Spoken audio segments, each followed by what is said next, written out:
can't help but notice that YouTube's clock and my clock are off by about a minute. How are we doing this Monday? I hope you all have recovered since Saturday.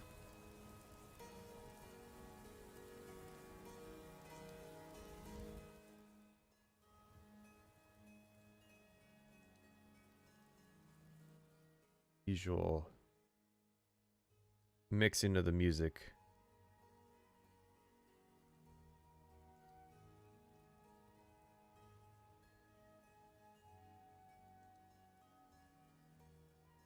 Yeah, the waiting page said it switched from when I was supposed to start to waiting for me to start, and I'm like, that's weird. I still have like a whole minute. I'm supposed to be able to kind of just sit here.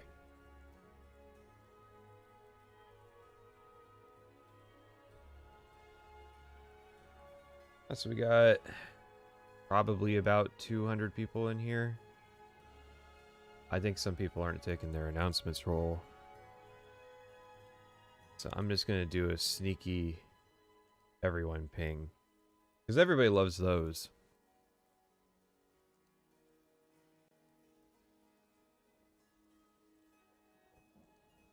Finally caught up with Saturday's stream and you don't know how I survived it. Perseverance, mostly.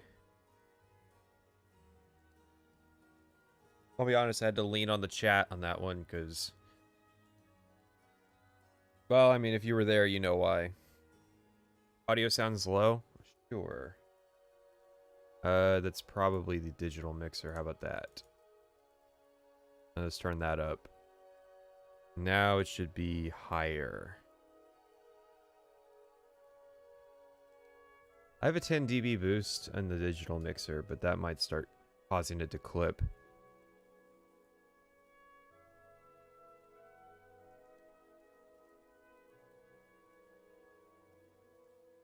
What's the name of the horse? Gotta have a name, right? You know, I don't recall the story of this horse. It was a horse that I had been riding for the playthrough, but I don't know. I guess it's the horse you buy from Whiterun or something.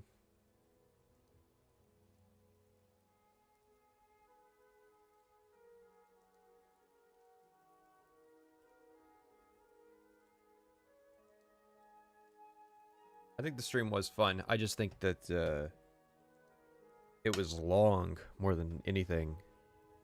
Pop you guys up. There you go. I don't know. I'm just not the sort of person to name a horse. I didn't name the Red Dead horse and felt a lot more connection to it than I did any of the Skyrim horses.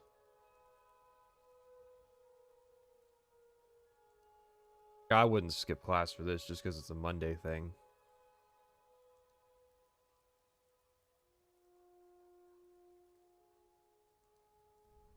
Do I have any thoughts on the different standard tiers of armor weapons and if any were pointless? I'm not sure what you mean by that. Do you mean like just the usual kind of everything's in a level? That kind of mentality? Because that was where they kind of...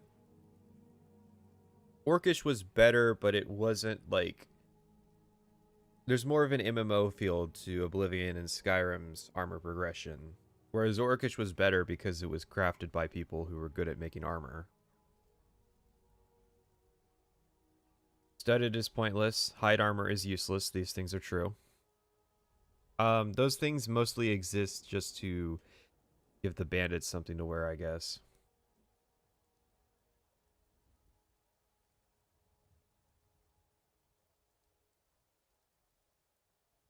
Iron is pointless since you can always just buy tier 2 stuff, same in Skyrim. Unless you need the money for training. Which is, the early game's kind of when you need to. If you plan on making use of trainers as early and often as possible.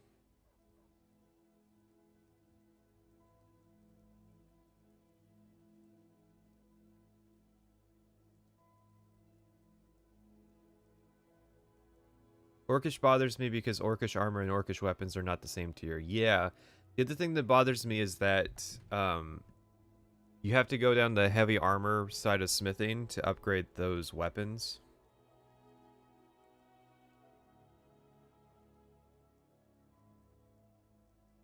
Why is there leather armor in real life? I mean, better than literally nothing.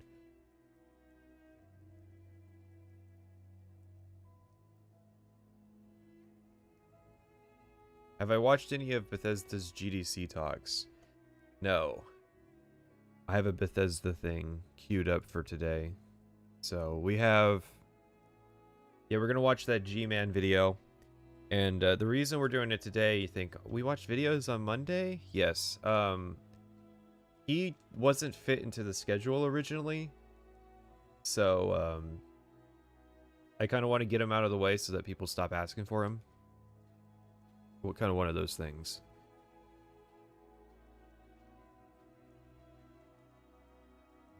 But that was a spur of the moment decision that I made earlier today. This is planned, but it's just because it's planned doesn't mean that there was a good plan.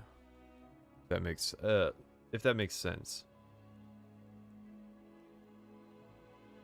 So I'll pop this up. This is the updated stream schedule. Still no new videos to show because, of course, we aren't... I'll have the 17th video to show on Wednesday. But the main thing is, on this coming Wednesday, the 10th, I'm going to be streaming early. That has to do with the AMA that Todd Howard's supposed to be doing. Now, I don't know if that's going to be particularly compelling entertainment, but the other reason is we're watching Never Knows Best that day, and, well, his is a long video, so...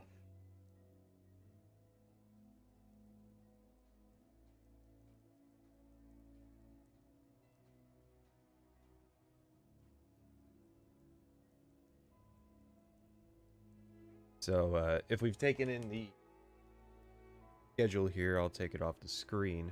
Actually, what time is it? No, it's too early for that. We still got to chat with chat. We got to give people time to get in here.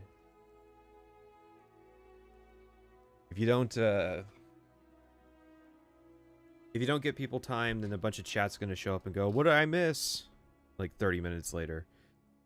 No, we're not going to wait 30 minutes.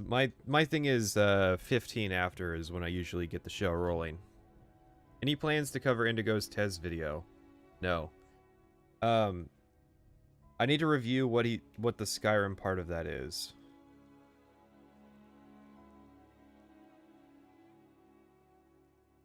How bad do I think the Reddit AMA will go? I think that there will be a bunch of planted questions that they'll answer. That's sort of my take. And they might... If one or two questions very, very neatly lines into what he's allowed to say, he'll answer those from like random people, but I would be suspicious about most of the questions that are chosen to be answered.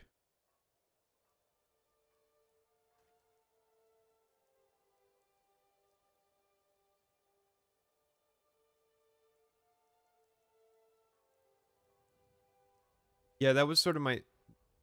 It's less that it's a documentary and more that Skyrim's kind of a footnote in the broader story of Elder Scrolls compared to kind of what we're doing here.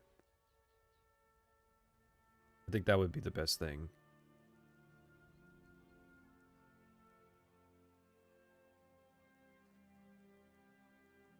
I think my opinion on Todd Howard has always been that the hatred of Todd Howard is pretty overrated. And kind of signals people who don't really kind of understand what the actual issues going on is.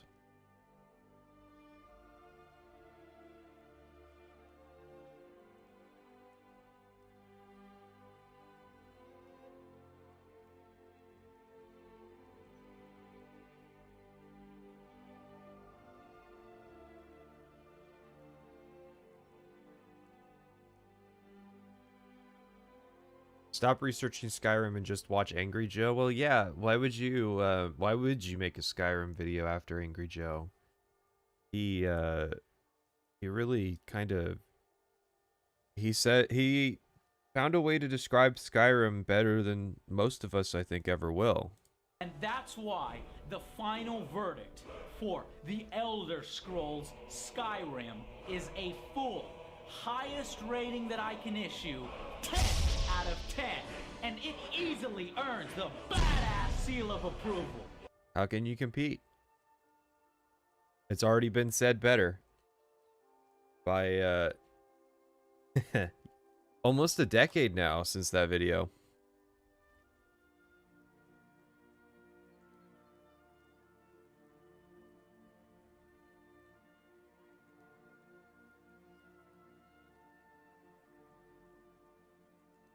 I get the excitement. Don't worry. It's just a funny thing. How long do you have to keep the Doug Walker pick until we do Doug Walker December?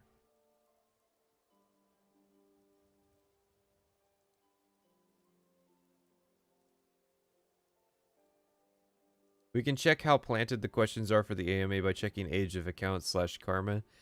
I thought, okay, if you're a decent PR person, and Pete Hines is pretty good at it, the way they typically do the AMA scam is you will people will farm karma and accounts, and then they'll sell their accounts to PR firms, and the PR firms will basically use them like burner accounts to just kind of randomly pop up and support sentiment. That's how I understand Reddit to work.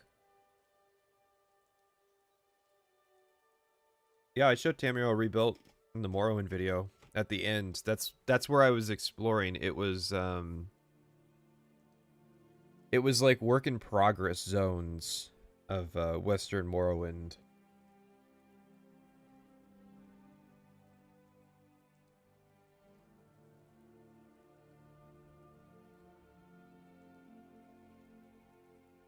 Wait, I can sell myself to become a Reddit bot? I think well, okay, so the value of your account is going to be based on how much karma you can kind of generate.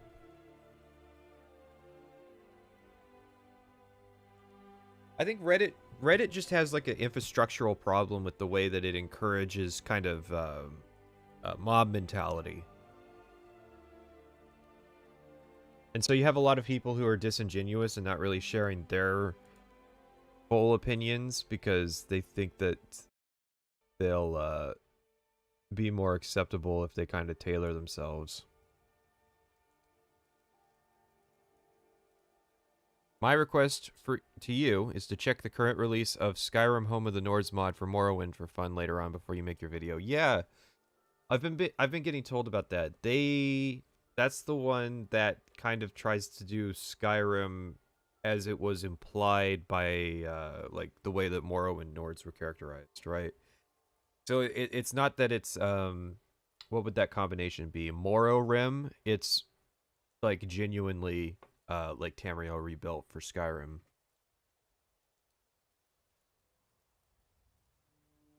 I mean, listen, the alternative to Redditors being disingenuous and selling their accounts is that there are genuinely people like that in the world. And that's a bitter pill.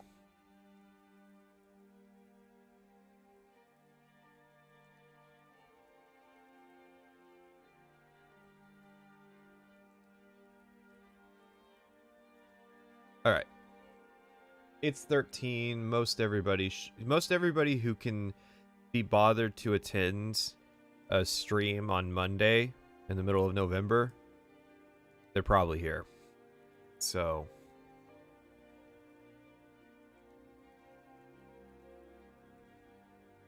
this is still loud to me. Hang on. Windows volume mixer.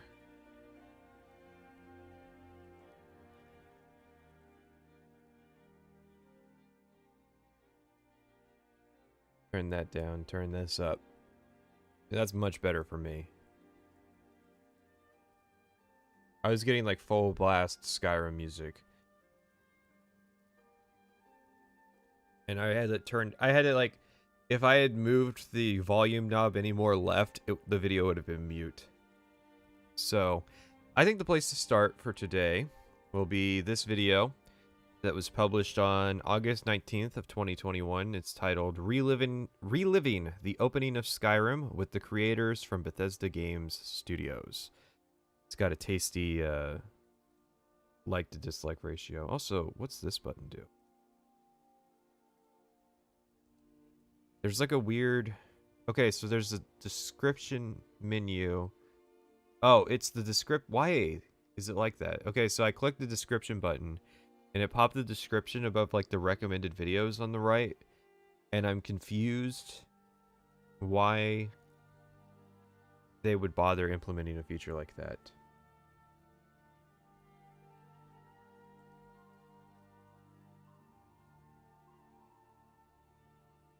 Google about our lore. Tamriel Rebuilt shares their philosophy with PT, the group doing Skyrim, home of the Nords. Yeah, I know kind of Tamriel Rebuilt's philosophy. They're kind of old school Elder Scrolls nerds in that respect. Whereas you know, like newer projects are kind of trying to cater to the Sky Babies. They kind of feel that that's not really necessary.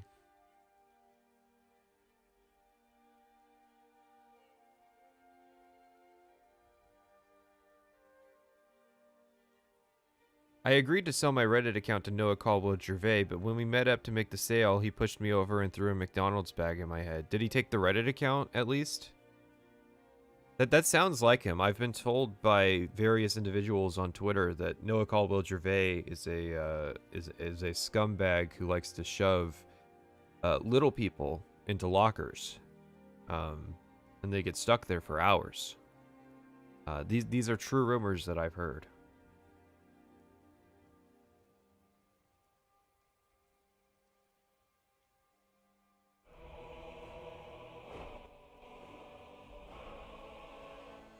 So I assume that this was either taken from some live stream that they did, or this was their substitute for QuakeCon this year, since they didn't want to do it on account of various external issues going on in the world.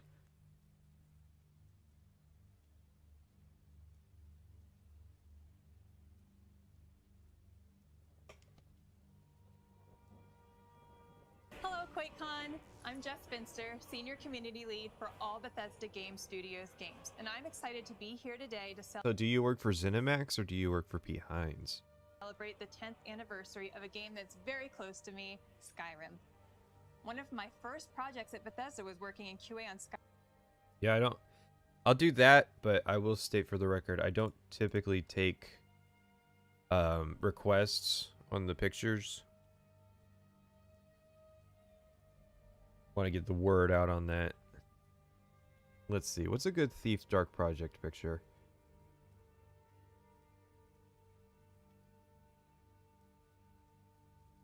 We'll just do a cover, but this cover because the other one's like the gamma's blown out.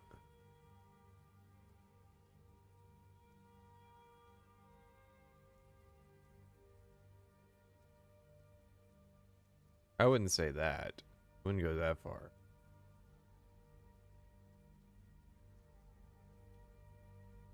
Because if they can get rid of Jeremy Soule on an accusation, they could get rid of Pete if he actually did anything. So.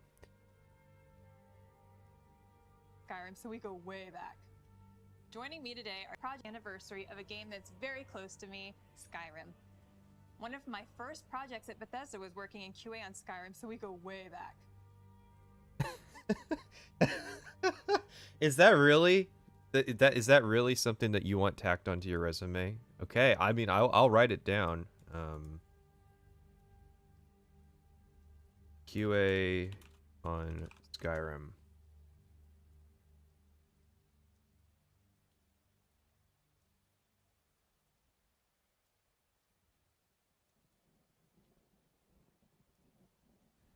Joining me today are three very important guests who also go way back with Skyrim. Three members of the original development team. We have Ashley Chang, Managing Director, Art Director Matt Carafano, and Senior Designer Will Shen. Of those three, Will Shen would be the one I'm least familiar with. Ashley, you actually recorded a message for the Skyrim fans. Let's check that out. As Skyrim turns 10, it is both humbling and deeply gratifying to see how passionate our players still remain. A decade Okay, so Ashley Chang, wasn't he a programmer? Oblivion credits. Ashley Chang. Associate producer. Okay, so he was studio direction. Oh, no, wait, that's okay. So starting with Redguard, he was PR. Then he was associate producer and manual writer, and then he was producer, and project leader for the Morrowind DLC. He was a senior producer. Okay, so who am I thinking of? There was somebody who wrote about the Oblivion engine. Anyways, he's been around forever, but he doesn't really, you don't really hear his name a lot outside of this production stuff. Yeah, isn't he the ultra panicked guy in the making of Oblivion? I think so. later. Great things have happened because of you, and great things are coming in the future thanks to your continued support. This year, on November Like more Skyrim.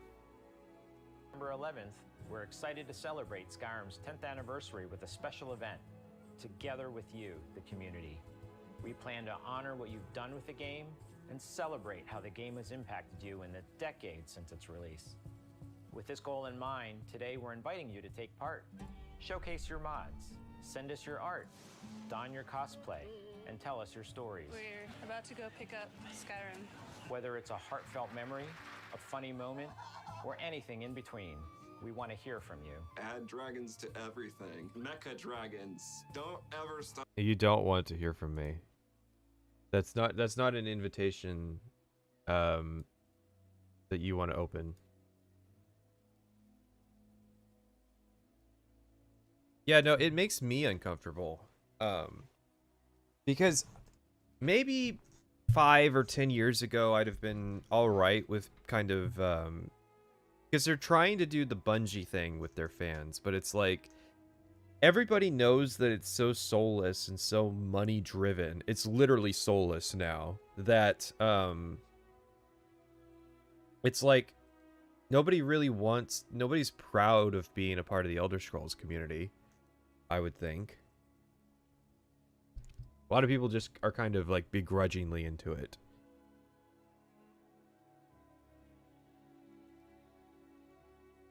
Stop adding dragons to your game. Share with us how Skyrim has inspired you, your friends, and your family, even your pets. In 2011, The Elder Scrolls V showcased the expansive world we created.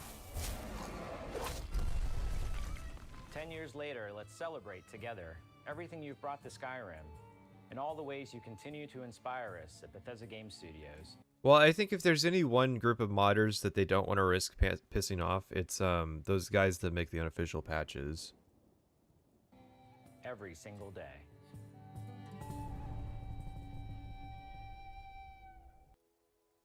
They like this marketing icon. It's like a lot of it's weird. Like what's the star with all the, like, are they supposed to be perk trees? I know what these are. These are in Sovngarde. I guess they're the standing stones. I don't know. This has always struck me as like a weird promotional piece for the anniversary.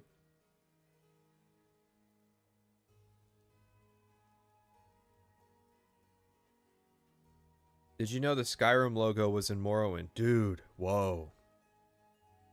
Really? I think the Oblivion one's in there too. They're the background to the skill tree screen. Right, but they're not the actual skill trees because they're kind of nonsensical for that.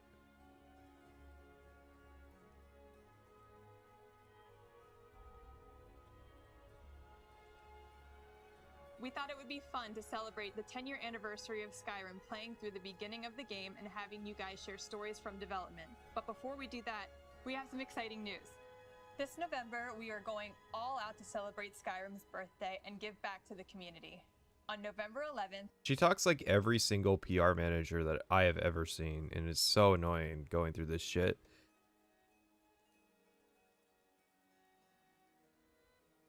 Just the way that I want to try and quantify what it is, because the Cyberpunk PR manager gave me the same feeling. It's just sort of everything they say is couched in like non-disclosure agreements, and it's like what we are and aren't allowed to say yet. So it's like it's like triggering the sociopath alarms, because every thought is just so considered. And it's like, just read off a script like a normal person.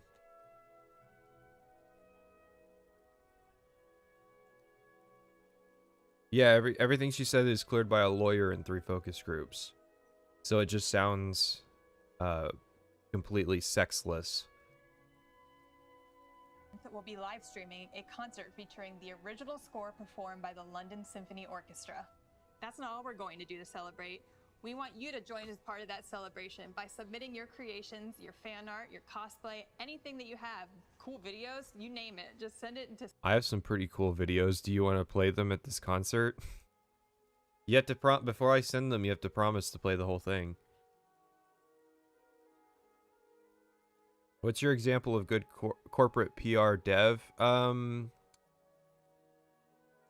mean, just look at the way a lot of indie game developers market their stuff. They are just normal people who are excited to tell people about the things that they're doing. This lady, she doesn't care. She doesn't give a shit.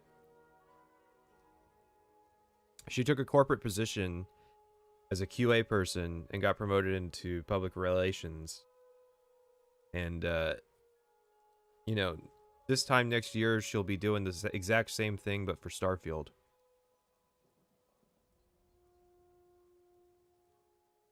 Skyrim10.com. We're also excited to announce the Skyrim Anniversary Edition, which will launch on November 11th. This new version contains Skyrim Special Edition plus 10 years worth of content and tons of creation. 10 years worth of content? I wasn't aware Creation Club was going on that long. Also, 500 creations? I thought... Hang on. Didn't the trailer they put out say that it was only like 100 pieces of Creation Club content? So where's like this 500 pieces come from? Like, what's that figure? 500 elements. Oh, okay, like 500 assets. So it's like 70 or 90 Creation Club pieces of content. It's just spread out. Because, you know, like the goblins thing is like, there's probably at least 10 or 11 models and goblins. Also, what's the icons here? That is... I don't know what that is. What about this one? That looks like the Grey Cowl of Nocturnal. I'm not sure what the axes are. And then this one is a guy in a hood with tentacles coming out of it. And then this one is a guy wearing a helmet. What is this?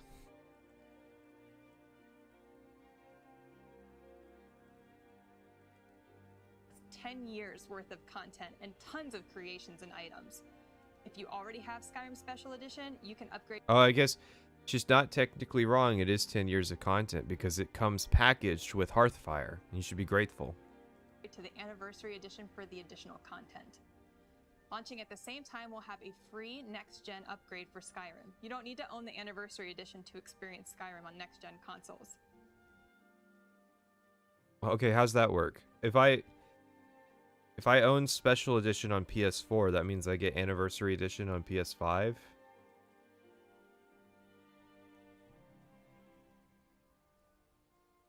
Seems sus, but sure. I refuse to believe that they have updated any of the Creation Club content pieces to be even remotely better.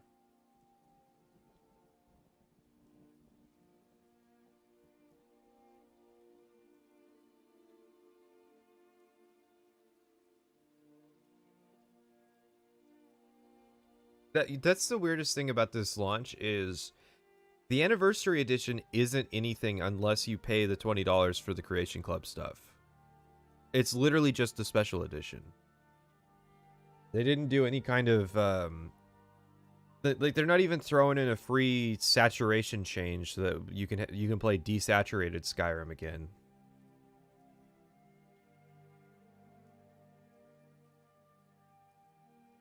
Check out our article on Skyrim10.com to learn more about the Anniversary Edition. Ashley, there's something else that we were adding to Skyrim that you've been excited about. That's free for all players. What is that? Yeah, you know what? I think 10 years is... I was playing a lot of Red Dead Redemption 2, and I was really impressed with the fishing minigame. It's a long time to wait, but I think it's worth it. We're putting a fishing mechanic in the game. It's something that, you know, I've always wanted to do in Skyrim.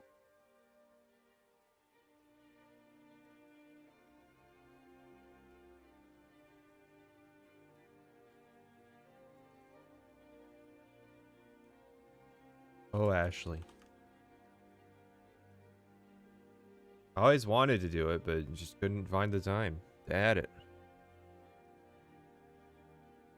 What can you do? You're running around the world, exploring the wilderness. You don't have to dive in the water and click blindly anymore, right? You can now grab a fishing pole, do some fishing quests. It's a great addition to the game. It'll be free to everyone, and it really adds to, again, the immersion of the world. Fishing quests. Be sure to check that out.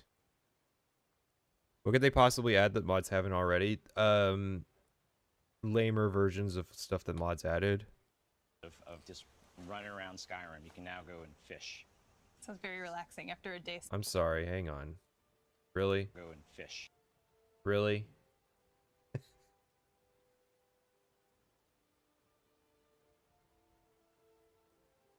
Jesus Christ. Is a full, highest rating that I can issue, 10 out of 10, and it easily earns the badass seal of approval.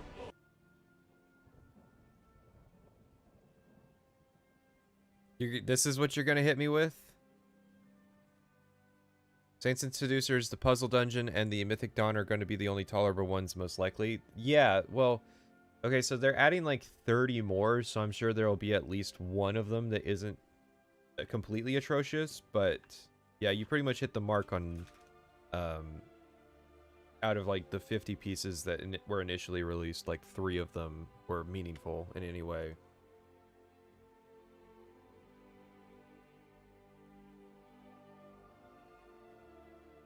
God damn, I hate them.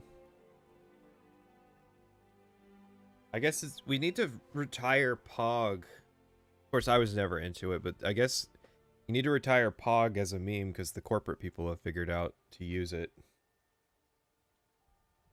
Where is Dopefish? They own it. They could have put Dopefish in this. No, nothing would have stopped them. Sounds very relaxing after a day spent killing dragons. Yes. We have even more to talk about at the end of the Yeah, it's very awkward kind of a dragons breathe fire, I guess. I don't know, kind of response. Like, what do you do in Skyrim? I guess you kill dragons. Sure. I guess after doing the main game activity, you could like calm down and fish. panel. It's But so for now, cynical. let's dive into the game. Driving for us today is Chris Kreitz, QA engineer. Take it away, Chris. So Chris Quates, QA engineer. They got the QA guy to play. His day, all day, every day, is to play test these broken games and report the bugs. Remember, as bad as your experience with Bethesda products are, this guy has seen more bugs than you ever will. And he's like, we're going to invite you on to do something. And it's like, cool, I'm going to get to talk about my job. And they're like, no, you're going to play Skyrim's introduction. They could have pulled a guy off the street to do this.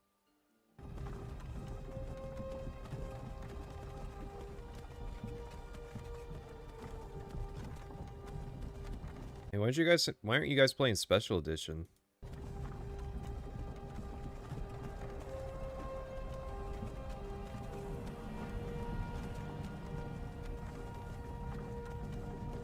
That's a good point. Why doesn't she play Skyrim? Could you imagine that the community would be playing Skyrim 10 years later this long? What does that feel like as somebody that's been working on the game for so long? Honestly, it's pretty amazing.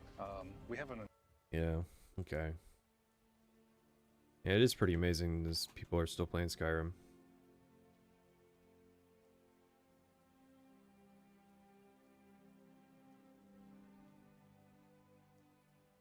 The awkward pause. I mean, come on. How do you field that question? It's like, yeah, people are still playing Skyrim. People are still playing Oblivion, Morrowind, Daggerfall 2. Not as much Arena, but, you know. Somebody out there is probably has played it in the last day, so...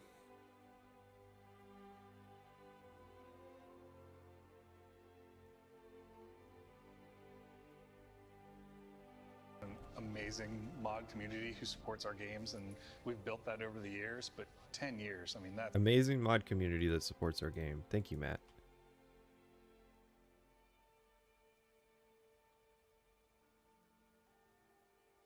That's I like the quotes like that, like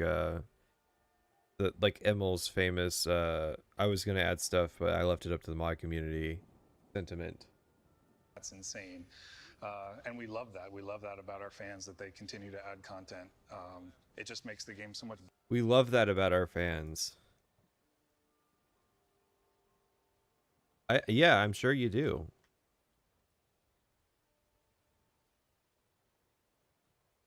Keep pulling the mask off.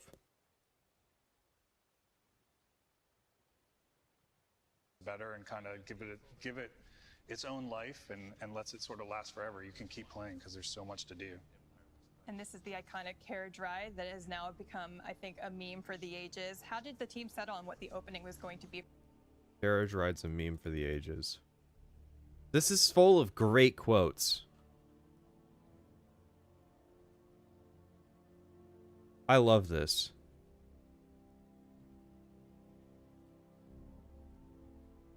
For Skyrim. I think we always knew you were going to be carried off through execution. I think at one point you were walking. I don't know when the cart ride came online. Do you remember that? I don't remember the cart ride started. I remember it was like new tech we were adding, and it was very difficult to get the cart to work. So it's only in this specific scene, which is kind of interesting. But we definitely knew that you were going to be a prisoner because it's an Elder Scrolls game. Wait, wasn't Matt the big cart guy? Who was the give me one second. Who was the guy that made the... There was a Bethesda dev who, as part of their like official mod, Game Jam, came up with the... He made a mod to make it where you could just ride the carts. Like, instead of it being fast travel, you genuinely rode the cart between towns. Which guy was that? There's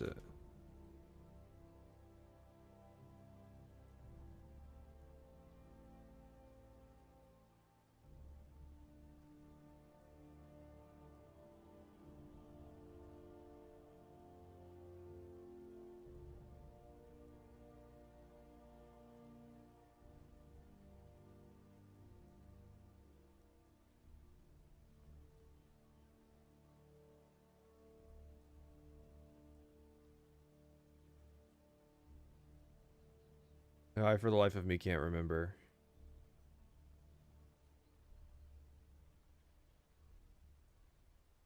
Problem with carriages is the engine, no. Yeah, but it was, the developer in question was talking like they were very close to having it be functional, and they just kind of gave up on it.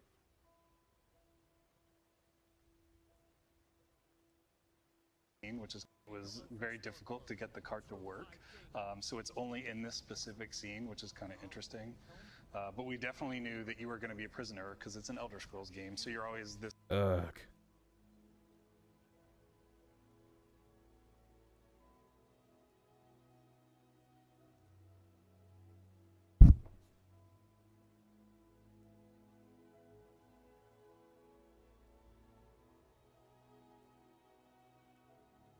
Should you?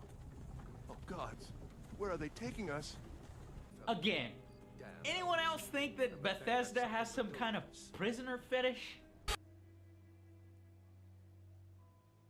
There you go. Lay it on me.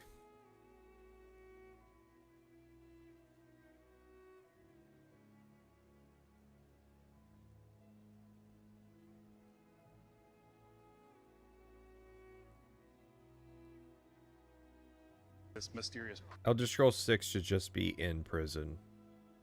prisoner with your own past Like similar to how Part 6 of JoJo's Bizarre Adventures just in prison. that you can kind of make up yourself, and that kind of brings you into the world. I remember us kind of talking a little bit too Okay, about how now it looks like special editions. in a way it sort of harkens back to like Half-Life in a way. Like you have this sort of smooth intro into the game where you get Harkens back to Half-Life. He said it. Not me. It's great. I don't have to say any of this. I got Matt here to say it for me.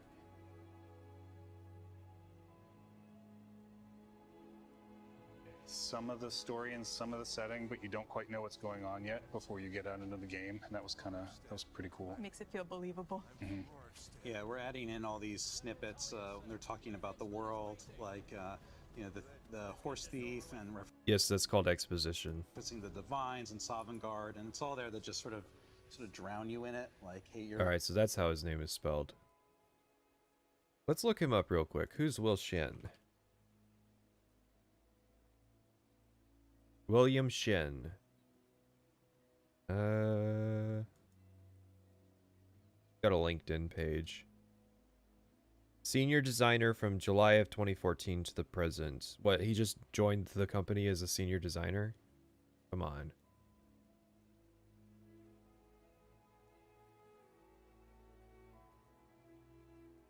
Fallout 4 and Fallout 76 quest designer and writer.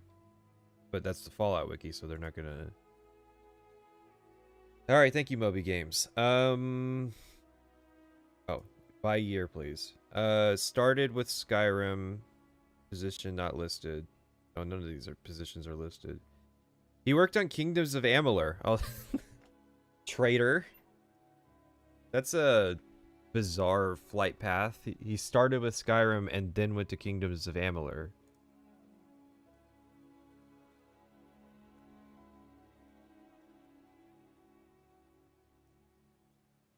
Alright, fine. So he's on Skyrim. That means we can look up the Skyrim credits. And just Control F his name. Shen. So loud. Quest design and writing. So he is a quest designer.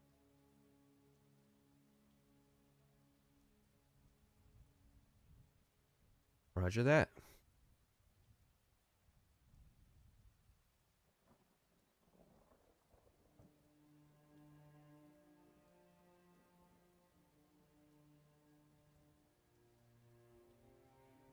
Throat of the World sounds like it should be a quest at a tavern. I think there's a Lover's Lab mod called Throat of the World.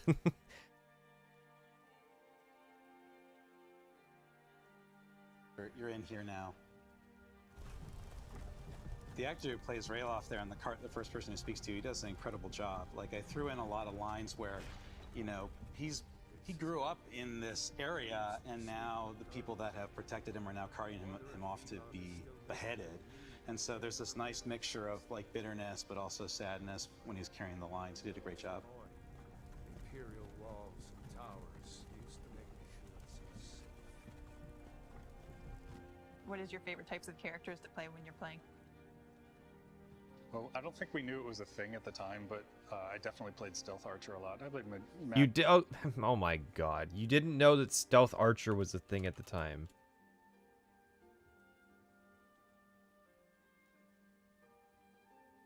Thanks, Matt. How are we gonna broach this as politely as possible?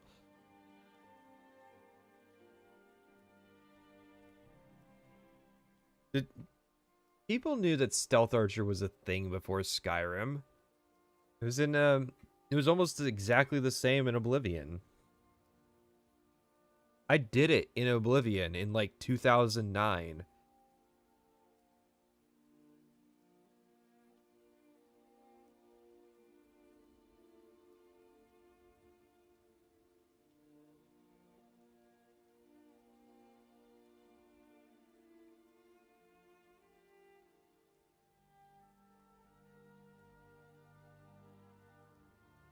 Well, I don't think we knew. On the audio side of your stream, the videos could be 20% louder. Sure, yeah, I did raise the voice volume. It was a thing at the time, but I definitely played Stealth Archer a lot. I played Magic. I tried everything a lot, but I'd always come back to Stealth Archer. I had no idea that was going to be. I'd always come back to Stealth Archer. Nice.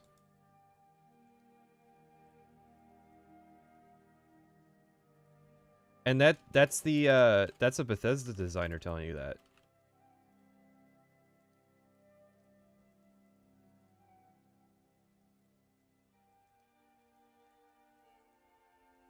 Like the best way to. This is great. This is Bethesda podcast / making of documentary tier.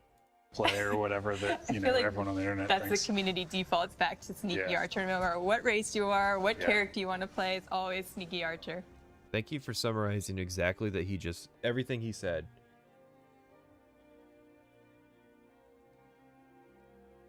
When did Matt join the company? He's been there forever. I couldn't tell you off the top of my head, but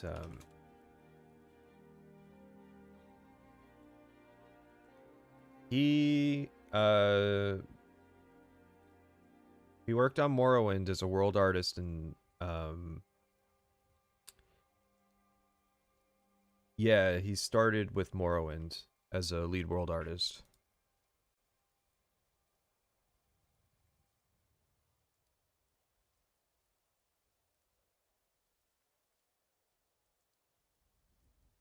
Well, the problem is, your role as an interviewer is not to be the limelight of the interview. It's just to ask the questions in a way that gets these guys to talk the most and kind of reveal the information. But the thing is, she's not a journalist, so she doesn't know how to do a journalistic interview. So, like, she just thinks that she's part of this discussion with these three people that have the things that would actually be worth hearing.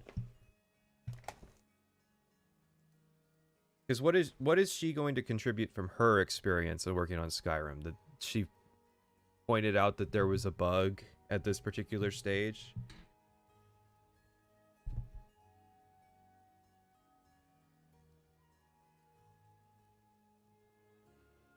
How about you, Will?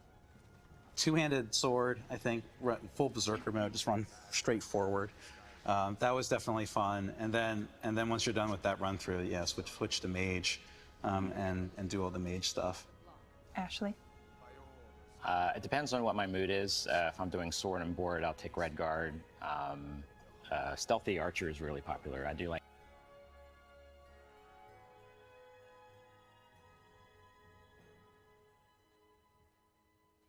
Thank you. Ashley?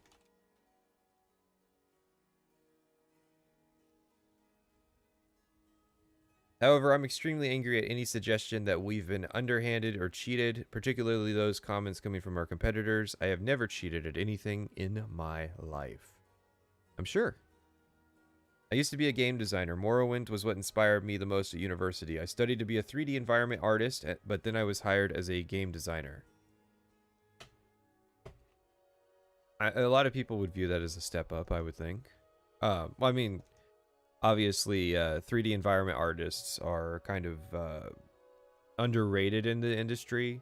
If you ever see a rock star, it's almost always a game designer, but I think game designers have it easy because they get to be the ideas guys. Like, I do like to play Argonian because I'm lazy, so I can swim everywhere and I don't have to breathe. If I'm playing the main quest. Who has ever had a water breathing issue in Skyrim? Go ahead, raise your hands. Raise your hands. Give me a 1 in the chat if you've ever had drowning as an issue that you've had to contend with.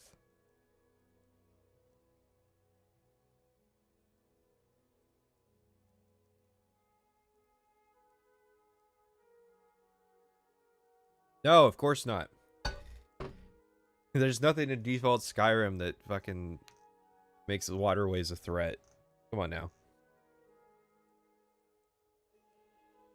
West, Dark Elf is good because you're resistant to fire, so it makes the game a little easier. Yeah, see, that's a better answer.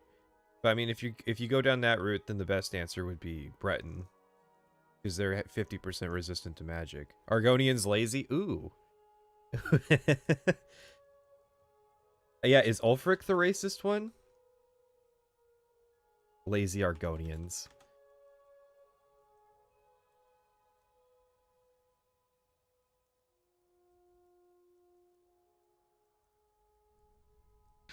If you're just trying to get through it. Ulfric Stormcloak. So he said that Dunmer were probably better for more serious players than Argonians. General Tullius. Some here in Helgen call you Yeah, a hero. I mean, I think we grabbed the actor did Sultai from Battlestar Galactica. Yeah, that's right. Yep. So we added him in there as a tough military voice. The funny thing is he's staring down poor Ulfric Stormcloak, who's gagged. So it's not really the meeting of the two heads of the Civil War that it probably should have been. Ulfric having the Thu'um, I think, was a big issue with this. It's not like there was a big gameplay advantage to it, and even then, like, it was just like one extra piece of nerd cred that Ulfric had that I think wasn't really necessary. Like, maybe he could have the Thu'um, but it would be like something that was super utility. Like, he has like the one that makes you swing faster or something, Elemental Fury.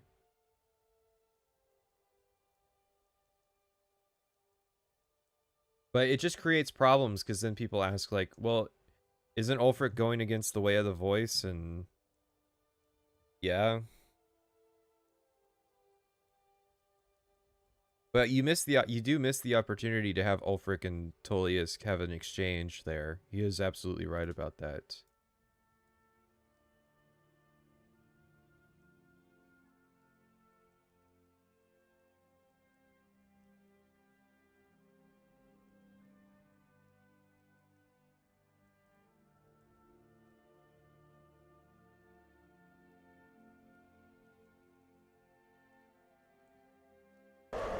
What in oblivion is that? Sentries, what do you see? This is the Skyrim intro. Thank you for making me live it again. Again. Again. I can't escape it. I just keep having to fucking see it. This is a video. You can edit it. It's in the clouds.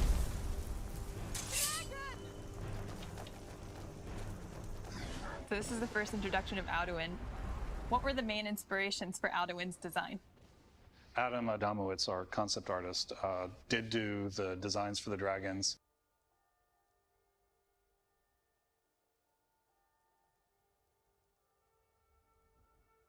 I always forget how to spell his fucking name.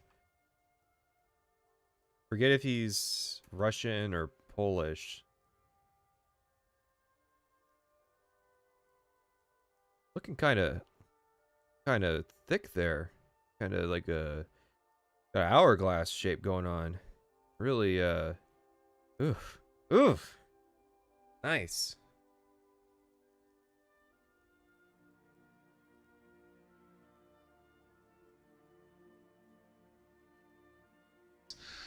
And we looked at an old Aduin.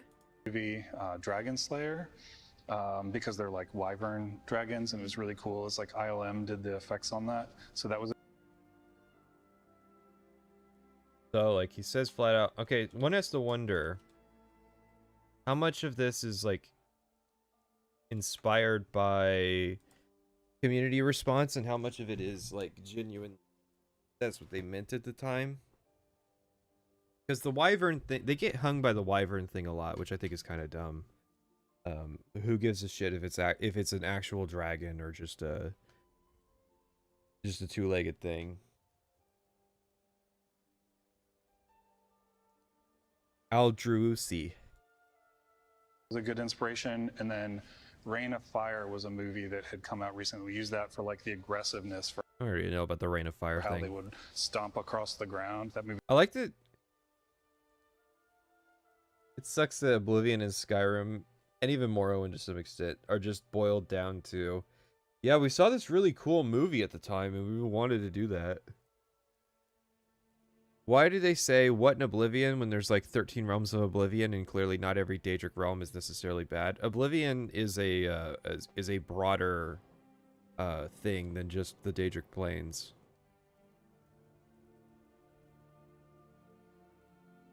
It's probably just supposed to be like their version of what the hell.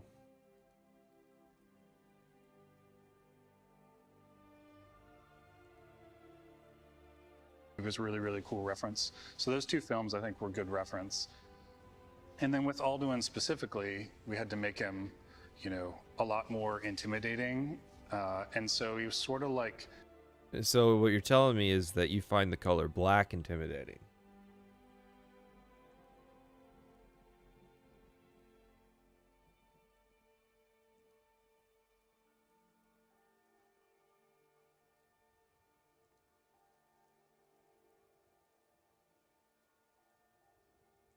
Go on. He was like lava rock that came to life. Like he's older and ancient and just a different league from the regular dragons. That's kind of how we set him apart. He definitely has that ominous look to him compared to some of the other ones. Yeah, I bet you think that this is ominous. That big black design. I mean, they're all scary when you run into them, but he definitely has like that almost devil horn look to his head. How did you develop the dragon language? What goes into creating a whole new language? Everybody knows this story. Come on. Oh wow, that was almost entirely Emil. So yeah. Yeah, we all know. Thanks, Emil.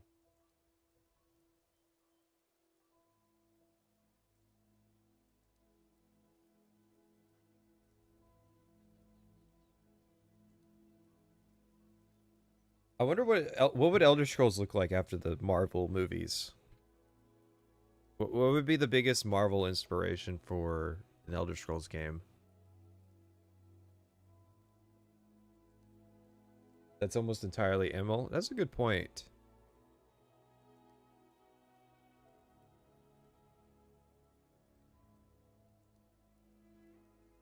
Thor, yeah. Yeah, probably Asgard, probably Black Panther.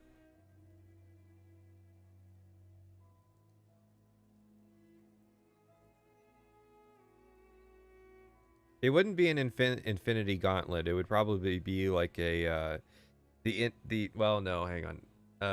The Gargantuan belt or something. I don't know.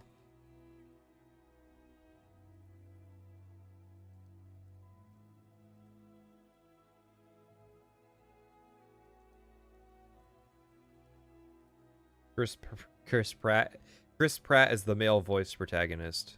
Yeah, Emil did the language itself and what all the words mean. And then the idea for the shapes was our concept artist, Adam, again. He was thinking about how... Okay, so it wasn't entirely Emil.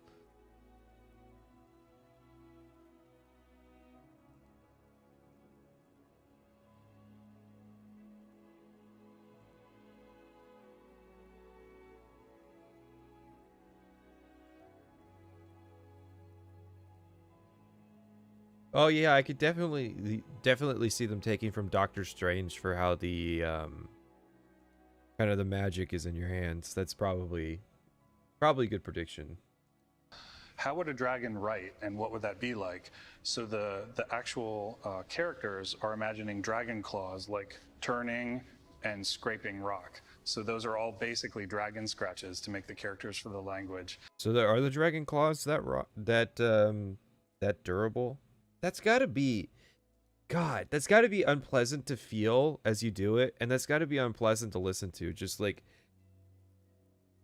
imagine like nails on the chalkboard, but it's a giant nail, a giant fingernail on a giant chalkboard.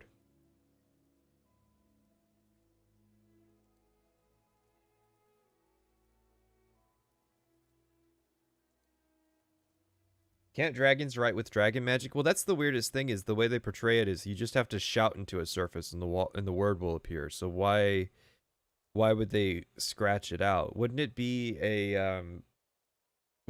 something that made sense to dragons?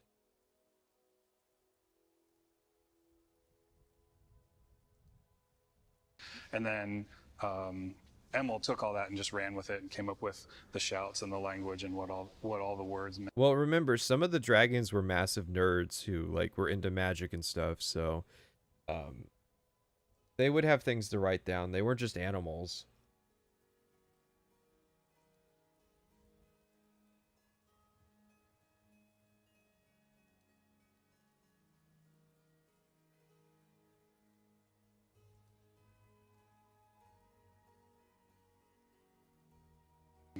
So it is like a partially full language that we use for a lot of stuff. Yeah, and all the gameplay-wise, all the shouts had 3 components. So every time you see the writing, their entire language is built on combining 3 words together. So they're making all their writings and language and stuff out of combinations of 3 symbols each time. So That would be a cool thing if Alduin was a different kind of dragon, just to show that like he was different. Have I seen those warriors from Hammerfell? Yes. They've got curved swords.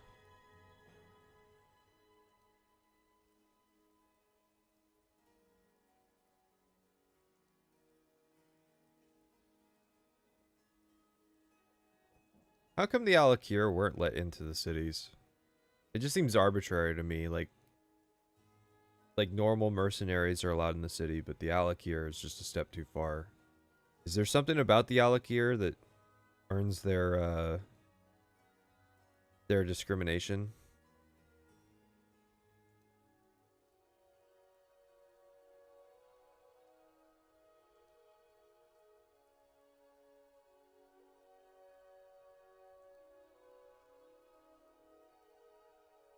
I'd love for them to do another antagonist that represents order. Like genuinely represents it. Like we're gonna make your life holy, motherfucker.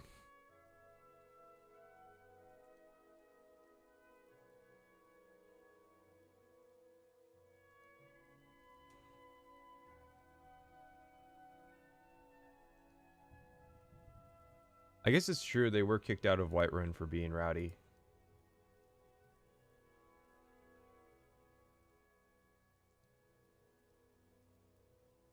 Skyrim's coming out again, and you're laughing. So there's a specific rhythm to it. There's rhythm to what? Every time you see the writing, their entire language is built on combining 3 words together. So they're making all their writings and language and stuff out of combinations of 3 symbols each time. So there's a specific rhythm to it. Okay.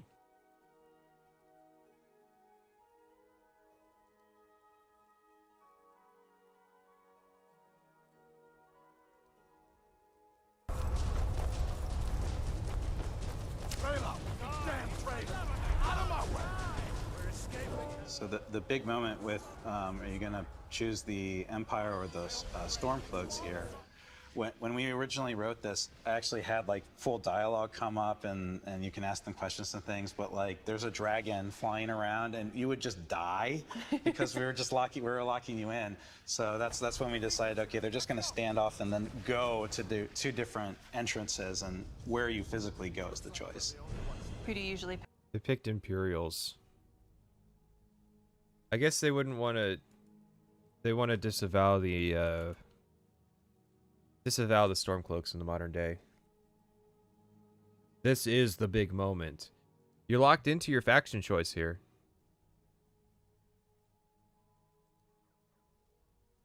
Pick. Oh, I go with Ralof all the time because I love his voice actor. But Hadvar's good too. Come here. I always think it's funny, like this is the best part of character gen because the Empire is basically like, yeah, we were just about to decapitate you, but don't worry about that. That was a mistake. Just come with us. Trust me, we need your help. Like, yeah, we had to have like Hadvar doing heroic things to make you realize the Empire's not so bad. That's why he's rescuing the kid. Okay. Thank you for saying it explicitly.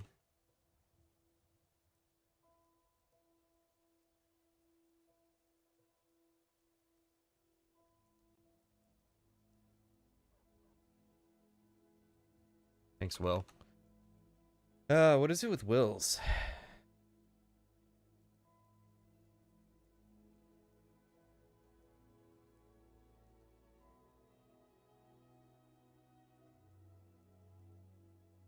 Wait, why would Stormcloaks be controversial or whatnot? They're racists. Haven't you heard?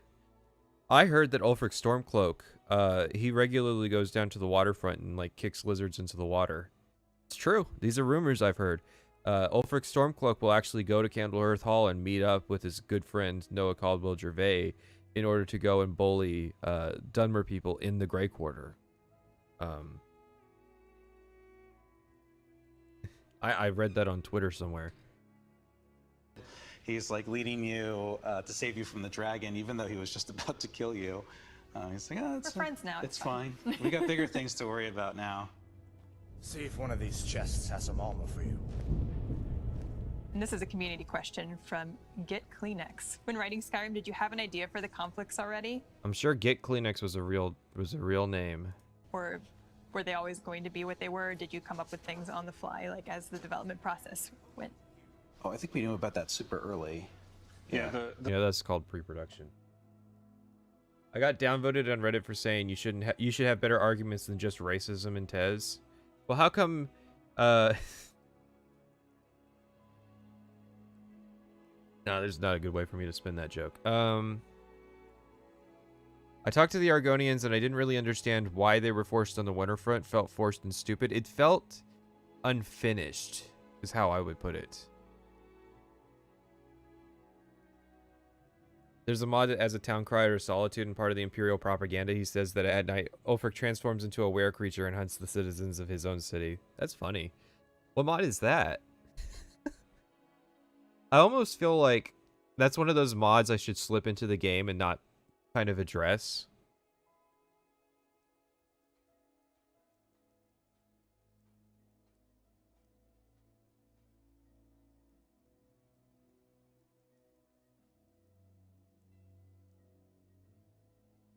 Why would the Argonians live in Windhelm? It just seems like a bad idea. Like, not even from a racism standpoint, from like a climate standpoint. The Civil War was sort of the backdrop for the whole game. We knew that. And we knew that you as the player, you weren't going to necessarily end the Civil War, but you could like help shift things a little. Am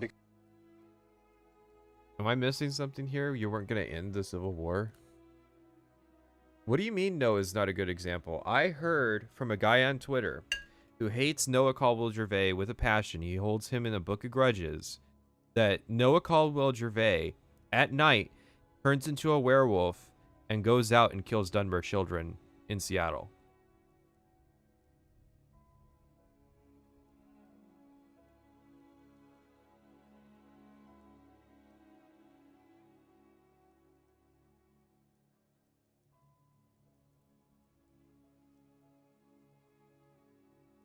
I just want to say these are allegations. You definitely end the Civil War by killing you definitely don't end the Civil War by killing Tullius, but you definitely do by killing Ulfric. I mean, what's the Legion going to do? Their top guy died. And they're pushed out of Skyrim. Once the Legion's out of Skyrim, it's the same with that Aldmeri thing. It's hard to really imagine them being able to invade again. Or to even justify continuing the military conflict. Because it's either continue fighting a petty war with the Stormcloaks, or and strengthen your position against the Aldmeri Dominion, or stop fighting the war with the Stormcloaks and start taking steps towards like forming a military alliance with an independent Skyrim, so that you have a military ally, which I think was the implication with the Vici wedding. because we wanted that conflict as part of the story, but it wasn't the main part of the story. The main part is that you're Dragonborn and you have to defeat Alduin. So yeah, that setting, that was part of the setting and always there. That was one of the early ideas. That and being Dragonborn, I think, were the two main things that started the story. It's fun too, writing something with so much established fiction. So a lot of the cities and settlements are things that were referenced previously, either in earlier games or in books of other games. So we would have like one sentence that we would then have to expound upon for the entire city.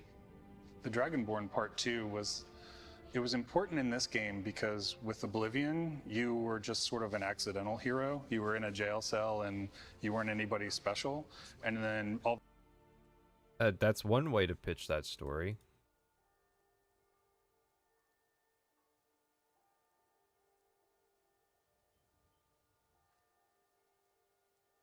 All right, so what's wrong with this? It is accurate to say that the player's involvement in the main story is accidental, but it's not an accident to keep working for the Empire, or keep working for the Blades in service of the Empire afterwards. Like, it's pretty clear that you're a kind of heroic person after that. This is like saying that you accidentally fucked your sister.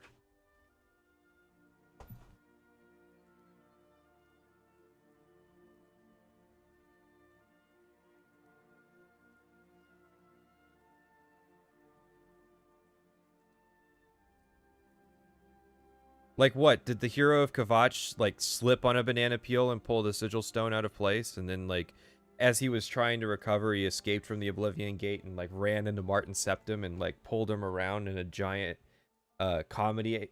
slapstick comedy act all the way up to Wayne and Priory. He just kept tripping and falling over. It was an accident.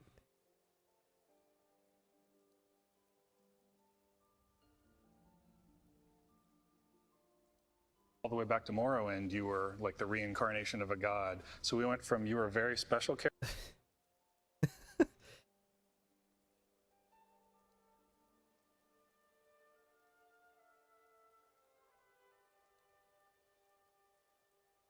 There's a lot to unpack there.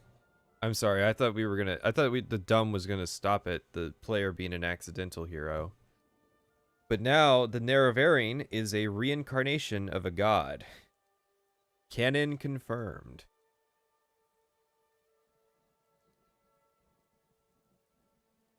Remember, these aren't lore people. They're just like senior producers and designers.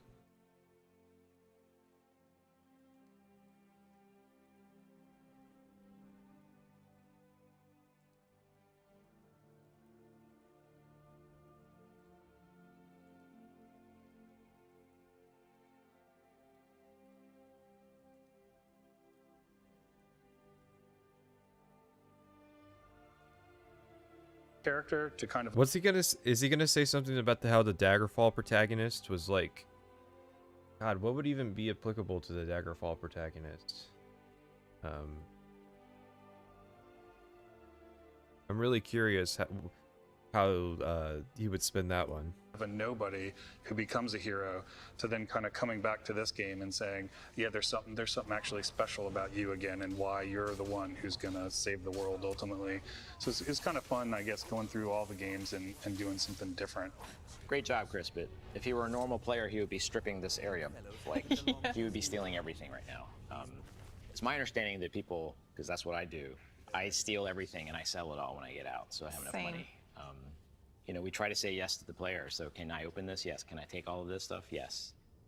Yeah, we tried to make all the clutter have purpose too. Right. It wasn't just like, oh, here's things that you don't interact with. You know, all the items had value or were useful in some way. And I think that's really important. Like, you can root through it. Him saying doing something different with each games isn't a bad take, though. Yeah, but it's like true in minor detail, because it's like the player character of Morrowind was pretty close to the Dragonborn in terms of like their heroic value in the story. You were basically like, I know people like the are you or aren't you the chosen one, but it's like remember, the point of Morrowind is the Nerevarine is the guy who does the thing. And you aren't that role until you do the thing. So it's like, it's not really that new. And plus, like, the new thing that they're doing is the player is the chosen one who will save the day.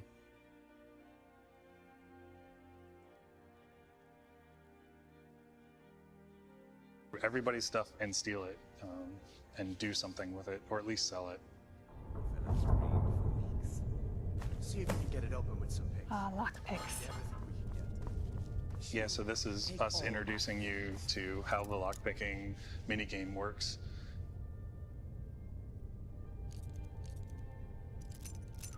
Nothing feels better than getting that right, like on the first try. Grab what you can. Yeah, especially on the master locks when you don't have any perks in lockpicking.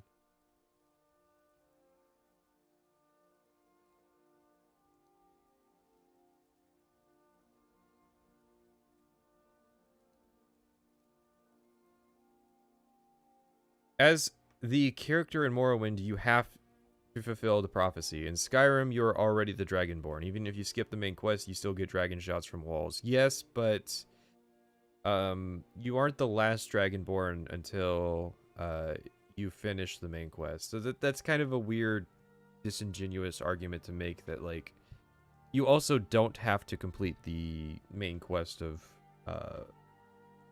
Morrowind.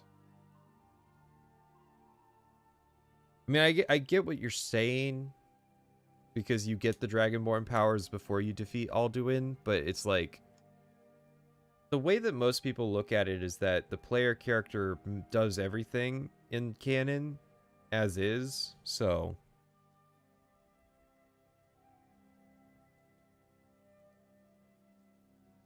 What are some of your favorite moments from developing the game? It's hard to say. I think a lot of it really is, we all are working on various parts, and you don't see the game until things start coming together at the end. And it was. This is all making of documentary footage, by the way. Whenever they cut off, I think almost all of that is from the making of. Until you started seeing like the combat come together with spells, with the world, with all the game systems. There's a moment when you're making the game where it's like, oh, it's how all that stuff came together and is actually fun and interesting. It's like a switch goes off. Like, oh, okay, now everyone can see what the game is and react to it and make it. For The Elder Scrolls Skyrim is a full, highest rating that I can issue, 10 out of 10. And it easily earns the badass seal of approval. Gotta refresh. Better. Yeah, and you get to a point where there's so many pieces, and then you get to see how people put the pieces together. Like, our level designers are great. Like, I remember we're playtesting one time and you're in a cave, and then all of a sudden there's a giant tower right in the middle of it. And it tells a whole story right there, right? What happened to this big stonework that's in the bottom of this cave now. Yeah. But what's the story? The story is that there's a tower in a cave.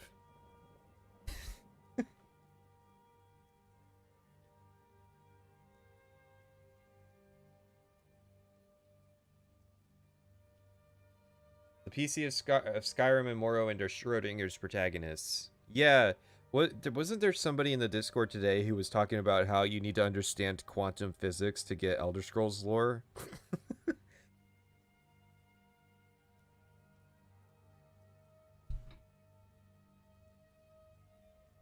I mean, this is the low bar of what a story is there's a tower in a cave, dot.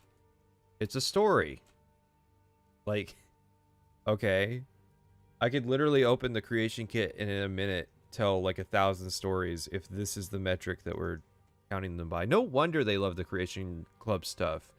Because the Creation Club stuff is a long way. Almost all of the creations are, there's a dude and he has Chrysamere and you fight him. And then that's, I assume that like because there's 3 parts to that story, that's like a high work of fiction.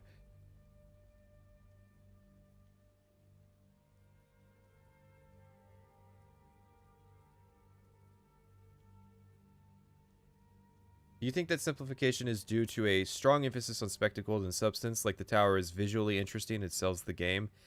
I would absolutely say that's the case. How many times in the Salt Factory video did we point out that what was amusing him wasn't particularly depth mechanics or good storytelling? Almost everything that he praised about Skyrim would be, this thing looked cool, or this thing was cool. So I'm sure, yeah, because there's the dungeon where you get the Horn of Jurgen Windcaller has that big cave chamber that you go to, and he like specifically pointed out that like he really liked that because of the appeal of the area. So I think they understand their target demographic.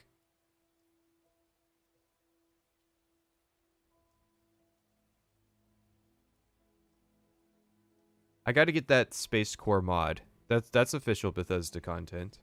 I got to put that in the Anniversary Edition.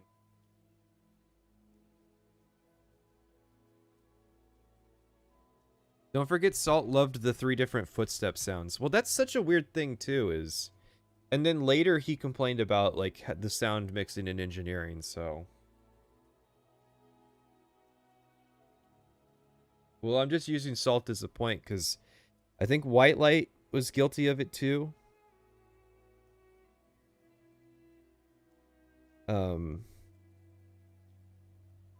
Yeah, White Light said something to the effect of kill cams are endlessly satisfying. Like, the spectacle is the story.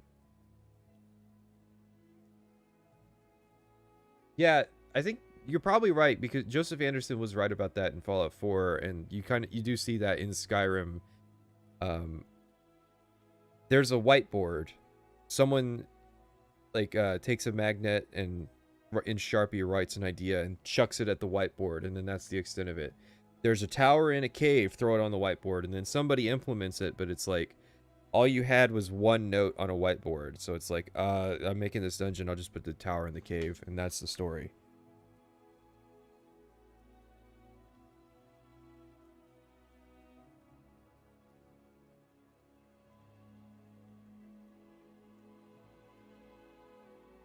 Absolutely. The way we make games, in that it's such a huge world and we have a big team that has to like fill out all these spaces, you never kind of know what everybody's going to do because there's so many areas to make. And the level designers can go build something and like mix and match all different sets and caves and architecture and just make really, really cool stuff that you don't see for a while, you know, when you're working on the game. And it's like, oh, I didn't know we had this whole area over here that does this. It's, in a way, like as a developer, you're exploring the game the way a player would, because it's so huge. That kind of leads into my next question of what is your favorite example of like an Easter egg or environmental storytelling that you found in the game while playing? One of our clutter artists had taken the cheese wheel. I like how many bathrooms there are in Skyrim. Am I going to bring up the Boethia quest cut content? Probably. He's describing my time working on the Warcraft 3 level editor. Yeah, he's describing working on any level editor, honestly.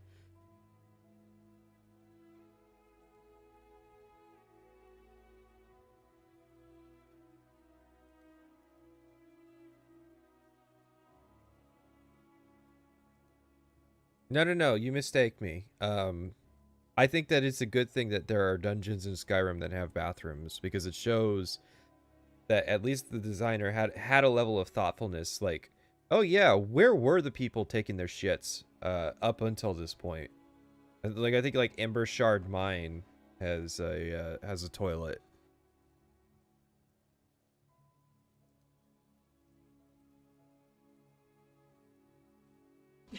Which had a wedge out of it, and then a bunch of little cream puffs, and you would have to look at it from above, but it was the cheese wheel and the little cream puff stacked side, so it looked like Pac-Man, but only if you looked at it from a certain angle.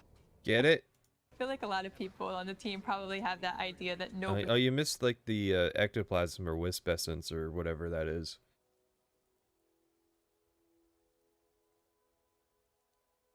is going to find something that they added like a little touch to, but like the community is all about it and they find like everything, and that's probably like those aha moments that did happen in the game. I have a community question from the Josh Utley, or the Josh Utley. Sorry if I butchered your name. I'm not gonna bust him for not knowing that it was garlic. Like, come on, he's recalling something that had happened a decade prior. Like, he got the cheese wheel part right, and he just wanted to note, like, hey, somebody implemented Pac-Man in one place as an Easter egg.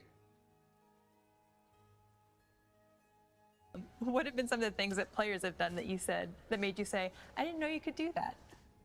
It's something funny, and it became kind of a joke, is that you could take the bucket and end up putting it on an NPC's head, and then they wouldn't be able to see you, because that's how our detection works. They actually are looking through their eyes, looking for the player, and then you could... I'm gonna call bullshit on that, but sure.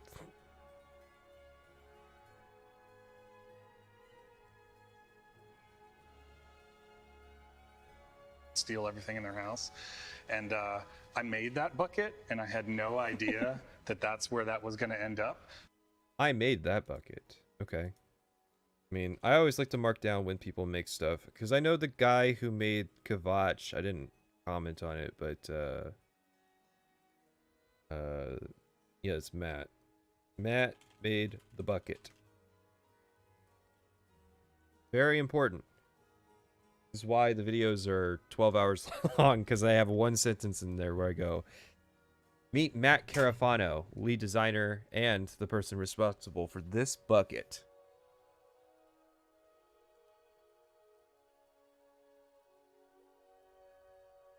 The basket works better. You can find a big basket that you can throw over them, because they'll get the bucket off their head sometimes. But it was one of our early clutter assets, things we put around the world, and I wanted to make sure the physics worked right on it so we could pile stuff into it. But I had no idea people would just like turn it over and like place it on people's heads to rob the world blind. That was hilarious. I'm a master criminal.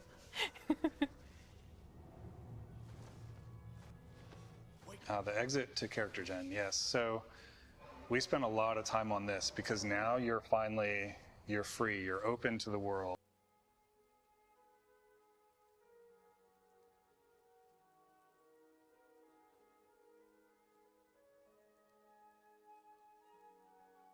Yes, I can tell that you spent a lot of time on this, because everybody fucking talks about this moment.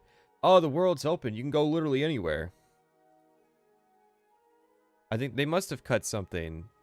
They must have cut like a racist tirade about how the Argonians on the Windhelm waterfront need to go back to being farm equipment for the Dunmer and the Grey Quarter again.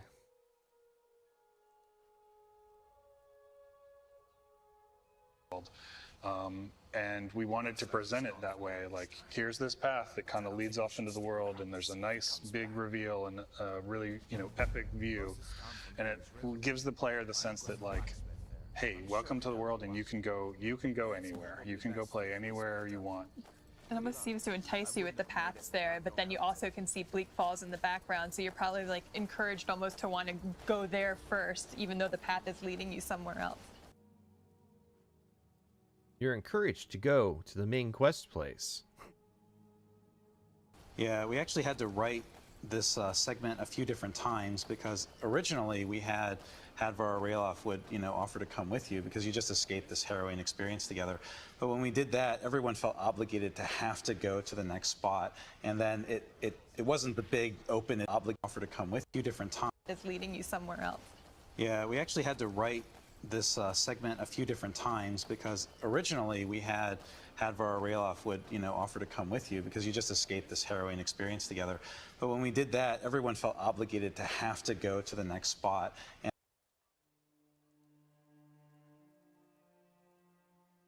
I'll be pleased to include this part.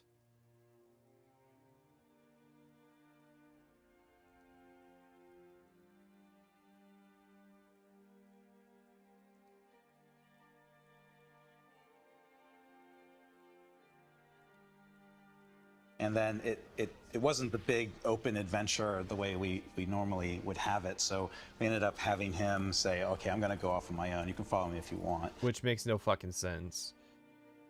So that it's a little bit more at your discretion where you want to go. The game's not trying to tell you to go anywhere. Yeah, that line was definitely the nod of like, hey, you can do whatever you want now, but if you want me, I'm heading to this town. Whenever you want to do the main quest, I'll be there. Yeah. I mean, just looking at the scene when you walk out, something that makes this new for us with Skyrim is the verticality of the world. You're able to see these maps. And again, I'll say it again. You're at a crossroads. This guy tells you to fuck off. To your right, you see the road goes up to Helgen, currently on fire. To the left, it goes to the middle of the woods. To the center, it goes to Riverwood, where you were told that civilization exists.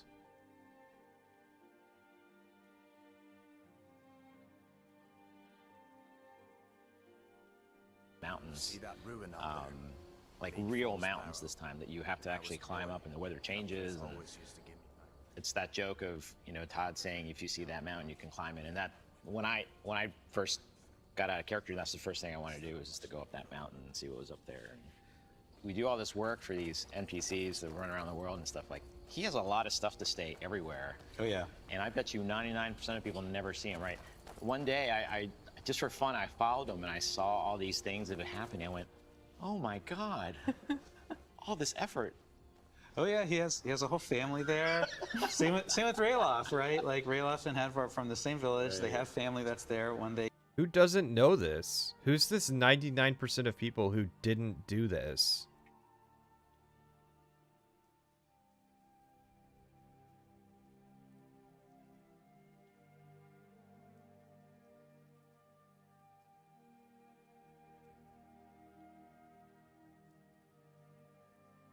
You didn't do this? You didn't follow the guy?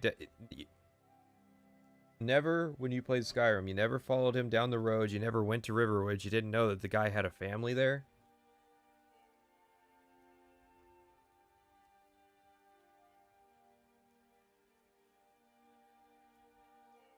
They escape, they go, they sit down, tell them what happened. Yeah, exactly. They introduce you like this is my uncle. There's a whole story. They'll give you gifts. They'll be like, hey, here's a gift. I'm like, you just gave me something. Like you saved my nephew's life. You Exactly. take what I got. Yeah. And now I'm gonna steal you. I'm gonna rob you blind now and steal the rest of your stuff. Well, it's my. I feel like they're lying. Like they're pretending to be surprised at all this stuff that they added. Is yours. Yeah, exactly. There's dragons, so we have different priorities now. What was the main inspiration for the look and feel of Skyrim versus other Tamriel provinces?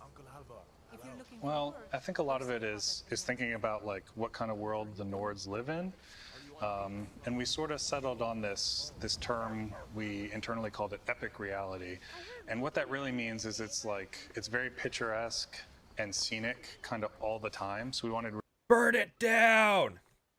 I know what you're referring to. Really dramatic views, and the world kind of dictates that, and then we figure out then how the people live in this world and how they would look, so how the Nords dress.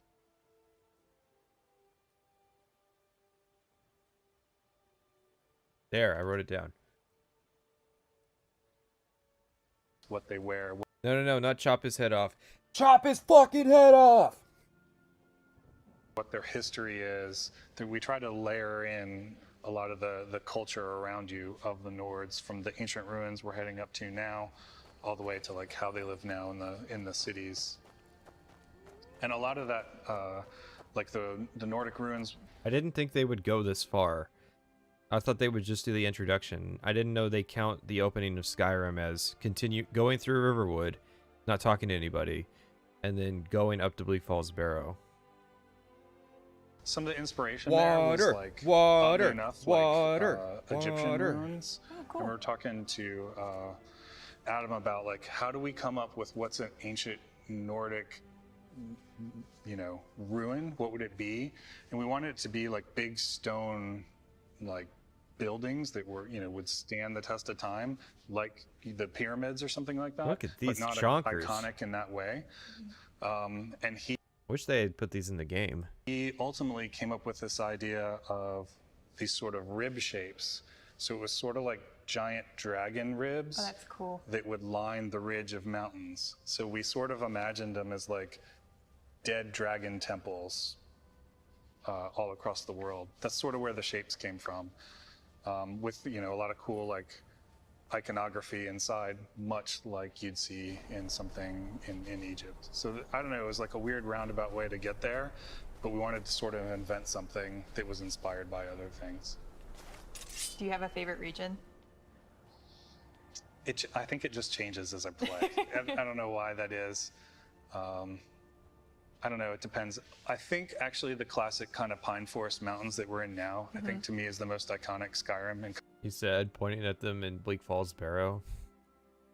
I know what he means, but that's just funny.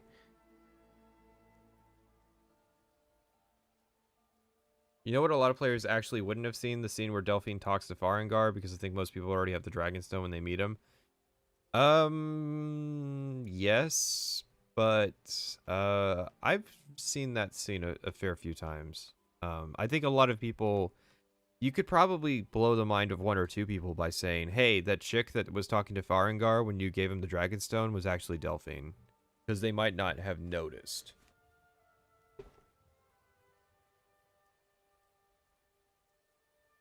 Yeah, these are really boilerplate questions. Like, what's your favorite region? And it's like, I don't... no, stop. Ask him questions about like the behind the scenes development stuff. Don't ask him like what his favorite outcome was. Like these are such marketing questions when what we want is kind of like behind the scenes dirt.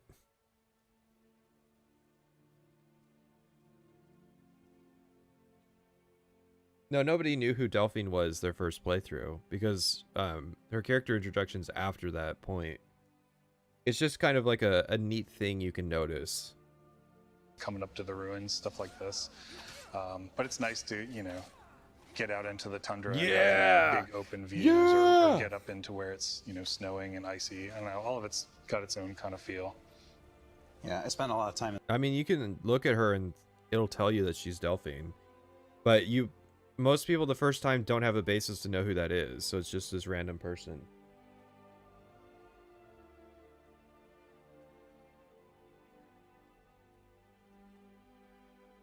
Matt, you can take this question. Why do the Red Guards have a lower intelligence score than the rest of the races? Go ahead. In the Reach, because I was doing a lot of writing for the city of Markarth, and that was nice because it was so different. Cool.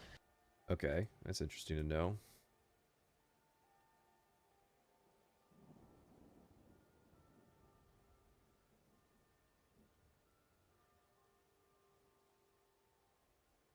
Bethesda doesn't do dirt? Yeah, I know.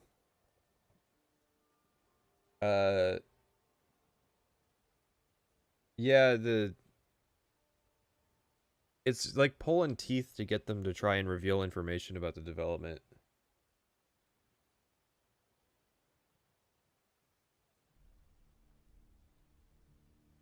Is a full, highest rating that I can issue, 10 out of 10. And it easily earns the badass seal of approval.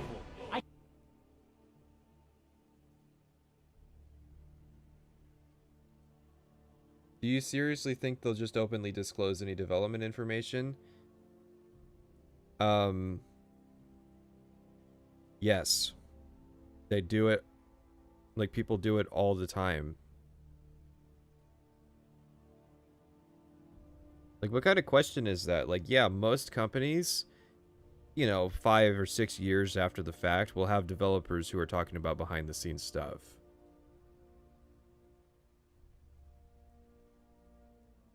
Like, I had one of the world artists who worked on Oblivion telling me about the tech they used to do the forest in that game. Like, you act like the industry is just this tight-lipped place where they don't reveal like these damning trade secrets, and it's like, no, I'm not going for damning trade secrets. I'm going for like who was the one that had the idea that Red Guards aren't considered a race of men?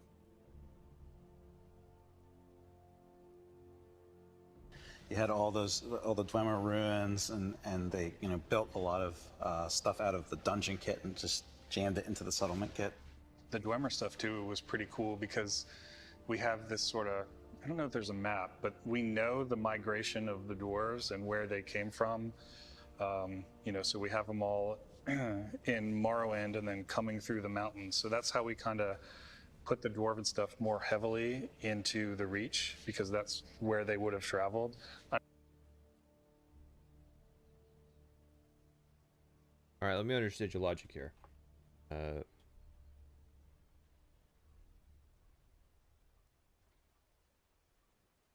So they started in Morrowind and they went west. And so most of the ruins are in the Reach, which is in the far west of Skyrim. Yeah, it checks out to me.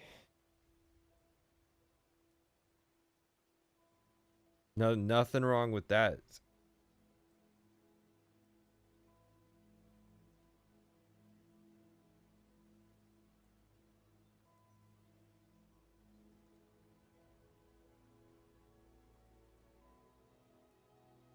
He might have just meant the Rift. They're talking about Markarth actively right now. He didn't say the wrong thing. I don't know that anyone would know that or care, but it was pretty cool in building the world. Like, oh, let's put a lot more dwarven stuff on, you know, the western side of Skyrim. How about you, Ashley? Do you have a favorite region?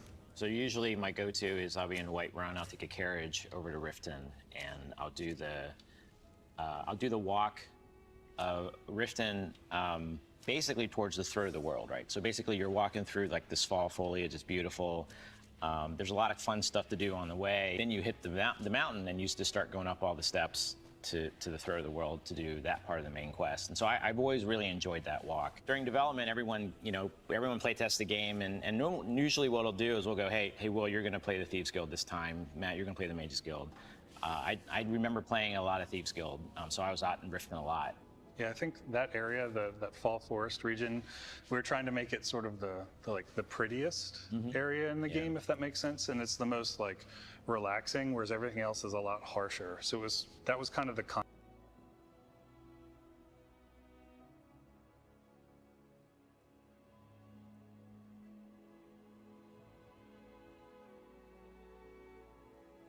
It's a weird sentence, I know, but it makes sense to me. All right. contrast region to be like, it's nice over here. And then the cool part was you go to the city and you find out actually it's kind of a terrible city. And this is where the Thieves Guild's living. They're all, on the lower level of the city. Yeah. Green Lodge, horrible. We did that on purpose. We wanted it to the contrast of like, hey, that city is actually kind of bad, but it's in the pretty.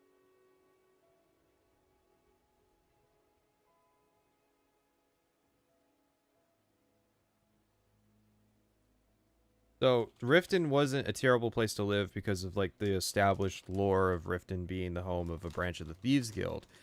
Riften is a terrible place to live because the Rift is pretty.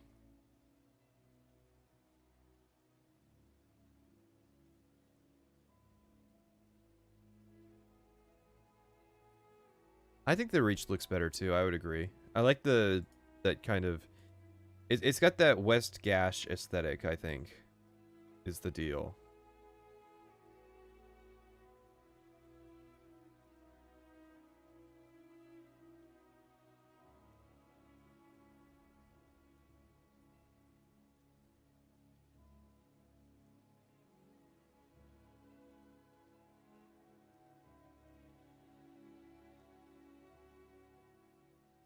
Prettiest location. I kind of like that even more.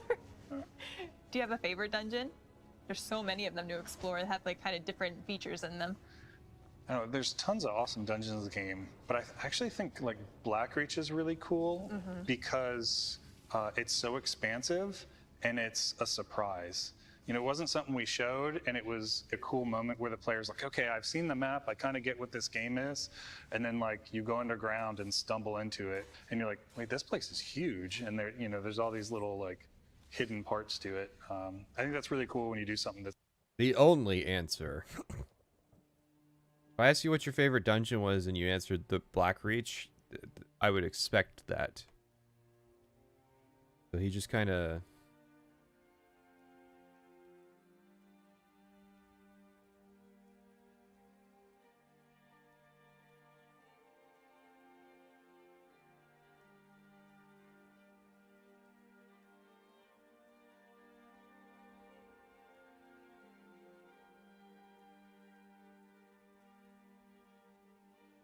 Yeah, I feel like Blackreach needed more. I mean, what else could he have said? Labyrinthian? He could have had a favorite from development. Maybe something that he made. Maybe something that he had a personal connection to. Like, oh, the day that my son was born, I was working on this dungeon. Or something like that. Answer, like...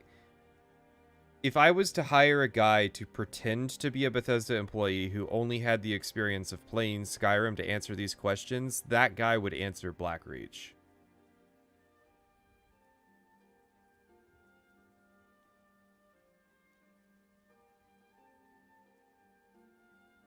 it's like a surprise that's that big. And this is where I believe you first see Draugr if you're going down the main path. What was the inspiration behind them? Well,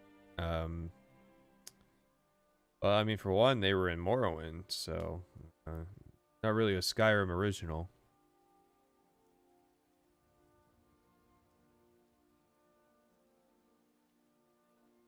The Dragon Priest Ruin in the Rift is probably your favorite.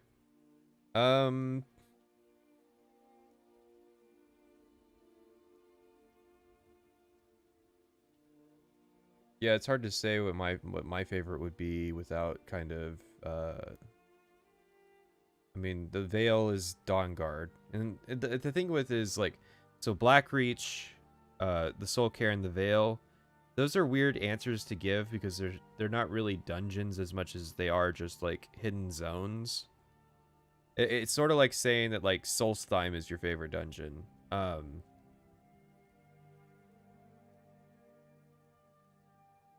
There's the one that's in Hjal March, and it opens, and there's like those weird energy balls that like just kind of roll around on the ground. I remember that dungeon being kind of cool. I wouldn't say all the DLC dungeons were good because they added a couple ones that were not part of the main quest that are not so good. Like there's one that has no lighting in it. It's just now, don't mistake me. It's not that it's supposed to be dark. It's that it's just a mine that is just dim. It's like there's no lighting to it. It's like I don't know how to explain it if you've never made a game before, but it's like unbaked lighting. We wanted to have, undead, and we'd had Draugr before. I think we put them in Blood Moon, the expansion for Morrowind, so that's going way back. And it's a different take. Like they're not skeletons, they're not this. They're more of like mummified warriors, but we didn't want them to be slow moving. We wanted them to have, be action oriented combat. Terrifying. Yeah, and they're sort of the guardians of these ancient temples. They're buried there. I remember during Skyrim going back to Blood Moon. Oh, he cut away. And referencing a lot of that design and art from that. Yeah, just to figure out, like, I heard him heal. What did we do? How do we make that? Yeah, early on it was kind of our own. Hey, where'd all these new Draugr come from? That's weird. Our only big example of something that we'd done before, unless you go back to the really, really old games. And other than there, you just know, all right, well, it's a snowy region. It's there's not as much you can pull from that. You can pull more of the lore, but not the setting as much. Right. Okay, so basically the answer is we included Draugr because they're undead.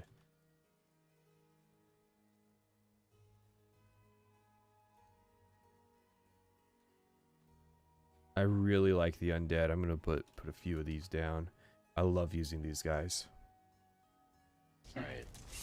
So this room holds the distinction of being the room with the most developer deaths. Because we were true. We were It feels like a tuning. death trap. That is true. We were tuning the balance specifically when we hit this room, Yes. and we kept changing the number of Draugr here, the placement of the oil. So the official filter for Bethesda employees is this room.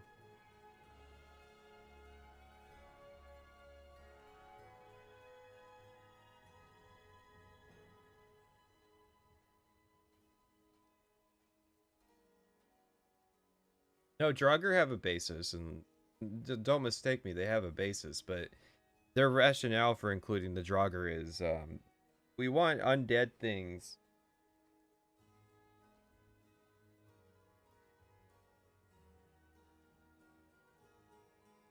Trap.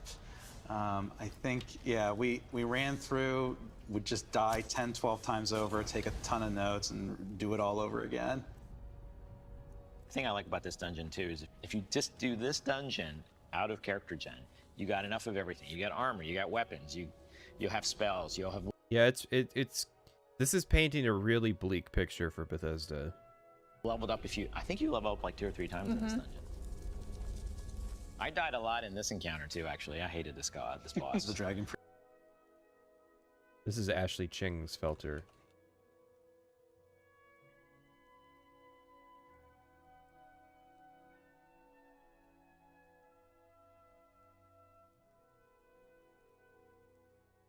We want Brick Shithouse Damage Sponge Draugr to be 50% of what you fight past level 30. Yeah, well, yeah, I'm like, the only way it could be worse is, and it might, people would love him for it, is if the Bethesda employees were just like super blunt and honest, and it's like, dude, we want you to fight we didn't have the time to make fucking enemy variety, so yeah, we had you fight the same fucking enemy types over and over. What are you, stupid? Yeah, of course most of the enemies are Draugr, and guess what? We're rolling in cash because of it. So it's not like we needed to diversify. Stupid idiot. So it's like every interview with Todd Howard, he's like just calling the interviewer just a fucking ingrate.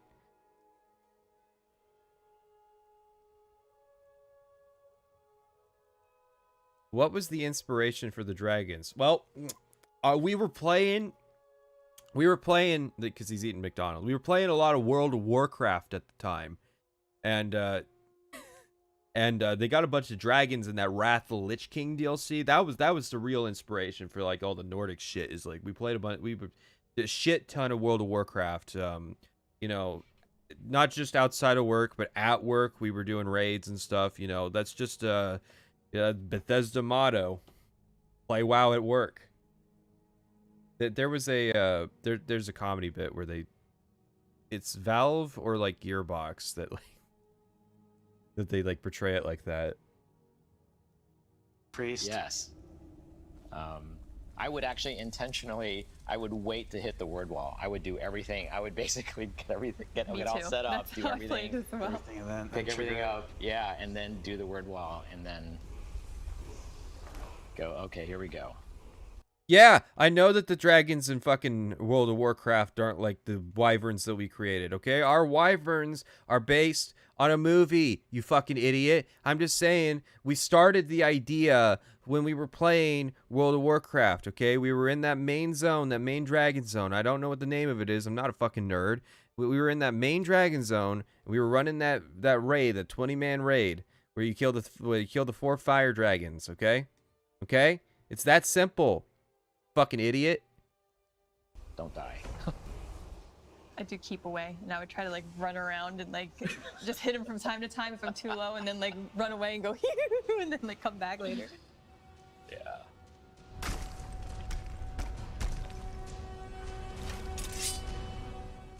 think we have enough time to maybe get through this one guy, and as was said to be the case with Skyrim, we got lost with time, so we'll have to come back again and maybe do another follow-up panel where we go to Whiterun.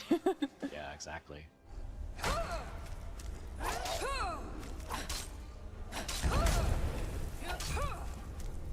No, you fucking idiot. I'm not angry. I'm rolling in cash. Okay? Billions of dollars. Spell it. Billions with a B. B for beta, which is what you are. Billions from Microsoft for doing what I do. Okay? I make this shit, you eat it up. I release it again, you buy it again. It's that simple. Oh no, he's coming pretty well. Way to go, Chris. Thank you to Ashley, Matt, and Will for chatting with us. That guy was so excited to get the chance to be in the limelight, and he gets a thumbs up.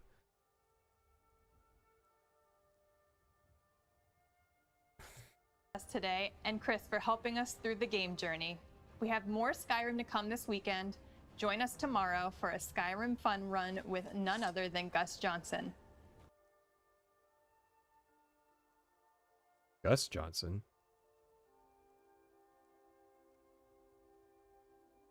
Who the fuck is Gus Johnson?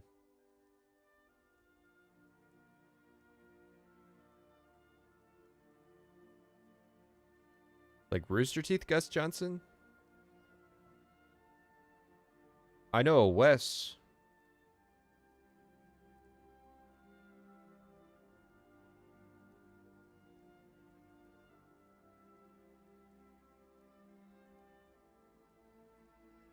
Am I just having a boomer moment? Oh, Gus Johnson.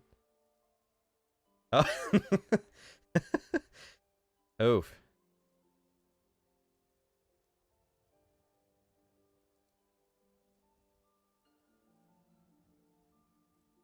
Why is that the one of all people that you picked? Like, what?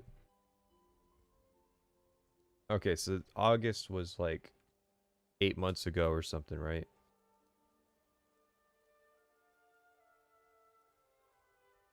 I'm trying to look through this giant clusterfuck of a YouTube channel that Bethesda runs.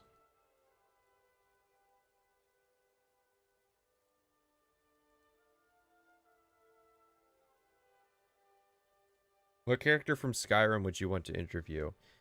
Ulfric Stormcloak. I'd ask him, what's the deal with all these fucking lizards that you allow in your city. Okay? I just want to go to Windhelm one time and not be harassed by lizards when I go through the port district. Okay? I'm just looking for good seafood. Looking for good seafood. Don't want to be told about how bad they got it because they're not allowed to live in the walls. Okay? If they lived in the walls, they'd be mad that they would go live right back out in the port. Of course it isn't in the city. I'm going to the waterfront. I'm trying to get some fresh fucking salmon. Okay? What video was that? That was reliving the opening of Skyrim with the creators from Bethesda Game Studios.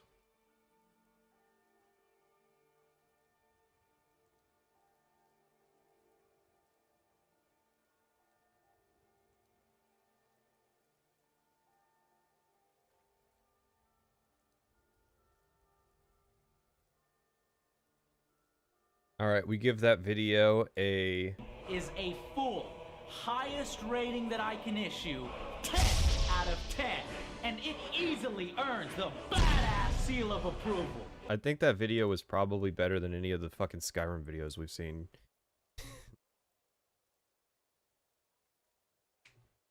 I'm not gonna lie.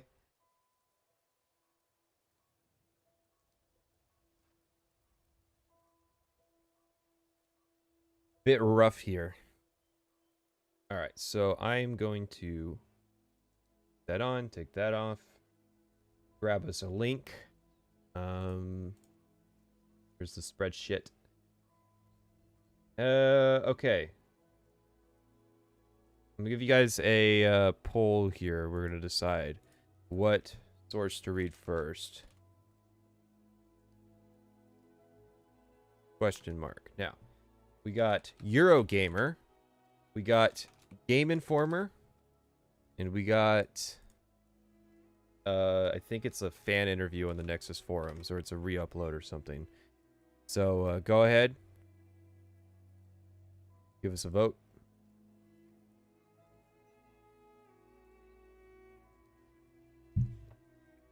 Is it kosher to eat Breton ass? It depends on what race you are.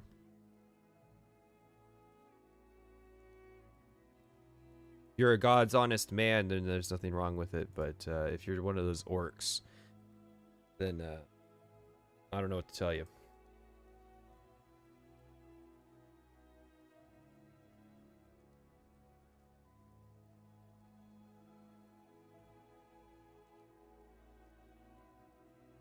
All right, so the votes are in. Nexus forums with 50%. Game Informer with 25%, Eurogamer with 23%. Big oofs. Big oofs. I have no clue how this Nexus forum thing is gonna go. No, I saved the work in progress. Let me just make sure I grab the right link. Put that in the spreadsheet. There we go.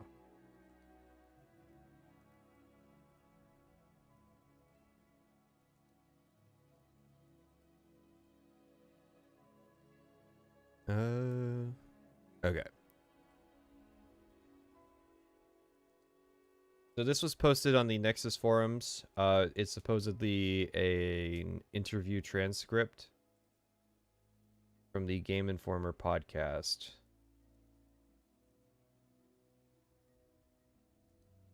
I'd like to get my hands on that podcast if possible, but I don't think that I have it yet. Because the only podcasts I have right now are I have all the Bethesda podcasts downloaded, and we're going to listen to it at some point.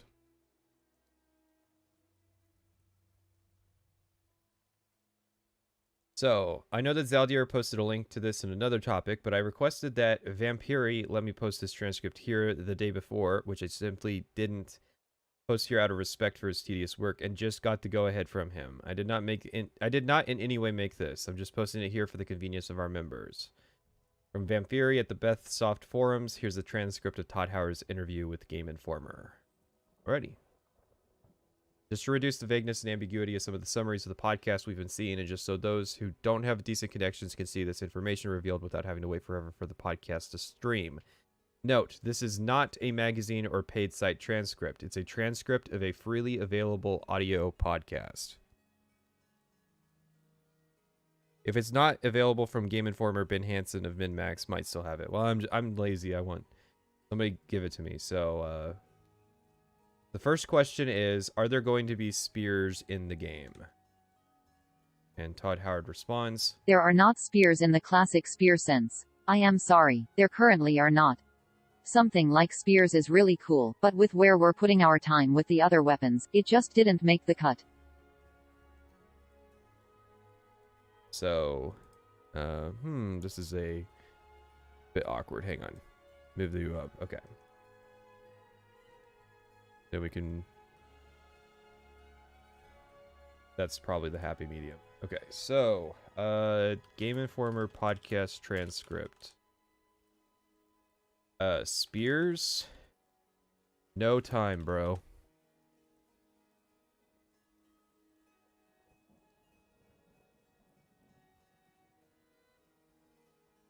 I bet they would have added spears if Game of Thrones Season 4 had been out by then.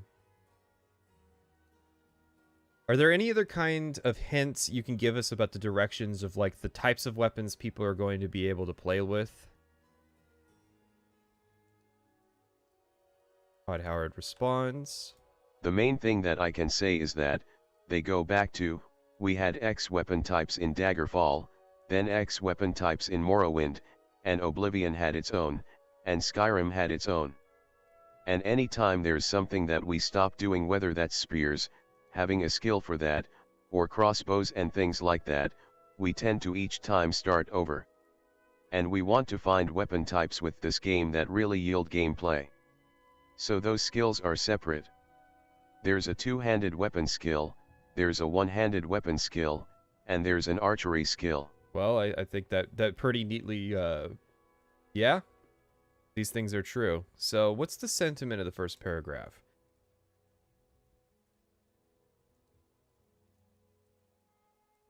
We had X weapon types in Daggerfall, then X weapon types in Morrowind, and Oblivion had its own, and Skyrim had its own. Anytime there's something we stop doing, whether it's spears, having a skill for that, or crossbows, we tend to each time start over. Okay, so I think what he's bungling here is every time they make an Elder Scrolls game, they like start over from scratch. And so it's not a matter of X game had this, so it just automatically gets ported over. But he's answering it like a really weird way. The main thing that I can say, there's a two-handed weapon skill, because those really are playstyles. I'm going to use a one-handed weapon and then either cast magic with my other hand, or I'm going to use a shield, or I'm going to use a two-handed weapon, where it's going to fill both those slots, obviously, two-handed. Within each of these skills, there are perks. They're perks, but they're not like Fallout, in that each skill has its own perk tree. Take one-handed for instance. You have a one-handed skill, and then you can perk that. There's a skill tree underneath one-handed. And within that there are separate perk areas for maces, and then axes, and then swords. So as opposed to having say an axe skill, that is a part of the perk tree within one-handed. It gives us a better balance. You can say, well, I like one-handed stuff, and then you can start specializing as you raise that skill. Yeah, that's basically that's how it is. Use French text-to-speech to make it feel more realistic. Well, you can try that, sure. Are you able to be a werewolf in Skyrim? Where's okay.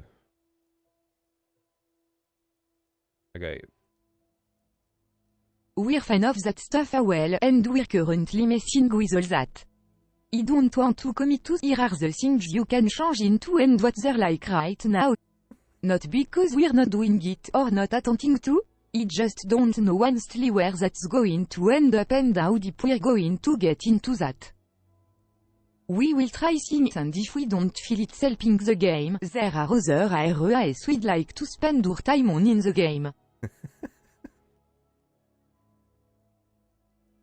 Okay, so the weird thing is, they seemed on the fence about whether or not they were going to do, whether or not they... We will try... Hang on.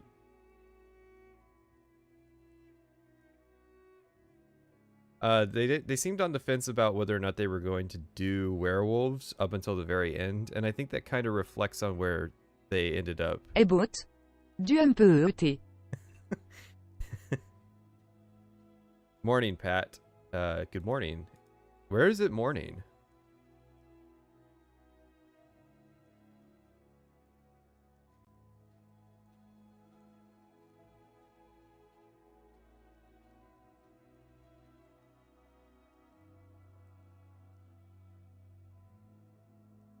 Let's see Todd Howard's business card. People are curious about mounts. Are we going to see a return to mounts? What do you mean a return to mounts? Who asked that? Somebody who, like, didn't... Big Morrowind fan who didn't even know that there was a Elder Scrolls 4. Australia? Is that an option? I didn't... Okay, when I thought that these would, like, read it out in that language. I didn't know that they had text-to-speech devices so that you could listen to them talk in racist accents. Australian woman, perfect. Something we're messing with, and we don't know where it's going to end up. There were things with the Oblivion horses. We liked having them, they weren't the greatest implementation of horses. And now you see things come out like Red Dead. There are more horses in games, and we feel like just the basic implementation we did in Oblivion isn't going to be good enough. We are currently attempting things with that, and I don't know where it's going to end up. I feel like we're going to get a lot of, we don't know where that's going to end up. Horses, we don't know. But the weird thing is, okay, Oblivion didn't have werewolves, so werewolves being weird in Skyrim kind of makes sense. But the horses being weird in Skyrim doesn't make sense because they had Oblivion horses, and sure, they weren't Red Dead horses, but like they were animated well. Whereas the Skyrim horses just feel like they just feel like extensions of the player movement instead of their own creatures. The text-to-speech reads what you tell it to, the way you're supposed to read the letters, combination of letters, in whatever language you ask it to. I don't know about the Australian, American, UK thing. What you were looking at the Oblivion mounts, what were the things that stood out as being the kind of problems for you that you shouldn't put into Skyrim unless you could fix it? And this time we're going to give him a German accent. Mostly I would say controls in the field that you are not in some sort of battlefield jeep. You are riding an animal. Just the feeling of doing it. But a world without them feels a little weird. We definitely want to have them. We don't know yet what you're going to be able to do with them and to what level.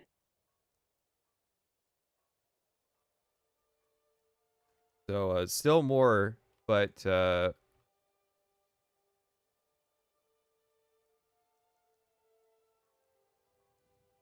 quote, you are not in some sort of battlefield jeep. Because again, the horses in Skyrim feel more stilted than they do in Oblivion.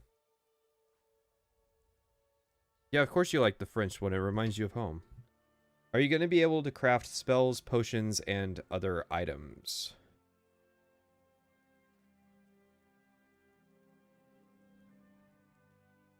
We got Canadian French girl this time. We do have crafting within each discipline now. We do have smithing, enchanting is back a skill, and then alchemy or sort of treating. It doesn't matter that much anymore. Stealth, magic, combat categories, but sort of in our stealth category now. We have a blended skill list, so alchemy is sort of the most magical of the stealth skills. And then we have lots of other things that are not skill-based that you can craft, like cooking and things like that.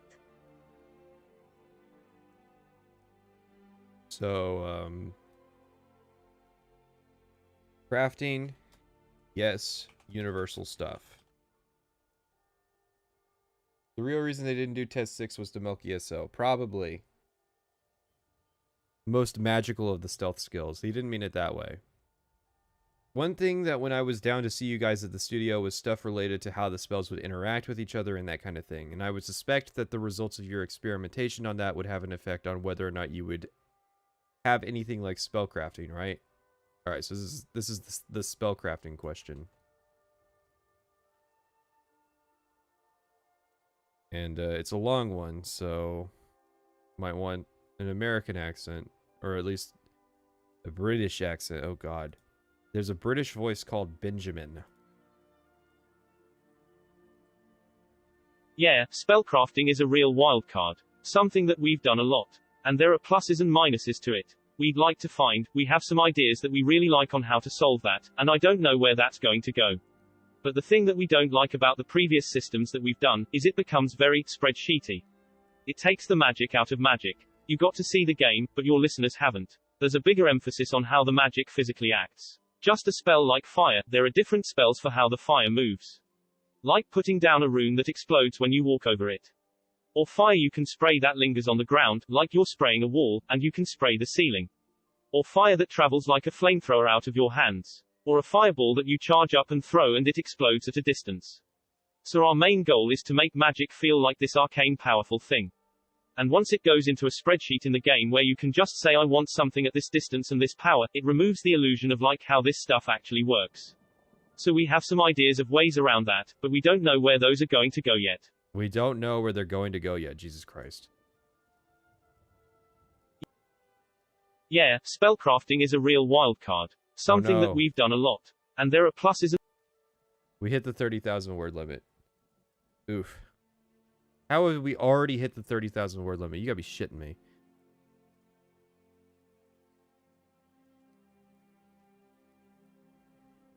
And they don't even ask for a credit card. It's just, you're fucked.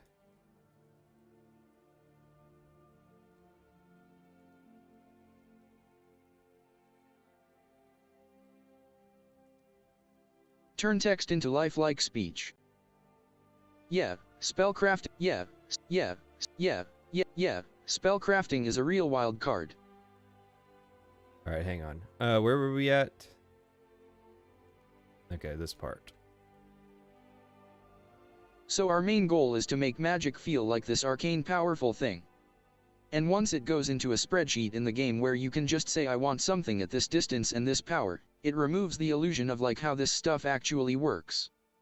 So we have some ideas of ways around that, but we don't know where those are going to go yet. We just don't know. We do have the benefit of, we're really happy with how the magic plays in the game, both visually and mechanically. And then being able to do it with both hands. Well, you know, I've been telling you about these YouTube notifications. You just you cannot trust them to, they're fine, they work fine for videos. Big asterisks on that, but they work fine for videos insofar as videos aren't particularly time sensitive. They work less so for streams, and so you can end up being like hours late to something that is intended to be a sort of live experience.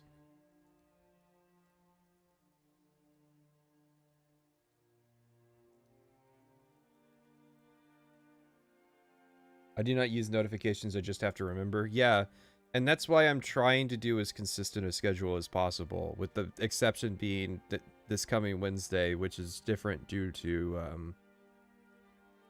active developments with the Skyrim. It can't be helped. What can you do? There are opportunities there for combinations and things you can do without getting into the spreadsheet aspect of it. Which I do know some people like, but it does take away from the impact of the spells that you're finding and mechanically how they work. Oh, okay, Todd. You can do that anyways, though.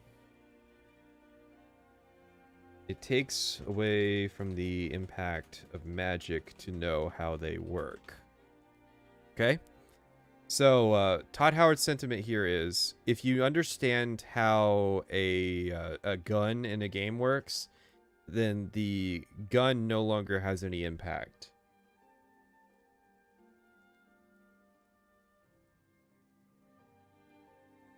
What's happening Wednesday? Reddit AMA. Within the one-handed skill tree, you've got these different perks for maces and axes and swords and so on. Within the magic system, is it kind of similar? Is it by school that you're perking up, or is it individually, like I've got fire spells and I'm going to perk fire spells? Okay. Well, there's the school destruction, so that covers like a category of spells, and then within destruction there are perks for fire-based spells. So people see we've removed mysticism, but that's just a label, right? Yeah, age is just a label.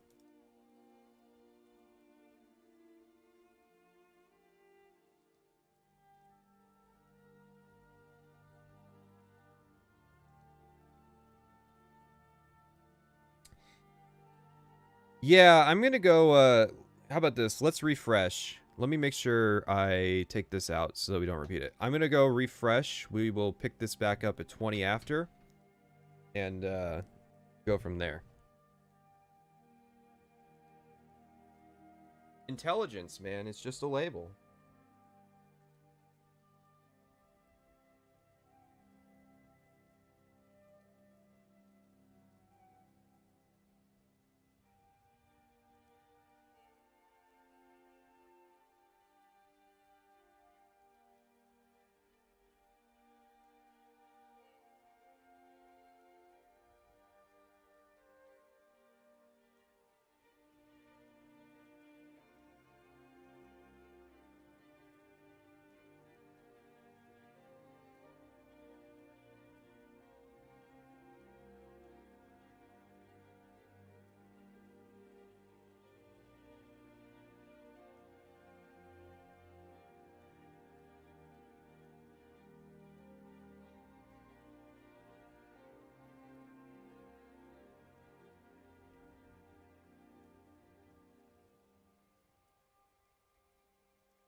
Where's my Hydro homies at?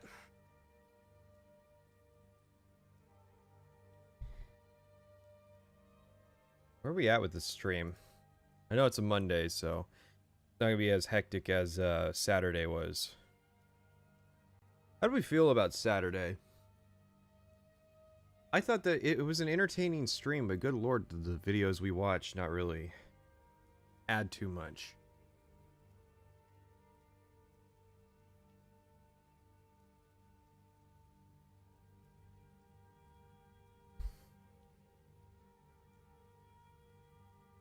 Yeah, I get a lot of like Saturday must have been difficult to get through. It's really not that hard to get through as much as like different things have different values for me. And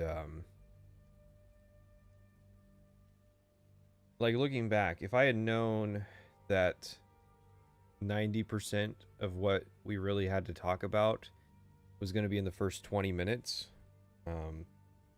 things would have been different.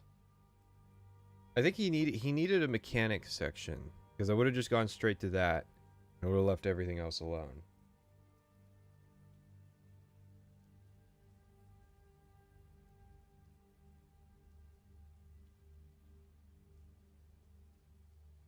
Where on the planet is it still Sunday night? Better not be Sunday night. Yeah, it's Monday. Otherwise, I got a stream tomorrow, and I'm not looking forward to that.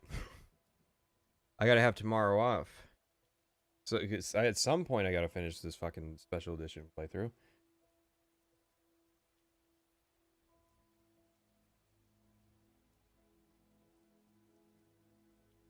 Text-to-speech reader is good free online one, but do they limit how much of do they limit how much I get to use it?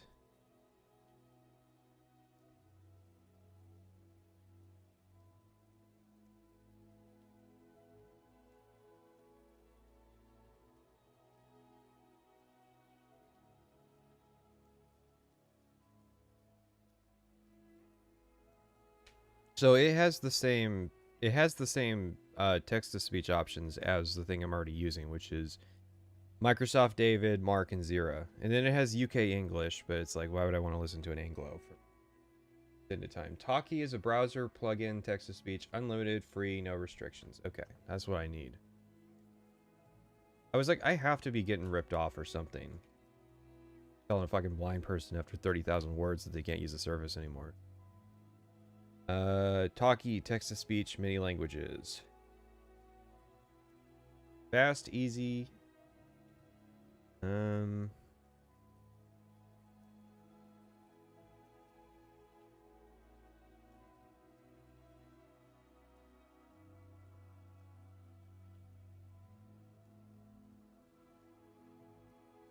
I think Microsoft Mark's not too bad. Microsoft David's bad. He's old.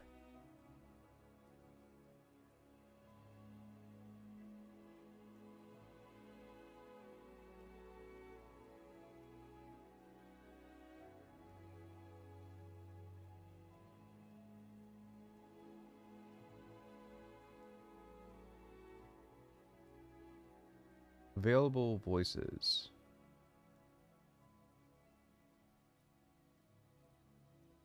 Copy paste the text into Google Translate. That would be one solution, is anything that we could copy paste into.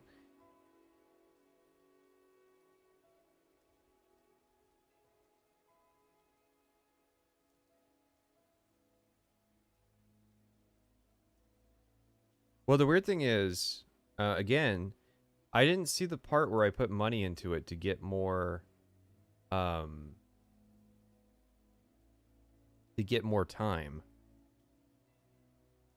No, we still haven't seen G-Man Lives. That's gonna be a, in a bit. So, let's get this show back on the road.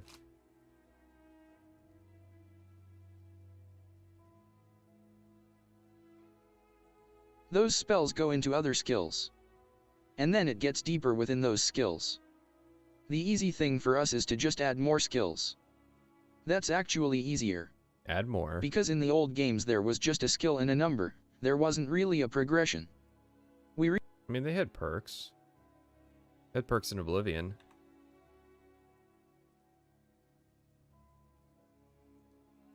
Yeah, it's a lot of him saying skills, skills, skills. Also a lot of him saying, we don't know.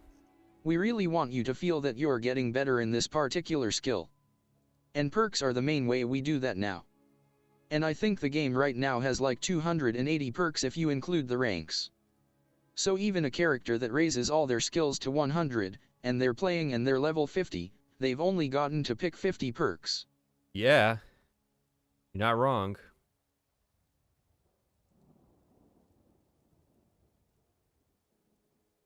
They're very different characters. And a lot of the power is in the perks as opposed to the raw number of the skill. There's still some power in the raw number of the skill, just not as much as there used to be. All that stuff has been moved into the perks. Oh yeah, I gotta take the horse off the screen. So,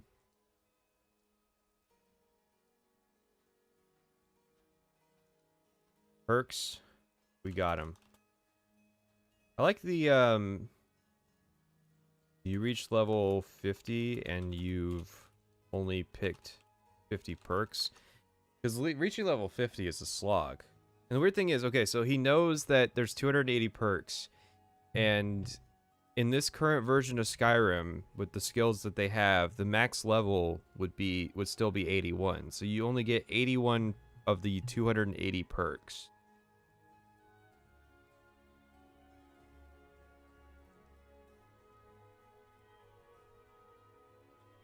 Well, I'm not terribly against perks, as much as I am against removing stuff to make way for the perks. Alright, so their next question was, how long did it take them to answer that? It took them about 2 minutes. Okay, so How are the races different from one another? So the main decision you make in the beginning is what race you are going to be. You no longer pick class. You basically pick what you are going to look like, and obviously the race is a big part of that. And that comes with certain skill increases. So certain races have certain skills that are higher to start with, and then they also have either spells, depending on what race you pick, and / or racial abilities.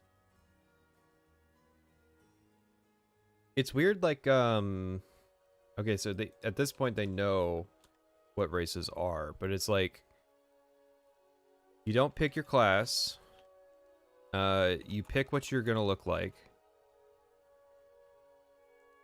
Also, it comes with skills. Skills and racial ability. So it's like, he starts out like, oh, it's just it's just the way your character looks, and then like he just increasingly lists like differences.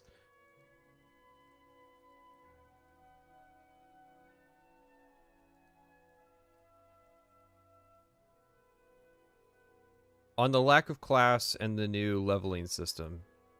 That's not a question, my guy.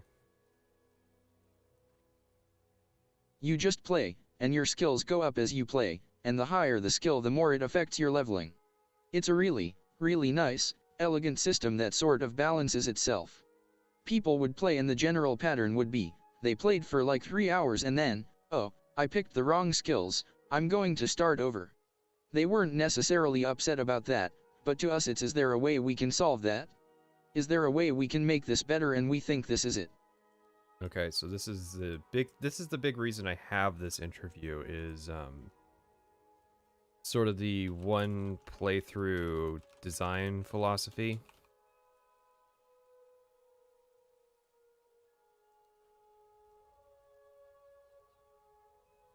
This part right here.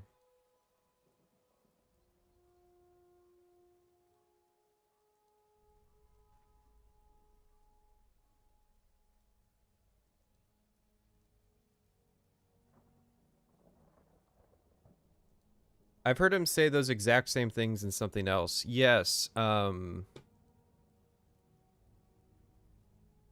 there's a couple places that he's kind of repeated this sentiment.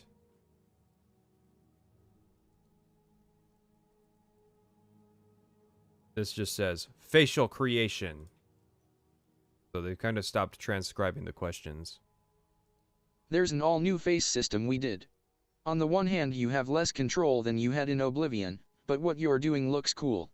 Our joke was Oblivion would have been better if the random button was renamed the ugly button on the face creator. So we've redone that completely with really, really nice results. Something simple like a nose, we have a lot of pre-built shapes you can pick from, and then you can adjust the size and position of that, as opposed to lots of fiddly sliders. It lets us handcraft a lot. Yeah, who gives a shit? I like to think the interviewer just stopped trying and Todd responded flawlessly anyways. Yeah, it's all off a script. What are the dragons going to be like in the game?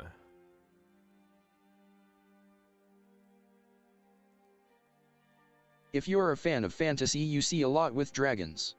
They've been a part of classic fantasy that we've never done. So we wanted to do them in a way that they were part of the world, and put them on screen, and fight them in a way that you conjure up in your head when you read fantasy that you haven't really seen in a game. And that's what we're trying to pull off, that they are these fierce beasts. They do become these kinds of boss fights, like a mix between a Big Daddy and a helicopter in Half-Life 2. These things that you see coming and you're like, oh no. They are really difficult to kill.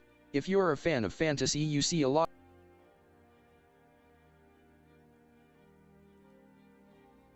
Big Daddy.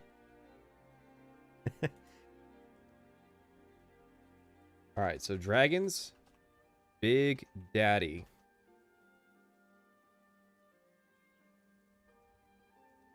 Big Daddy. Are they enemies you end up fearing the most? No. I would say the Draugr Deathlord is definitely the scary enemy. Definitely. Oh yeah. We had a lot of backup plans for them when we were developing the game. Because when you deal with a creature that big and its AI and how powerful it is. You know, how much can it fly? Can it land? Will it be able to do this? We made a little team of people to work on dragons and put some of our best people on it. They worked on it for 2 years. They really came out like.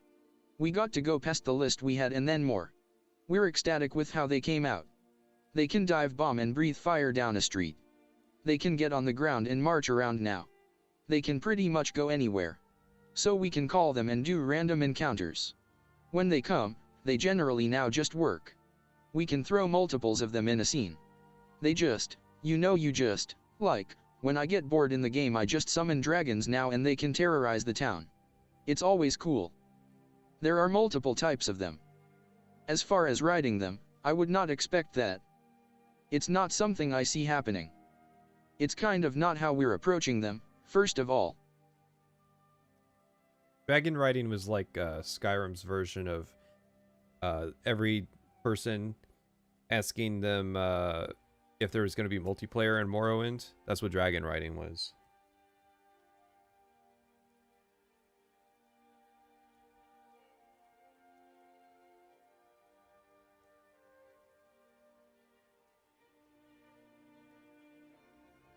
I like it when you call me Big Daddy. Companion characters. That was a really fun and really cool part in Fallout. What's going on with that? We are approaching it in a different way. I would not expect the deep personalities and uniqueness with a low number of companions. We are aiming for a much. Yes, but dragon riding was the DLC edition. We are approaching it in a different way. I would not expect the deep personalities and uniqueness with a low number of companions.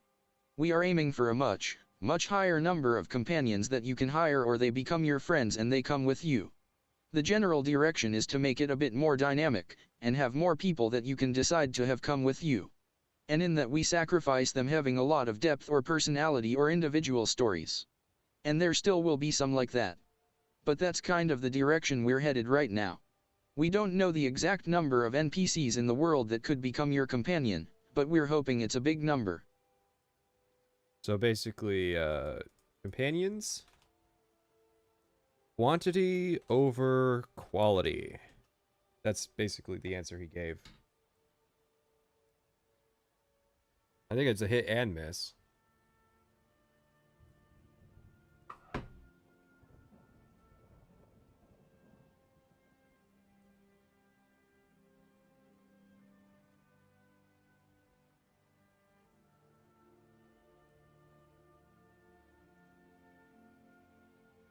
Hit or miss, I guess they never miss. Hey, you got a boyfriend, I bet he doesn't kiss ya. Radiant story, that's just the question. We want to be careful to not oversell it. It's a tool that we use to make quests. We started the game by making them all very random/dynamic. You do see the holes in that.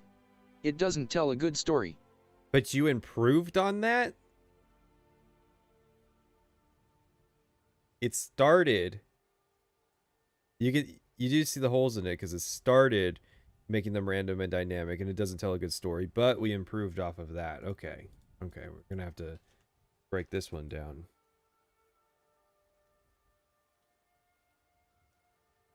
They started bad, but we improved them.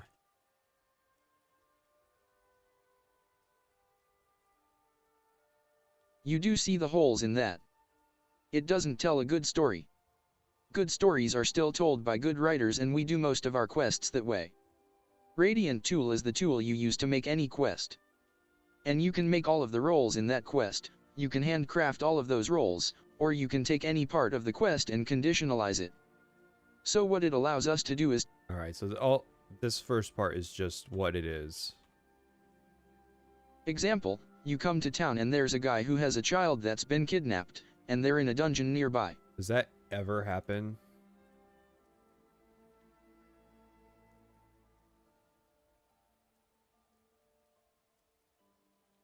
Example, you come to town and there's a guy who has a child that's been kidnapped, and they're in a dungeon nearby. We can write that as a quest template, fill out the roles saying it's a guy in town who likes you, who has a child, and then the role for the location is a dungeon that fits this. We can pick a dungeon that you haven't been to for some reason that's nearby. You walk into town and the game just says, oh, there's a guy in town who likes you. We're going to kidnap his kid who you might have met, and put him in this dungeon for some reason you didn't go to.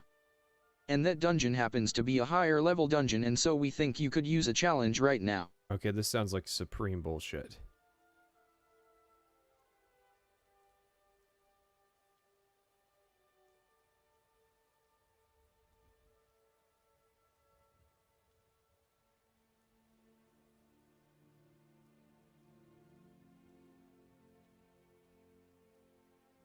Threat level, dragon. And the reward is going to be this other thing that your character can use. Doing that before was impossible. But we have that opportunity right now, and so tend to be using it. The more dynamic quests tend to be like little favor things that people ask you to do, not full-blown quests. But if you were to play a quest, it's very hard for you to tell. What to tell what? It's going to seem very handwritten. Okay, sure. Let me just put that down.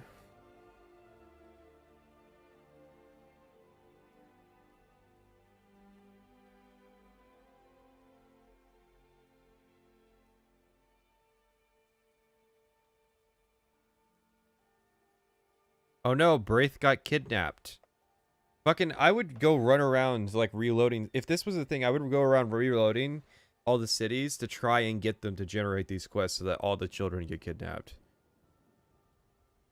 It's very hard for you to tell the difference between dynamic and radiant quests. It's going to seem very handwritten. You'd really have to compare notes with friends to figure out the parts that particular quest decided to make dynamic. There's a person somewhere in Skyrim that we need you to go beat up. It's going to seem very handwritten. You'd really have to compare notes with friends to figure out the parts that particular quest decided to make dynamic. Because some quests have no dynamic elements, and some quests have more. When we're going to send you to do something, we can tailor that a bit to the things you've done.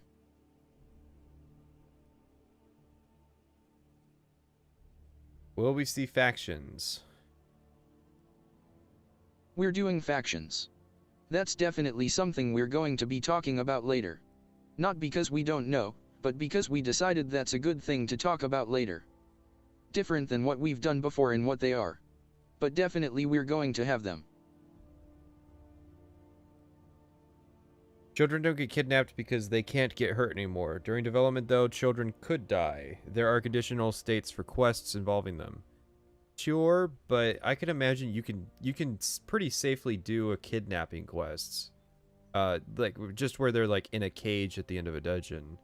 Are there some that are returning, or are they all new ones? There are some that are returning, yes. 111111, how committed are you to this number?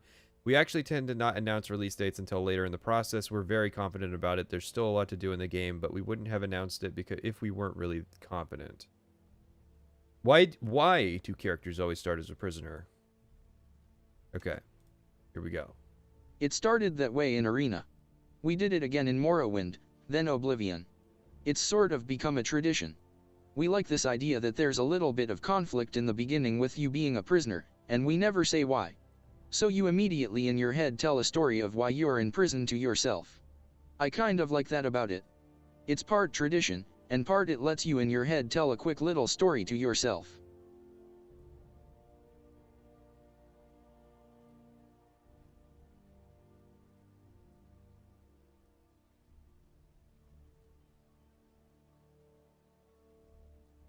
The only people who can get kidnapped by Radiant quests are now only adults. It's silly. Isn't that a Hearthfire thing?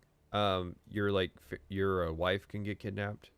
What aspects of Skyrim are going to appeal to a gamer who wasn't a fan of previous TES games but was a fan of Fallout? If you really don't like Oblivion, I don't know that this is suddenly going to switch you over. One of the things that Fallout 3 does well is there's a certain tone of the world. There's a certain uniqueness to it, it has style. But the Dibella quest isn't Radiant. That's their whole point is, do these Radiant quests where people get kidnapped actually happen? One of the things that Fallout 3 does well is there's a certain tone of the world, there's a certain uniqueness to it, it has style. Oblivion, for what it is, can be very kind of classic, traditional fantasy. There's not a lot of unique style to the world. Whereas Skyrim I definitely think has a unique... Alright, so, what was it? This is, we'll call it Spiting Oblivion to Cherish Skyrim. It's a common marketing thing. Oblivion has no style. Not at all. Completely styleless. Skyrim? Oh, man. Fuck. You can't even... I can't list them now, but I couldn't even begin to tell you all the styles that are in Skyrim. Oblivion, for what it is, can be very kind of classic, traditional fantasy. There's not a lot of unique style to the world. Whereas Skyrim I definitely think has a unique style. We got better at that, and we push it, like what is the culture of these people. So it has its own flavor. It's definitely grittier. It's lower tech. Yeah, sure. I understand what you're saying about Oblivion, but sort of my point with it is, Todd Howard's pitching it as, there's no style to Oblivion, but Skyrim? Skyrim's gonna make up for that. Skyrim is peak style.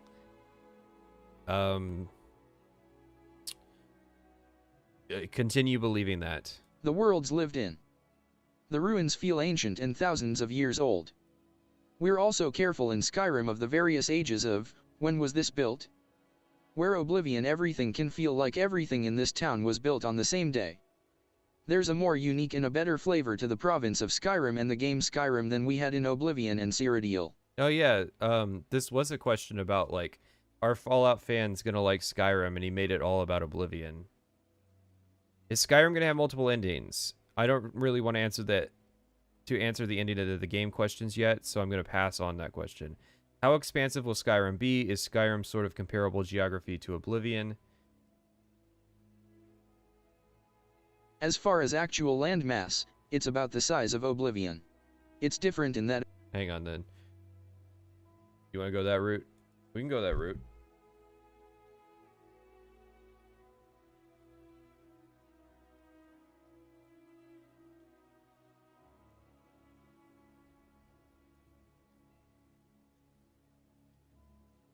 Mountains are style. No, I need the original.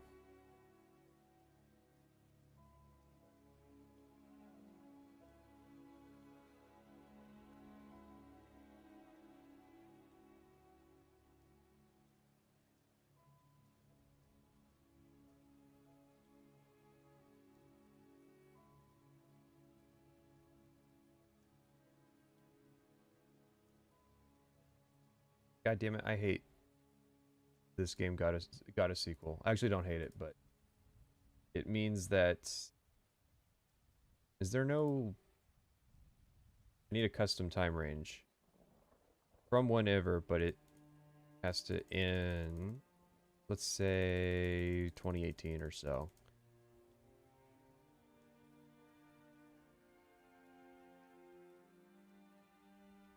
It doesn't work for image search. God damn it.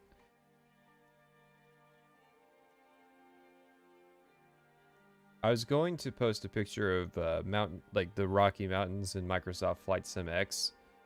It's kind of a counterpoint to your mountains are just pure style kind of claim. That's not necessarily true.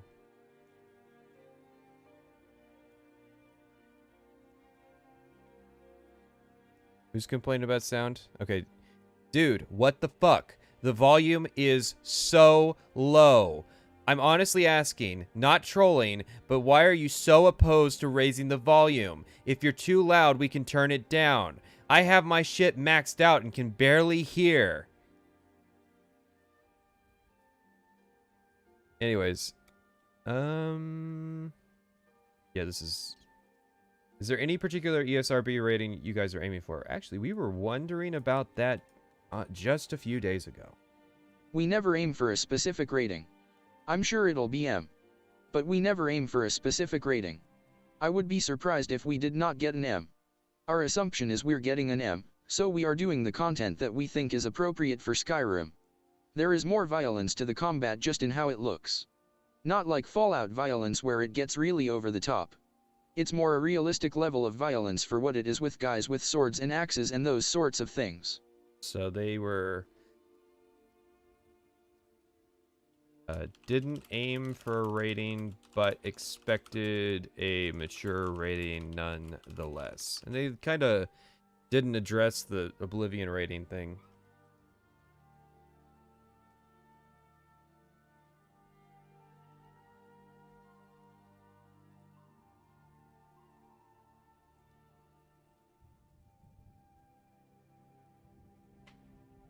I mean, if you're basing it on the background music's low, but that's just because that's just so that if there's no background music, then that's what most of the stream will sound like. I didn't notice until like after I was done streaming Oblivion how weird it was without any kind of background music. So, is there a HUD, and if not, how will the health system work? There is a HUD. It comes and goes as needed. There is a small compass bar at the top that right now is always there for direction. Your magicka, your health, and your stamina. Okay, I don't need this. Will there be an X64 version for PC players? High resolution textures, will they have to be modded in? Do you have a dedicated group for the PC version? We work on it together. The main thing for people to know is our background is PC games. The game is authored here on PCs. That's what we work on. Yeah, I wouldn't expect you to be developing the game on an Xbox. Like, a lot of the team is playing the game on PC all day. We do want the platforms to each have a really high level. You have a copy of Oblivion for the 360 that's rated T for teen with a box that's rated M. Well, the copies are still going to be rated T. They just had to put stickers on all the boxes that were out there when they re-rated Oblivion.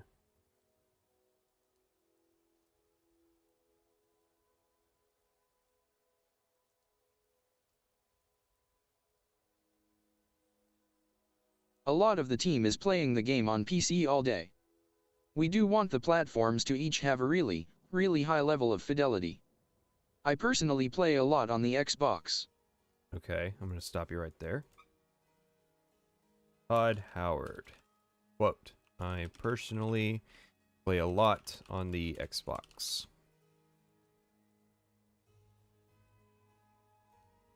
Oh, the next line's even better. I'll just copy it.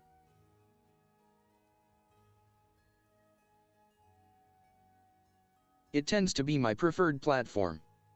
We do a lot of graphics development still first on the Xbox, just because it's smoother. And then a lot of that stuff does go over to the PC. We tend to do as much as we can as the project goes on, because we want to support as wide a range as possible.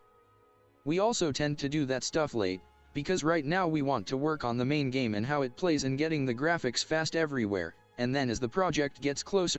Todd Howard was foreshadowing the Microsoft acquisition since, like, 2000.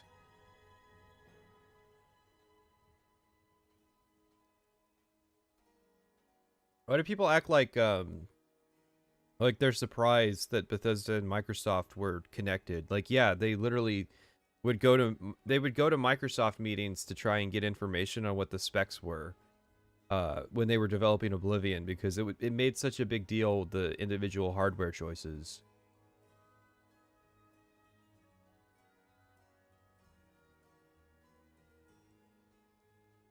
And then as the project gets closer to release, we start supporting all those other things. You'll definitely be able to run the PC on a much higher resolution. All of our games that we've done so far, Morrowind, Oblivion, Fallout, the PC versions have higher residential textures they ship with by default. A lot of times you don't notice that, because when you play a console game you're sitting 6 to 10 feet away from the screen. Whereas on the PC, you're... Oh, you didn't notice that they were high resolution textures because you were just really far away.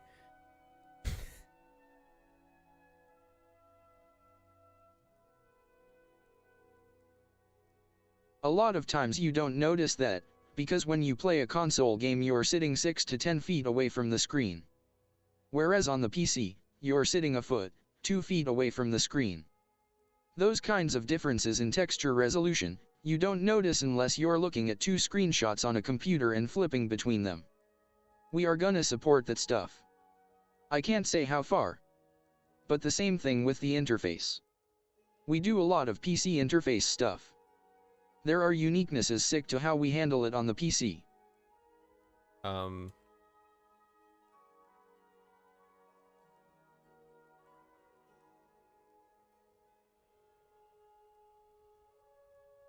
I'll add that to the list. Okay, that was interesting. Your philosophy towards achievements and trophies. What do you think about those systems and how do you want them to work in Skyrim? What the fuck did you just fucking say about me, you little bitch? I'll have you know I graduated top of my class in the Navy SEALs, and I've been involved in numerous secret raids on Al-Qaeda, and I have over 300 confirmed kills. I am trained in guerrilla warfare and I'm the top sniper in the entire US Armed Forces. You are nothing to me but just another target. I will wipe you the fuck out with precision the likes of which has never been seen before on this earth, mark my fucking words. God damn. I went wild. You just asked him about achievements, bro. Alright, see you, Zarek. I saw that you made a video. Are you just active again? We love them. We definitely do them with all of our games. Our general approach is to have a mix. If you look at the mix in Fallout 3 between specific quests and leveling or collection, that kind of balance was pretty good. We have to do it differently this time because we have a lot more quests. We like to have a balance of specific quests that are important, or quest lines, and then just general gameplay stuff. Is there any chance you guys are going to do Connect support? No. Major spoiler, but one that's actually cool. Oh, god damn it, the archive isn't going to include it. Well, look, I'll look at it now. This one. Maybe if I visit the actual forum page. It's still up. Alright. Down.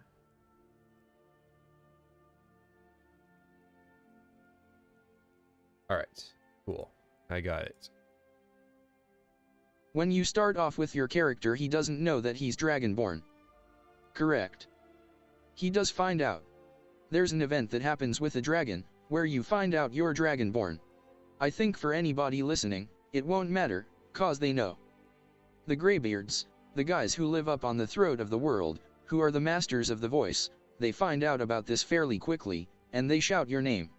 They shout Dovahkiin into the wind, and it kind of rumbles through the world. The mountains shake when they call you. And you think, what was that? I have been promised 7,000 steps, and I am going to count them. Our world artists are amazing. We have just an amazing team, and they put so much detail in the world, so they didn't blink when I said it must have 7,000 steps. When you look at all the stuff we have in the world, 7,000 steps obviously is not that hard. So was Todd Howard the guy on Reddit that counted the steps? Explain how the leveling system works, particularly in relation to the maximum level. What's your philosophy toward that? How long can you level in the game? When does it become basically impossible to level? Okay. This is the last question. We don't code in a maximum level. There is a theoretical maximum depending on what your skills are.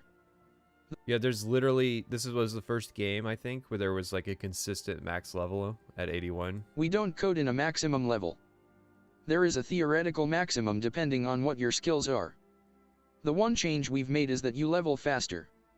We've sort of balanced Oblivion and Fallout 3 in some respects to like a 1 to 35, 1 to 30, so if people play for a long time that's the kind of high level with creatures and whatever. This one is balanced like 1 to 50, but that isn't longer in gameplay. You do level faster, a lot faster, especially in the beginning of the game. Because of the power in the perks, we wanted to be giving them out at a higher rate. The actual maximum depending on your particular character how it works out might be 75. This is such a weird way around this question. So, yeah, that's that interview done. It would have been nice to have the actual podcast, but that's something that I think I'm just gonna have to wait and see if anybody has either a link to it or the actual podcast itself. I was gonna supercut the Bethesda podcasts into one thing and put it on my second channel.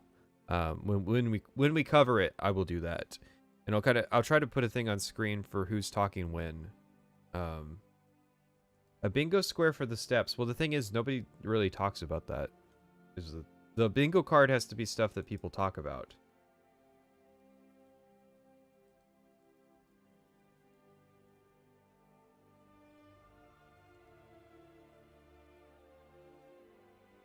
Seems like you can't get Legacy Skyrim anywhere. What's up with that? I think it's that Dark Souls thing of they started selling a new version, so they took the old one off. And they do that because people would realize that the new versions aren't really worth the money, and so they would just keep buying the cheaper old version. And so they want to be able to justify continuing to charge $50 for Skyrim for people who've never played it before.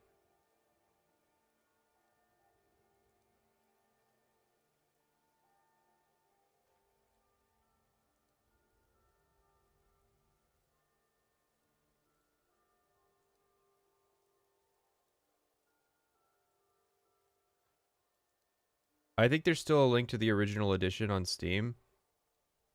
I don't know anything about it because I already own it.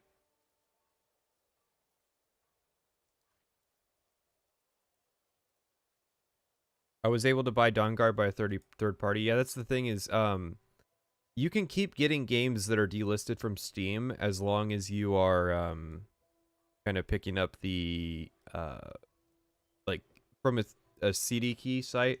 So like most of the time I would say don't use CD key sites except for if the game is delisted from Steam, because that's actually one of the few ways you can still pick up those kinds of games.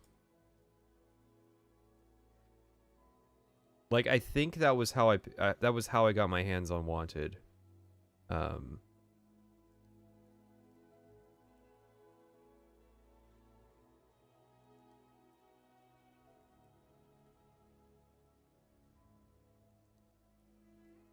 Is a full, highest rating that I can issue, 10 out of 10, and it easily earns the badass seal of approval.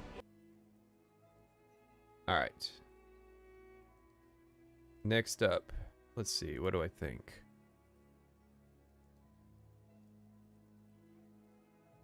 So it's 6 o'clock, and I'm supposed to watch a G-Man video today. I would have liked to have gotten through more sources. I didn't realize that the thing we watched, where they were doing the intro, was going to be so long.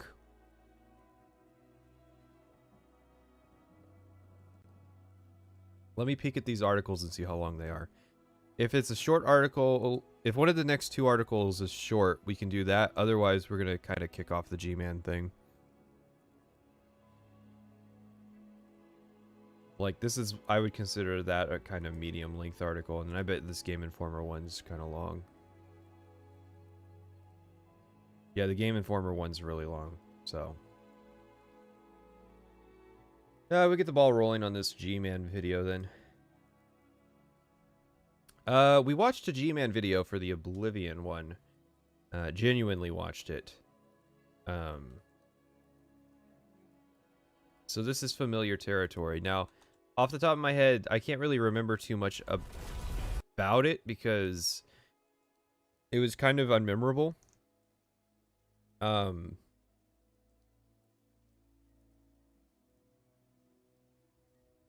The one thing I remember is he said that he said something like there are like around 21 skills, and I kind of like snapped back like, what do you mean there are around 21 skills? Can you not fucking count? That was like the one part of that I actually remember, and I don't think we used anything from his video because of how sort of how vague he was. I mean, LGR had the same problem. And I know people like to simp for LGR. That's not to say that's invalid. It's just a matter of like LGR is kind of like a consumer reviewer. Like he likes talking about the nostalgic factors of old games, as opposed to he's more into what came in the box of the game than he is the actual game itself.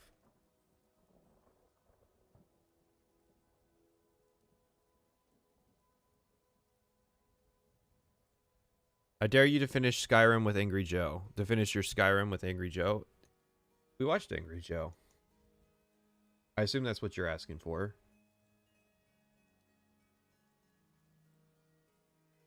Isn't LGR a Sims reviewer? I think so.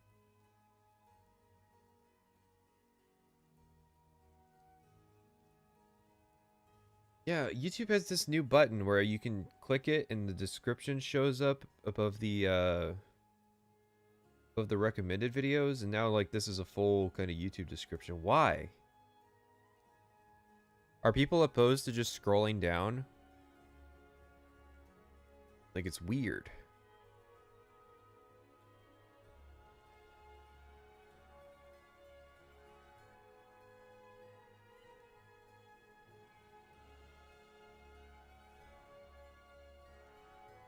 I think they want the end of your video to be Joe's 10 out of 10 clip. That that could be a thing. I'm not sure how to kind of broach that topic. Is like it just seems kind of pedantic in the video to go, and then there's Angry Joe who's like really really super excited because Dime Tree did that. He like showcased a bunch of people being positive about Skyrim.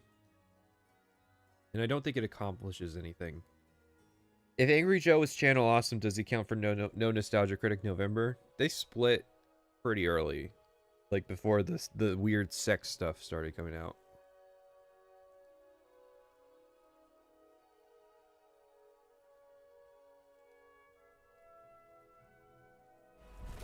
I guess the place to start would be to send it. But there's one they fear.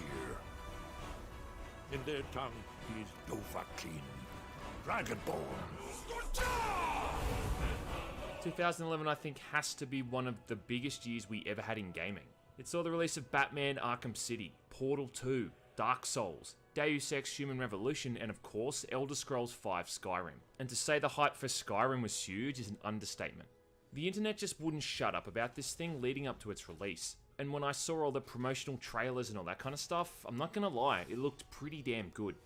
You weren't just some random character anymore, you were the goddamn Dovahkiin, a legend.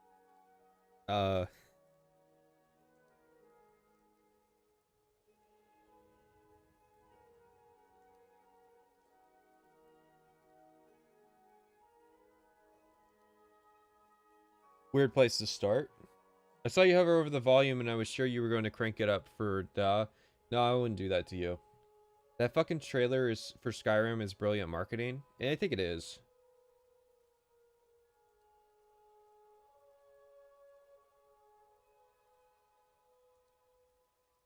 I don't know. I just think that's like a weird... Okay, it's weird to see the differences in people's philosophy. Because there's some people who are really into that kind of power fantasy of you are the chosen one, and then there's a lot of people that I'm kind of around that aren't, that are like, they're so tired of seeing you be the chosen one that they're actually kind of into that sort of Oblivion experimental you're not actually as chosen or chosen at all. I can only ever barely understand what Sido was saying in that trailer. He's got a weird accent for the Greybeard characters. Like, why is it that living on the mountain just gives you a weird accent? Shouldn't they sound like Nords? Or shouldn't, like, the Iverstead people sound like them? Like, that guy who brings supplies up to him. I think the idea was that, like, he would be a future Greybeard. So it's like, shouldn't that part of the world have that accent? Not just a bunch of weirdos on the mountain? Or is it specifically, what's his name's, like, speech impediment? Being a literal who in Kingdom Come was way more fun than I thought. Yeah, that's kind of the thing was we like with Skyrim and post Skyrim, the discussion was a lot on people being tired of being chosen ones, and that like prophecy stories were really generic. The narrator is Esper, not the Greybeard guy. Are you sure? Are you sure?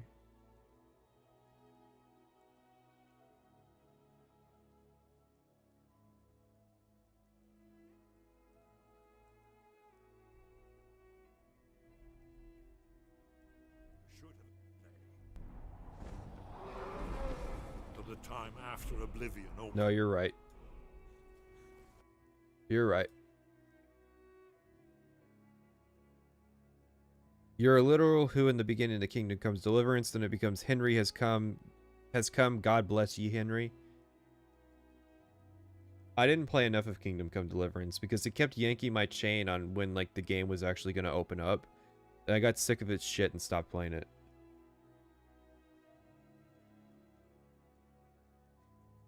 As Joseph Anderson puts it, prophecies are a lazy way for the writer to force events to happen because the arbitrary forces they created make it happen. Yeah, that was the sentiment that I feel like a lot of people have had in response to Skyrim, is that just making you the chosen one isn't interesting by itself.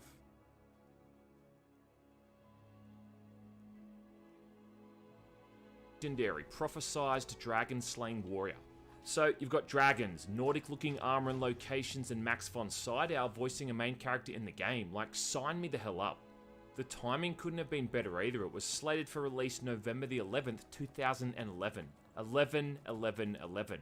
Then it came out, and in typical fashion, every man and his dog gave the game 8s and 9s out of 10. People on Reddit quickly... Only 8s and 9s? Come on now. Be charitable. Almost everyone gave it a 9 or 10.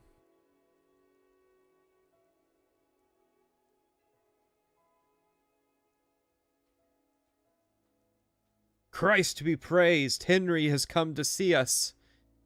I really think Bethesda needed to push the Blades being worried about Parthenox being a threat after the Dragonborn dies, or at least something to make the Blades versus Greybeards effective. I think, you know what, that's probably a good point, is if the Dragonborn dies, there's no guarantee of the Blades being able to slay dragons.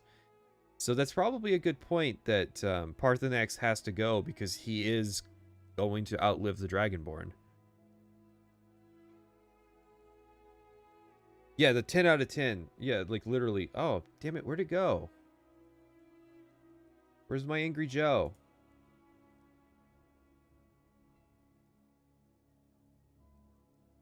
My Angry Joe. He actually has a second video, but I think it's just like snippets of his stream from playing it. Final verdict for The Elder Scrolls Skyrim is a full, highest rating that I can issue, 10 out of 10, and it easily earns the badass seal of approval. Yeah, pretty much everybody was saying that.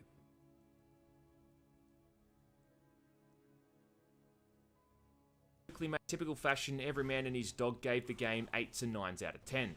People on Reddit quickly made a cancerous meme from a throwaway line of dialogue that was about as annoying as the cake is a lie meme from Portal 2.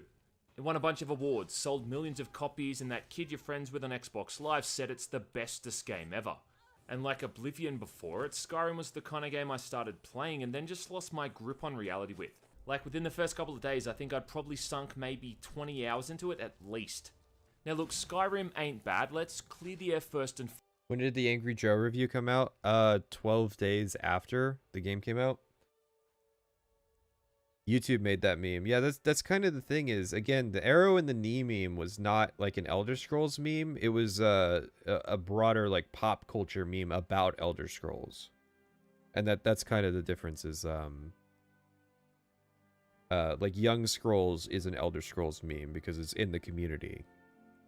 Foremost, it's really not a bad game. But it sure as hell ain't a thinking man's RPG, and that's where some of the problems started. Still, it's got a bit of a love it or hate it kind of reputation, and has its good and bad points like every other game out there. So having said that, let's take a look at it then, shall we? So set 200 years after the events in Oblivion, Skyrim takes place during the midst of a civil war. Between the Stormcloaks, a Nordic faction, and the In between the Stormcloaks, known racists and associates of Noah Caldwell Gervais, watch Manslayer videos. That's hard to well, maybe, because the thing is, I think every scene of a Manslayer video, I could have ideas about where I could slot that in. Because, I like the Cicero bit where he goes, Cicero takes care of his pretty, pretty body, oils it, preserves it, masturbates it, and then like the guard comes up and goes, that's it, I'm placing you under arrest. I could use that guard line for so much. That's such an exploitable bit. Why does it have to be love it or hate it? Why can't it be about how almost everyone feels about it and be both love it and hate it? Well, you know, there's two opinions about things. You either love it or you hate it. That's how it works. Didn't make the rules. Damn it, man, look!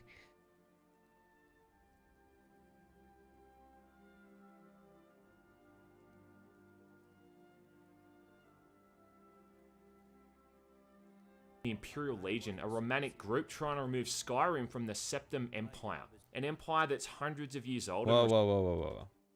Civil War. Between the Stormcloaks, a Nordic faction, and the Imperial Legion, a romantic group trying to remove Skyrim from the Septim Empire. And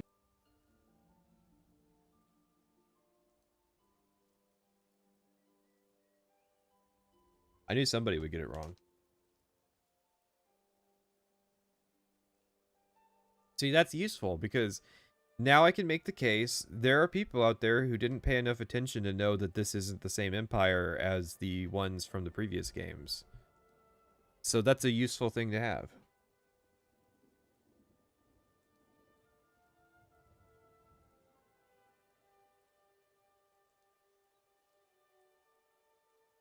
Well, it's not that Ulfric was on Ambien during his racist phase. It was the 70s. There were lots of people who were racist in the 70s, and I think that it's really unfair to criticize Ulfric for things that were acceptable at the time.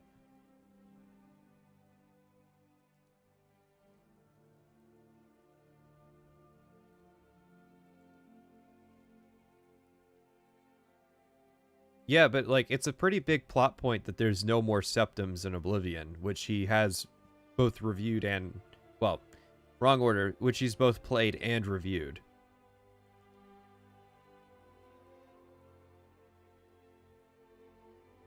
an empire that's hundreds of years old and responsible for the stability and prosperity across Tamriel.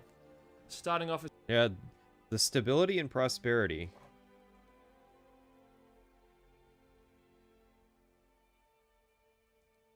So much stability that Morrowind had a massive apocalypse. Black Marsh is invading another country. Hammerfell sought its own independence. There's a rising power in Somerset that's conquered Valenwood and elsewhere. Real prosperous times for Tamriel.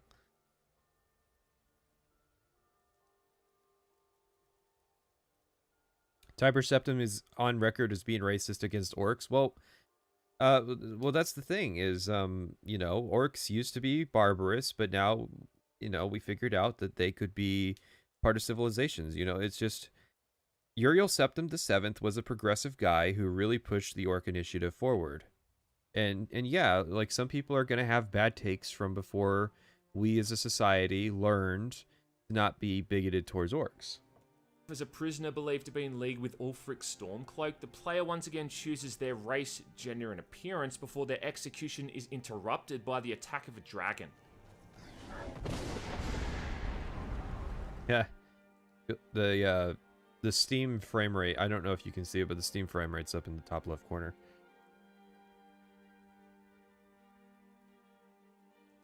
Yeah, it's a common idea that orcs were changed in the Warp of the West. But the thing to remember is that Gortwog was a civilized orc before the warp, which implies that it's more that like cultural perception of orcs changed with the Warp of the West.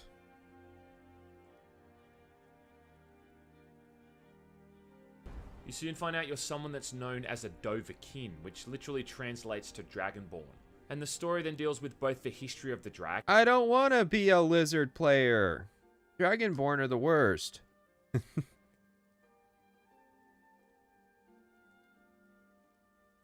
dragons in the civil war that's raging across Skyrim. The outcome the player has direct control over. By Ysmir, Irileth was right. At the heart of all of this is a super powerful dragon named Ulduin, who's going around resurrecting his dragon buddies, and his ultimate goal is to ultimately just kind of take over the world. Man, And learning the way 200 dwarven arrows. Some wild shit. Empire made everyone less racist functionally to some degree by its collective nature. Yes, I think the big thing that helped redeem the orcs as a culture was their service to the Imperial Legion as really good armorers. Kind of shifted Tamrielic attitude towards orcs around. Plus the fact that they actually had a civilization and a home. way of the Dovahkiin is the key to stopping him. So on the one hand, you've got Alduin, who's just like a clear-cut villain, whereas with the Imperials and the Stormcloak and the whole Civil War thing... There's also a clear-cut villain, because this man, known associate of Noah Caldwell Gervais, is a vehement racist. I heard him talking shit about the Vietnamese while I was doing the Stormcloaks. I'd argue Bethesda rewriting the orcs to be something more than a stopgap mob race had more of an impact. Well, yeah, obviously that's the meta reasoning why. Orcs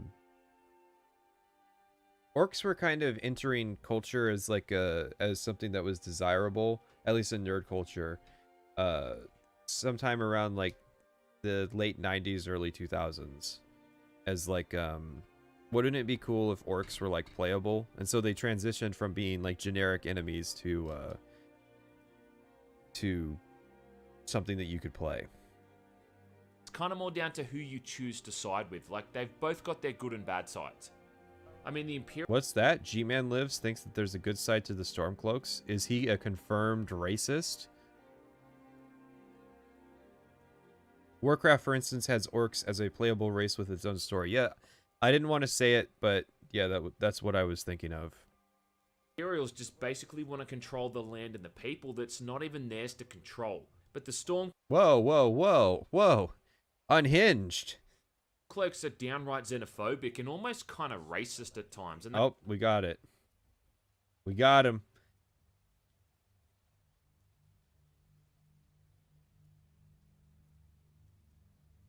Stormcloaks are racist. Put it in the book.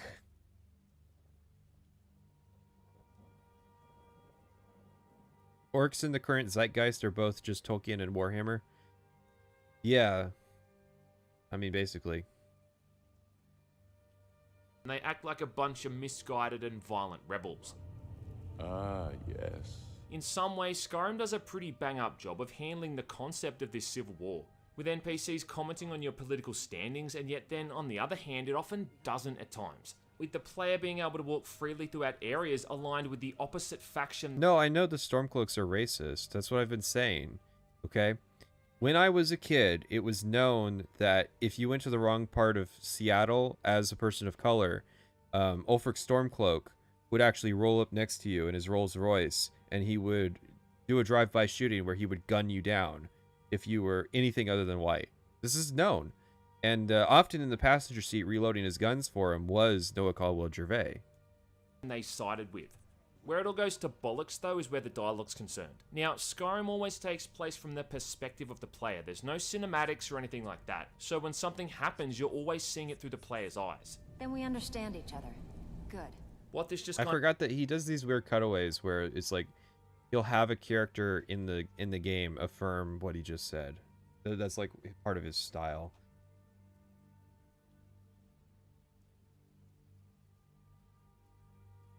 No, like, Seattle has a known racism problem. What it boils down to, though, is what I've often referred to as talking heads, where an NPC just quite literally stands in one place, often in a neutral position with their arms by their side, delivering line after line of dialogue. It's often incredibly boring, monotone, and drab stuff. In fact, I'd argue it's even worse than Oblivion. I mean, at least...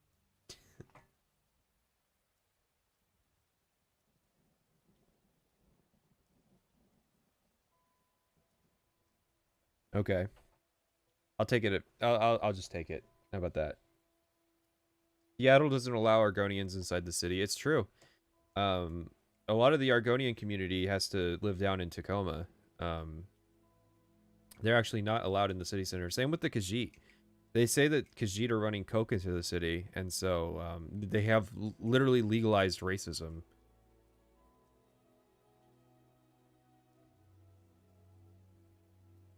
I don't know why you don't think Ulfric is racist. Do you not remember the quest where he sends you to study the phrenology of Dunmer cranium sizes? No, but I do remember the quest where you visit Ulfric's plantation down in the Somerset Isles. That was a weird part of Oblivion, Chapter 5, which took place in Guarma, where you went down to like the Somerset Isles to visit Ulfric's plantation, and it was like a sugar plantation, and he was enslaving like Mexicans or something. I don't know. It just felt really out of place. Just in Oblivion during dialogue, the camera was zoomed in on a character's face so you could see the subtle changes in their facial animation. Here though, it's zoomed out a lot more, so you can't even really notice any kind of shift in the way people are looking at you. Yeah, you could. Yeah, oh, I'm about to say you could just like you could get closer to them if that's what you wanted. This is a weird position. I gotta give it to G-Man. He always finds like weird kind of perspectives to have on these games. Like, I don't think there's a single person that would argue like, well, Oblivion's system was better because it was zoomed in and you could see the changes in expressions. G-Man is a natural born contrarian. That seems to be the case, except he's not in like an annoying way like Dimetree was. Are you gonna look at Batman, Dobbins, Skyrim, and Politics video? This is the first that I'm hearing of anything like that. Give me 1 second. Batman, Dobbins, Skyrim, and Politics.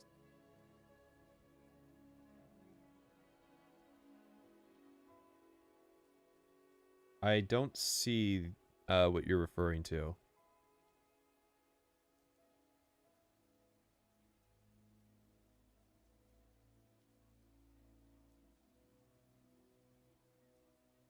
How about Dobbins?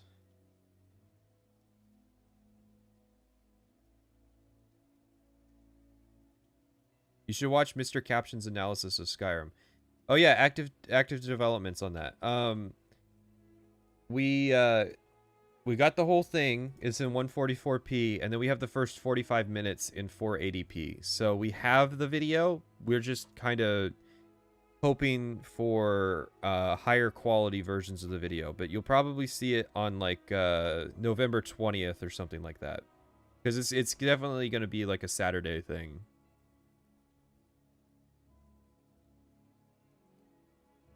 Oh, I meant to ask, will you be watching Joe's review? Are you the same person? No.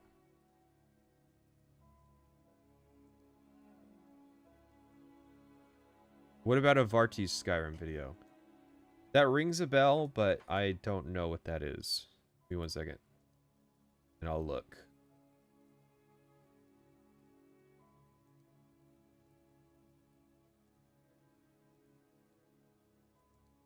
Is it the Sven or Findel one? Or does he have like... Oh, no. He's got like a ton. Okay, so he's like an Elder Scrolls channel. So my policy with the Elder Scrolls channel is you guys got to send me like moments, because there's no way I can watch like 25 videos by the same person.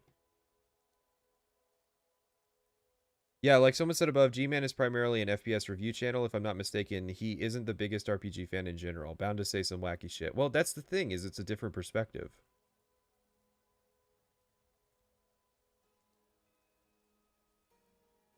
There hasn't been HD uploads of his videos since he took them down.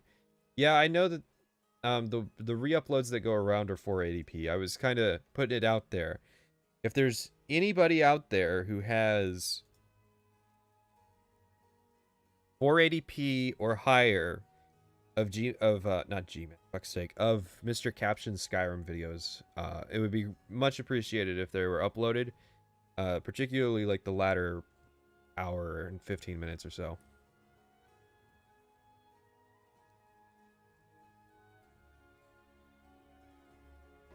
And as a result, Skyrim feels kind of lazy sometimes when it's handling its story. Like, one of the biggest moments in the storyline is where you're taking place in this large meeting with both the Stormcloaks and the Imperials, who are putting aside their differences temporarily to deal with the dragon threat. But it's just a bunch of people sitting at a table for 15 minutes.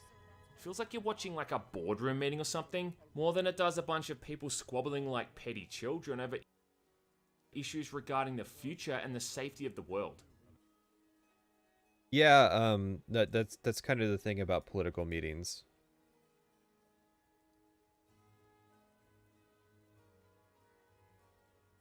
Damn it, I keep messing up. Peace meeting mission is just a bunch of people sitting around.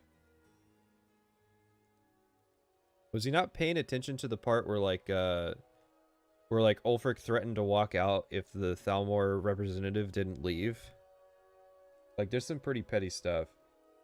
I found the Mr. Caption Skyrim video in 480p. Is it the first 45 minutes? Because we already have that. Already have the first 45 minutes in 480p.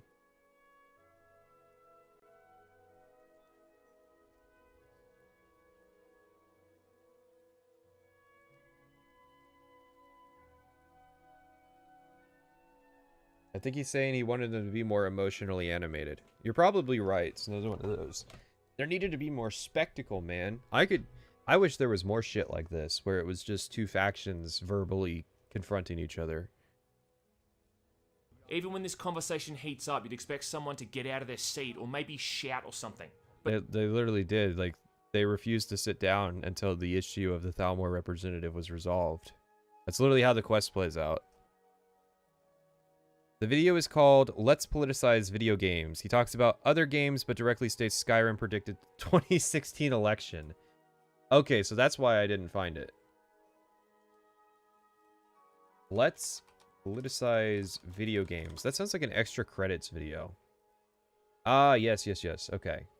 What's going on, people? My name is Batman. And today, I want to talk about why it's important that game developers and YouTubers alike be unafraid to tackle political topics in their work. This country has been torn asunder by the incredibly powerful industrial division complex. Cable news and social media have quarantined us from one another. Based? Alright. I'm gonna download that. No guarantees.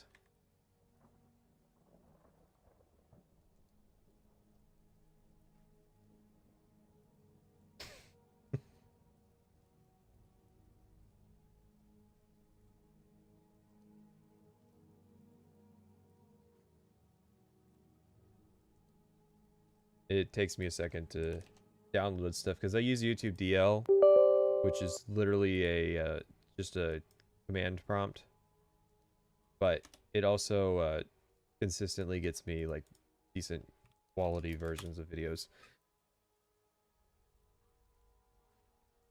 Is that one of those situations where they're aware of the Mockingbird media yet continue to parrot state prescribed bullshit? Probably, but I mean, you know, there are some people who can have opinions that line up with what's being pushed in like mainstream politics. But no, they all just sit there like mannequins. I have nothing to say to that murderer. Where Skyrim really... Yeah, she literally just called him out. Like, you sound like a guy who lives in small towns complaining about city folk. Yes. Why wouldn't I? City folk are terrible. I've literally watched one of the most beautiful states in America be raped for resources by city folk. really shines though is when you can go off and make your own destiny and play your own story. The Thieves Guild and the Dark Brotherhood make a return, and once again these are the highlights of the entire game. The Thieves Guild questline in particular is really lengthy, and one of the main leaders of the guild is actually voiced by Stephen Russell, who voiced Master Thief Garrett in the Thief series. Very clever. And of course you can join the equivalent of the mages. Sure. The Thieves Guild is lengthy, is it though?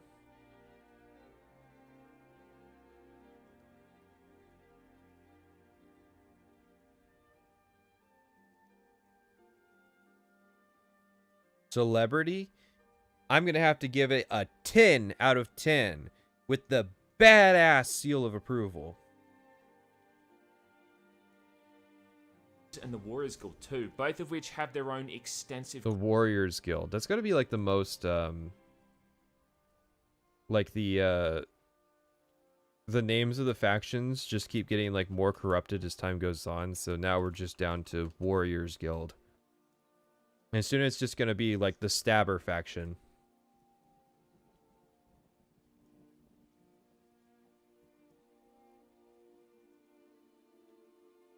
Quest lines. Talk to Codlac if you think you have what it takes to be a companion. One thing I do want to give praise to. Wait, what was your point? The equivalent of the Mages and the Warriors Guild too, both of which have their own extensive quest lines. Yeah, okay. The companions is literally like 5 quests. It's technically 6 if you count the quest that's a conversation.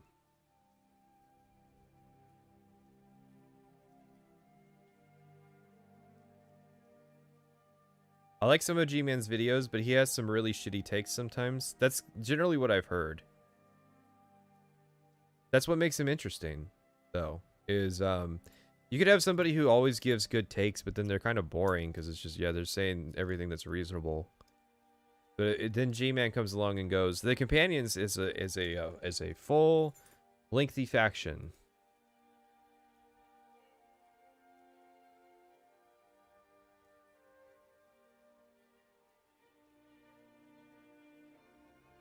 Talk to Codlac if you think you have what it takes to be a companion. One thing I do want to give praise to in Skyrim is the presentation, which is just leaps and bounds better than Oblivion. Having a much more Nordic feel to it than Oblivion, which just kind of felt like a pretty generic fantasy setting. Skyrim now features serene snow-capped mountains, there's frozen lakes, but also scenic rivers, cliff sides and forests.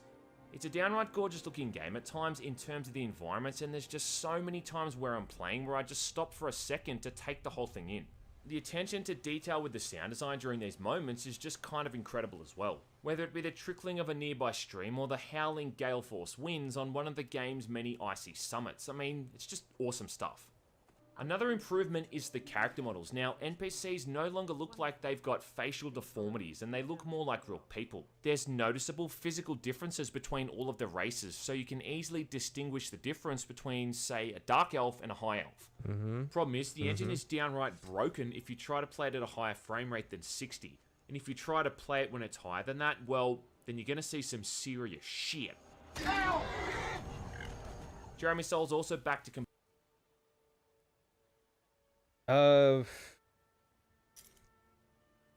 did you finish Angry Joe's video? Yeah, a while ago.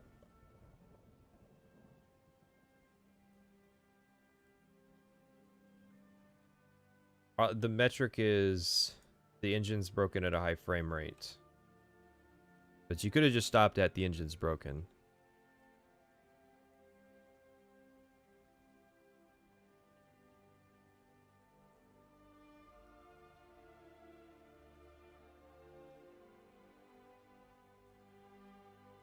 compose the music. I mean, at this point, it'd be a crime if he didn't come back. It'd be like a Christopher Nolan film not having Hans Zimmer.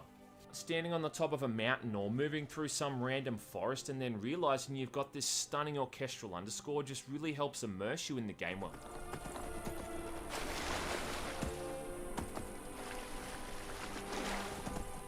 What Skyrim has done again like Oblivion is try and let the player's experience be catered around their personal playstyle. But the way Skyrim differs is that it's done away with major and minor skills entirely. What they've tried to do to rectify this is... Entirely?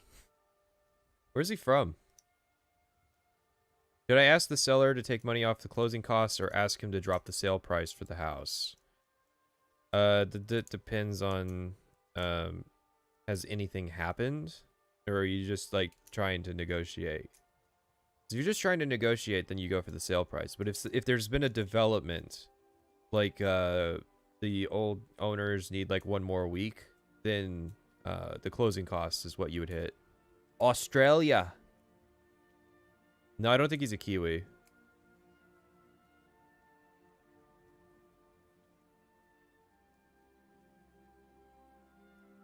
There's a couple issues post-inspection with parts of the house, then yeah, that would be a closing cost thing.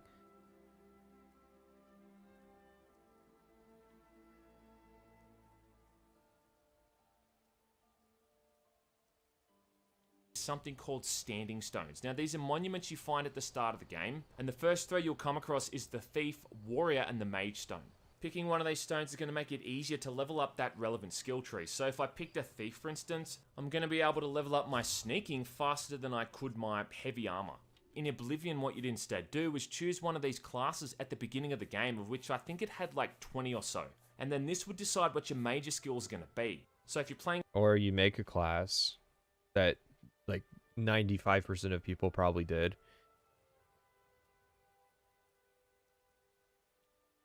I listen to a lot of Lords, so I know what Kiwis sound like. And I think Rykon's from New Zealand, because he's always talking about how the government keeps like shutting down their ability to go about life.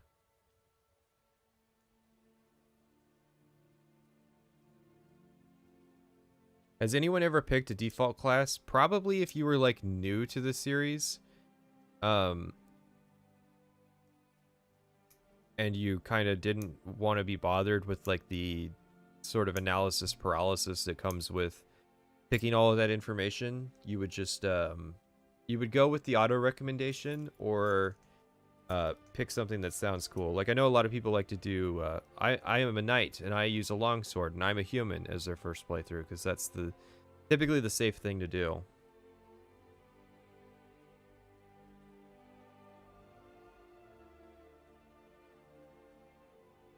A warrior, it was going to be heavy armor, block, blade weapons, and things of that nature. But in Skyrim, every skill is technically a major skill. So if you're trying to be that thief character, you're still going to get experience points towards your next level if you play around in alchemy or enchanting. Now look, it sounds good on paper, but in actuality, it's even worse than before. Because now you can progress to the next level with random points put into side skills you probably have no intention of ever using. I feel like they should almost distinguish the non-combat and combat-related skills in... Alright, so take a second here. Skyrim leveling is worse because everything levels you, comma. I like his... Okay, I do agree with his proposal that there should be combat skills and sort of universal skills. But I don't know. I always take it with a grain of salt, the people who complain about how, like, I played enchanting and now all the Draugr are killing me. Well, it's just so you weren't designing your class very well. If, like, if the leveling caught up on you because you just did a little bit of crafting. How do you mitigate the blind effect of Boots of Blinding Speed in Morrowind to resist magic?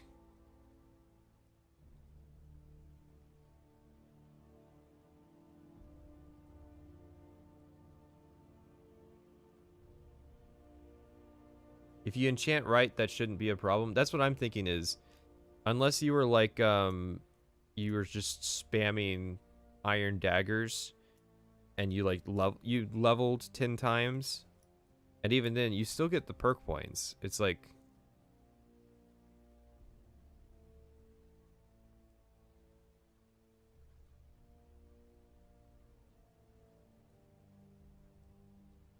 entirely, so non-combat skills don't affect the way combat scales, and vice versa.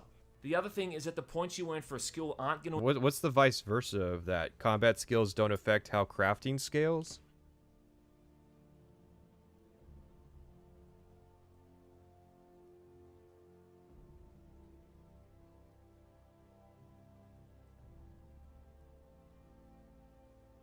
To improve it alone, you then have to spend the skill points you earn from leveling up into a skill tree first. You could have 80 points in sneaking, for instance, but if you haven't spent actual skill points into that tree to improve its effectiveness, it's not going to do jack shit. Oh, that's not true. All the skills do something. That was something that actually interested me. So, like, bow damage increases if you raise archery. Same thing with, like, stealth effectiveness and what have you. So it's not that it does nothing, it's just, it's minimal. And even then, the sneaking perks are super minor, because I think it only gives you like 35% extra stealth effectiveness. Like, most of your stealth effectiveness is derived from your skill in Skyrim.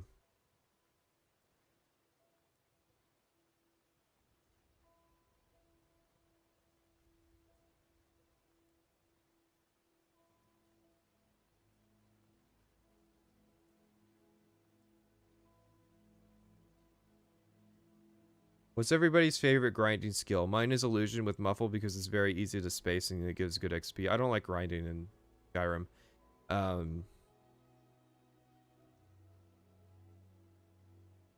My answer to that question would probably be pickpocket because you can level it pretty fast.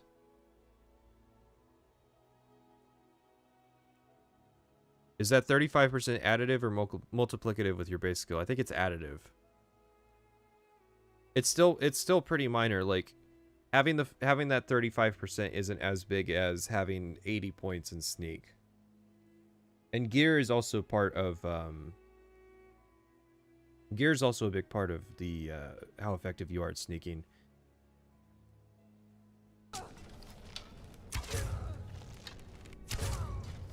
Combat skills have been streamlined as well, so now there's either just one-handed or two-handed weapons.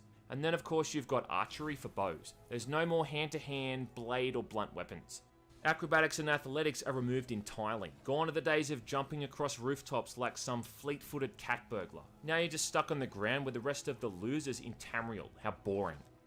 About the only thing that's been kept relatively intact is the magic trees, with alteration, conjuration, destruction, etc. still functioning mostly the same as before. Sadly though, the melee combat system, just like Oblivion before it, just often feels like hot garbage. I think that magic's the one that hasn't changed.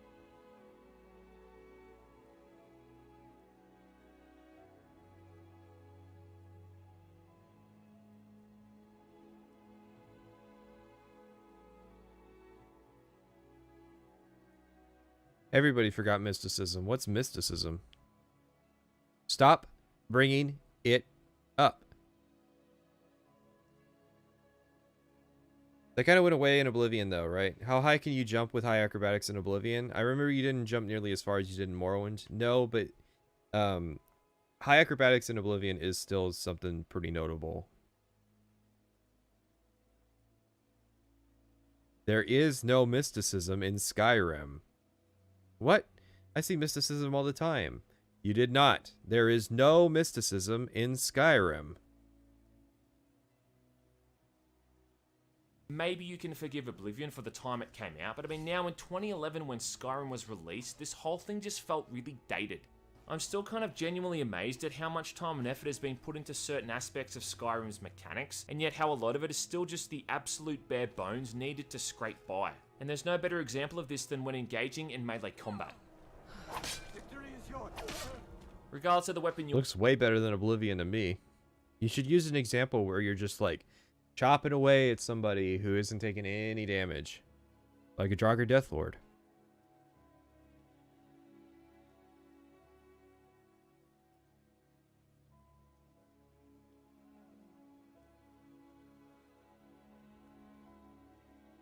You use a rice cooker or make it stovetop? Stovetop. Then you transition it to the pan that your meat's in because you don't cook rice without meat. You can forgive Oblivion for being old, but Skyrim is old. Yeah, that's a weird bit.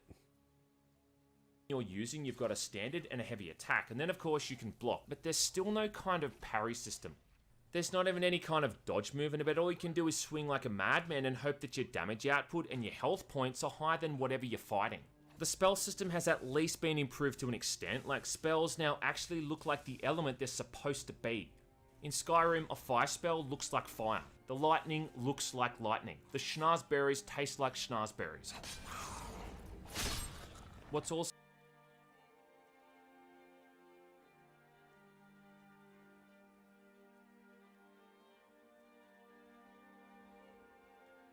Looks right, so it's okay. Is his goal to just lie? No, but I do understand what's setting you off. Do you use an air fryer commonly in cooking? I recently got an air fryer, and it's everything it was hyped up to be. I kind of miss. It's not. Like, okay, so everybody who has an air fryer will claim that like it's an adequate replacement for deep fried food. It's not. You can tell the difference. It's very minor, but there is a lot of things you can do with the air fryer that is still pretty impressive. And obviously, there's way less hassle when it comes to using the when it comes to using the air fryer compared to a deep fryer.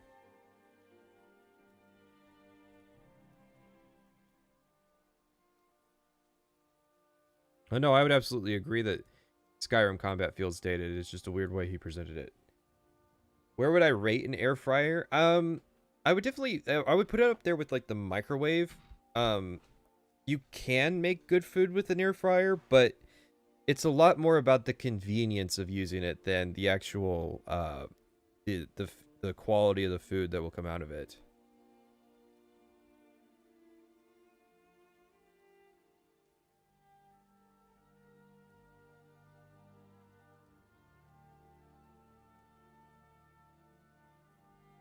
I have an Instant Pot. I haven't used it in a long time. It's all right, but I'm gonna be honest. Stovetop, grilling. That's the two main ways that food should be prepped. I have a Foreman grill. Do like 90% of my meat on it. Fantastic.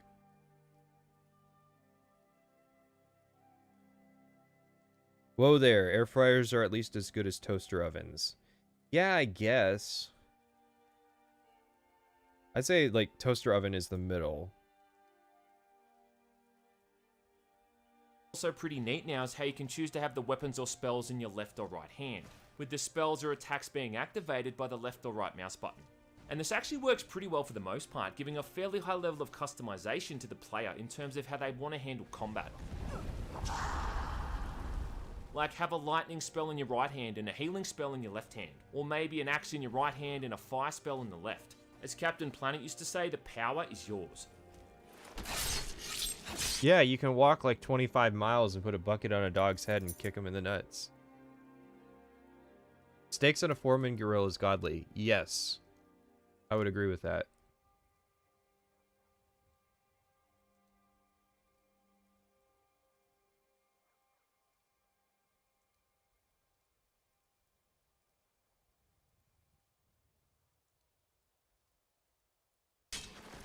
And utilizing your favorites menu to snap back and forth between loadouts is pretty seamless.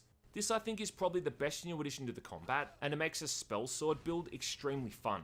Magicka also regenerates much quicker in Skyrim than it did in Oblivion, so actively searching for gear that increases your regeneration rate can make combat much faster and mean that there's less downtime. And you're also less reliant on having to pop those magical mana or health potions all the time as well. Okay, you're like the only person who thinks that I've seen.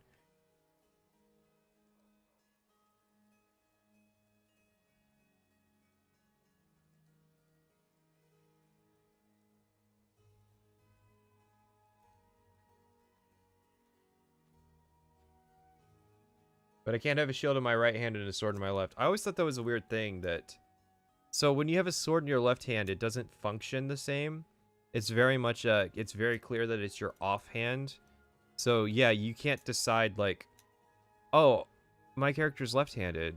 So it's like, I just do everything flipped over. It's like, no, your character's still right-handed.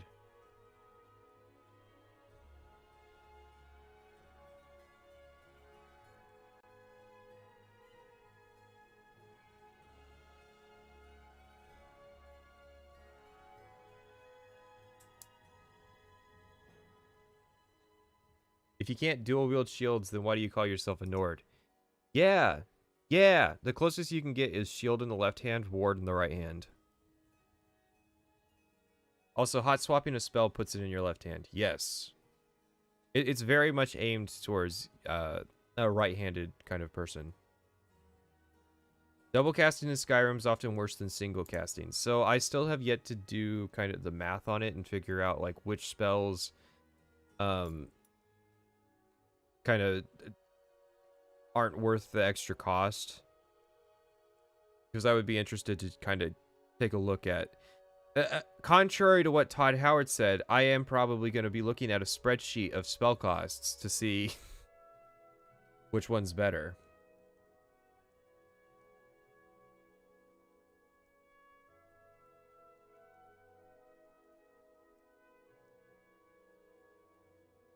Is the balancing again is all over the place. Seems you go balancing.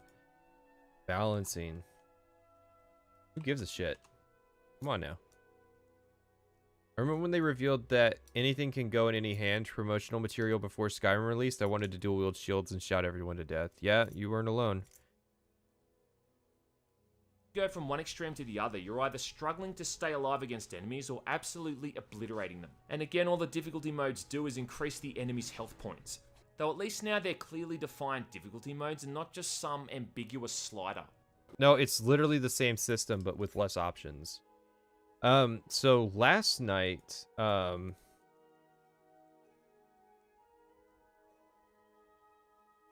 we were talking about doing kind of a fun side stream, which was a Morrowind hardcore character that would just do dungeons.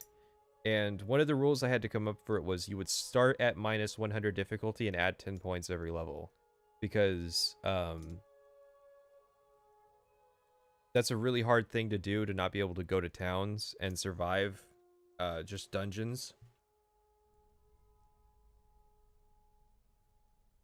Balance in a single player game equals good progression. I would disagree. You can have unbalanced playstyles and still have good progression.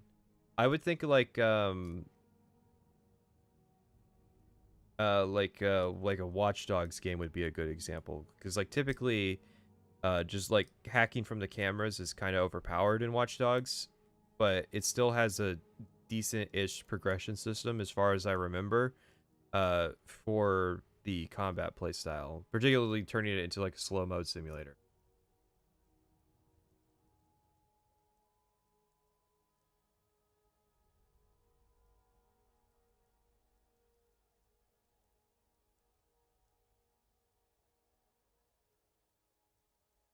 Like Oblivion before, the stealth builds are still kind of laughably easy, especially once you get to a certain point, because you just pretty much become invisible to enemies.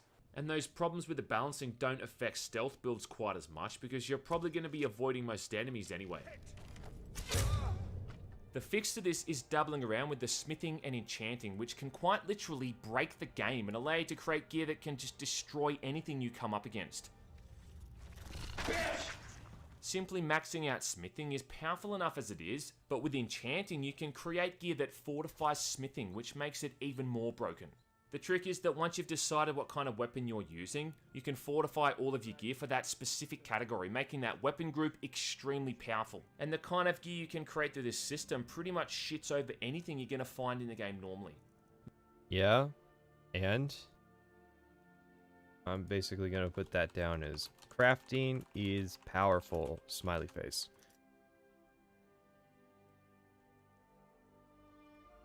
If someone finds an exploit or min-maxes, then whatever it's how they want to play doesn't affect the people playing it normally or not power leveling. Well, yeah, and it's like, okay, so you can use enchanting to increase the effectiveness of your equipment. So, like, what? Who cares?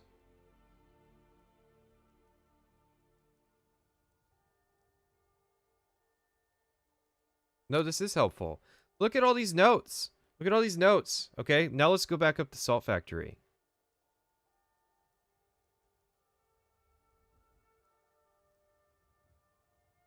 Okay, this is Salt Factory, okay?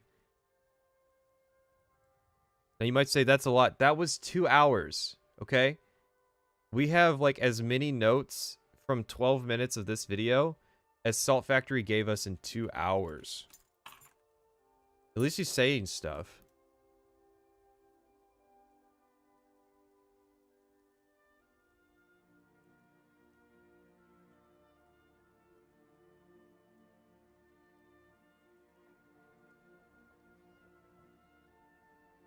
Maybe that's all for the best though, like considering you're supposed to be playing as this prophetic harbinger, saving Tamriel from this ever-increasing dragon threat.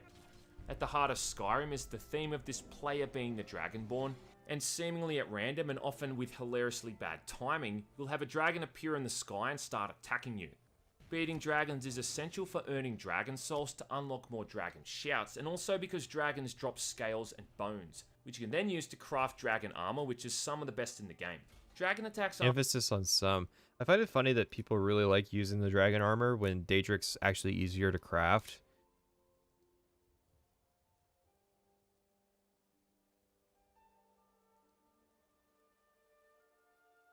Let's be really honest here. In a game that has a console that you can just open, left click, and type kill, exploits are meaningless concepts. While true, a lot of people can still distinguish, like, a console's obviously outside the bounds of a reasonable playthrough. Enchanting, alchemy to improve enchanting to improve smithing is more reasonable because it's already within the bounds of the game. Daedric is edgy. I don't like how it looks.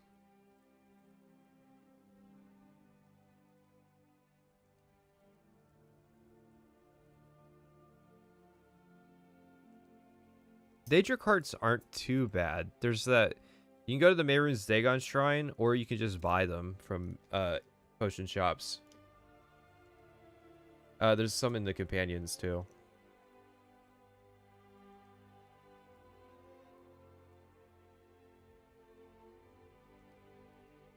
Aren't always convenient, not that I think a dragon attack ever would be, but sometimes when it happens it can mess up the gameplay, and I don't even think it's possible to run away from these things. So somebody was saying, yes it is, somebody was saying that if you get the quest to get the Horn of Jurgen Windcaller, the dragons don't show up. Is that true?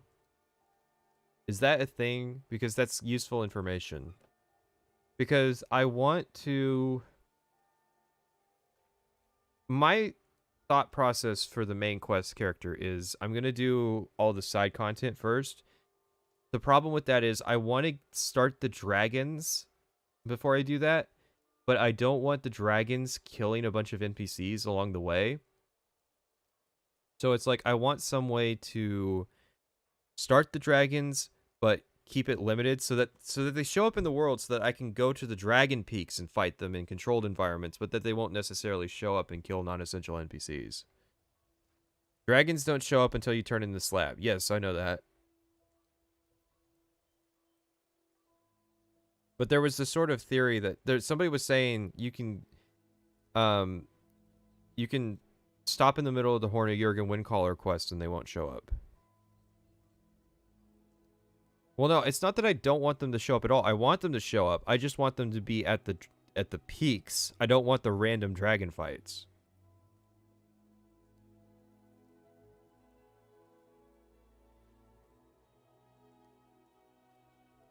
Things even if you're trying to get away on a horse. So at one point you'll have to start fighting them. Fighting dragons is fun at first, but then it just becomes kind of tedious.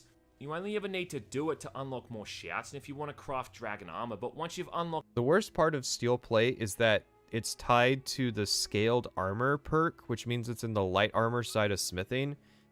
I don't know whose fucking idea that was, but yeah.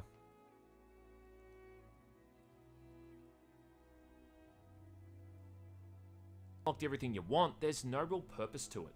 Dragon Rend is a shout you get about halfway through the game which forces a dragon to land, making it even easier to kill them, which I think is the most useful one of these by far. And after this, the dragon fights are just a mere nuisance.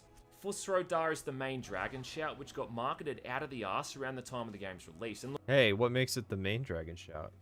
No, I know why he thinks that.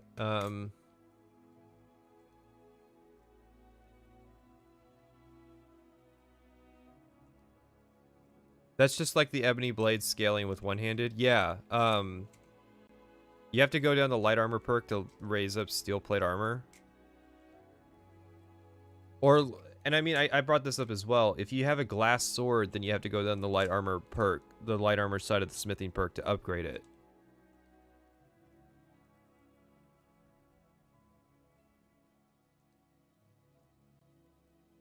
Heavy Nordic armor from the DLC is tied to scale perk too. Yeah. That's another weird one.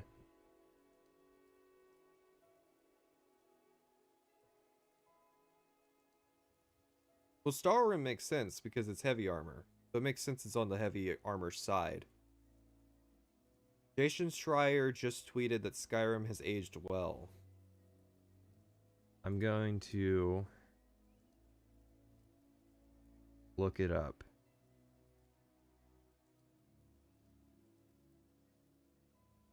Jason Schreier.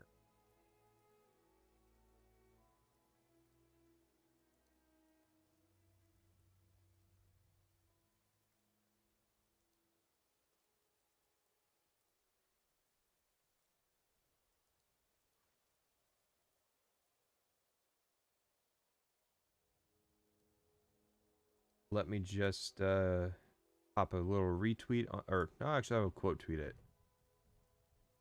How about that?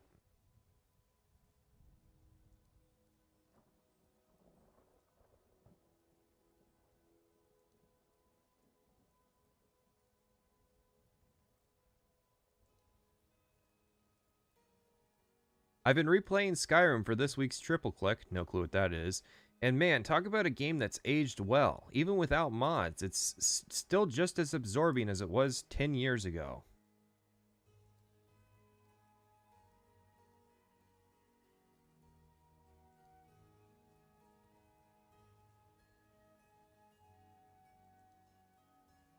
Is a full, highest rating that I can issue, 10 out of 10, and it easily earns the badass seal of approval. I cannot wait to see all the DLC and expansions coming. Now, if you'll excuse me, I gotta play through it again as evil, doing all the Thieves Guild missions, doing all the Dark Brotherhood missions.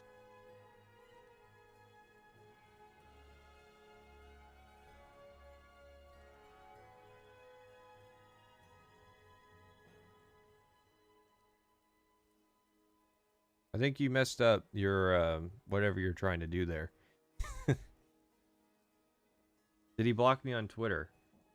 I just quote tweeted him. I didn't give him a snide reply or anything like that, so I don't think he'll block me just yet. If anything, I'll get blocked for like association or something.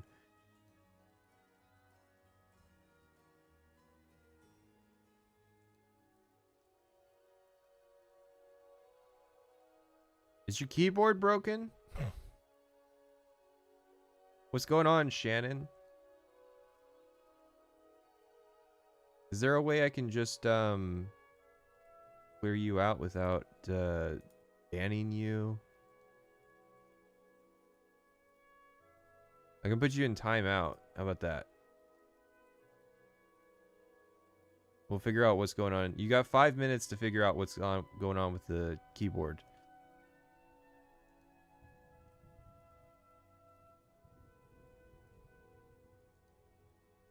What new guild would you add to Elder Scrolls 6? I would add the Aldmeri Dominion as a faction that you could join.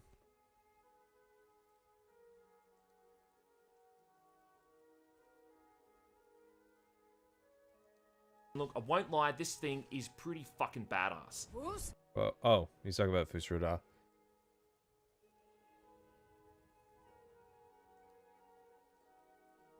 She's just timed out. She's not banned. She can come back. But it's really just a knockback attack which stronger enemies can resist anyway. But all it's good for is knocking someone off a cliff for shits and giggles. Outside of... No, come on. Why don't people get, like, stagger... The stagger game is super important in Skyrim.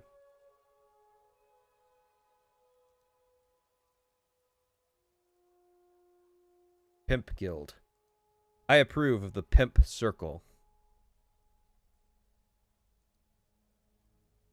She can post ease in peace, but she has to do it less frequently.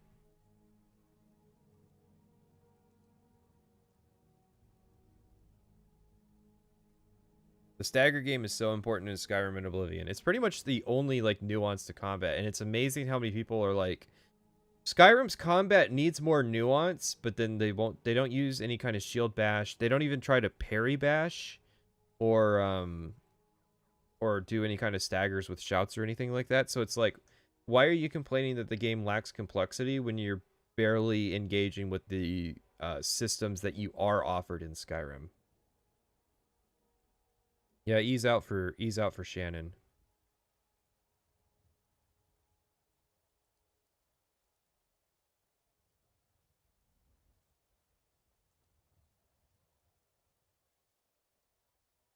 Fighting dragons, Skyrim at least does a pretty good job of keeping things varied. You'll be taking on bandits, mud crabs, wolves, and other innocent wildlife that just happen to be minding their own business until you walked on by. If it's not something that just runs right up to you and tries to sit on your face, then it's something that hangs back with some kind of ranged weapon. One of the main enemies you're fighting in Skyrim are the Draugr, who you encounter in, I think, literally Oh every shit, yeah. Didn't a bunch of people get banned for spamming E's in live chat? Like, it was a mistake, but like they didn't just shit can their YouTube accounts. Like, they killed their Gmails too. I forgot about that story. Single dungeon in the game. And these are these undead warriors brought back to life who are in absolute abundance and super pissed off. Basically, they just function mostly the same in terms of fighting bandit type enemies. They're either using a melee weapon or a bow, but the occasional one knows how to use a basic dragon shout. The dragon spawning only after a Blade in the Dark is exclusive to Requiem the mod. Okay. Hope you're not an arachnophobe either, because Skyrim has some of the most horrifying looking spiders in any video game. I'm sorry, I can't take that serious. I am mildly arachnophobic, and the frostbite spiders do not bother me.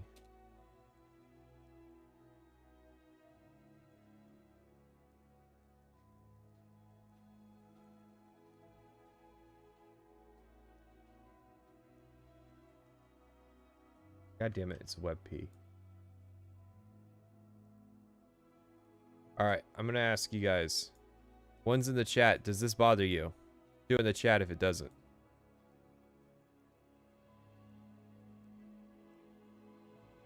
Me personally, it's never bothered me because they look like really cartoony spiders that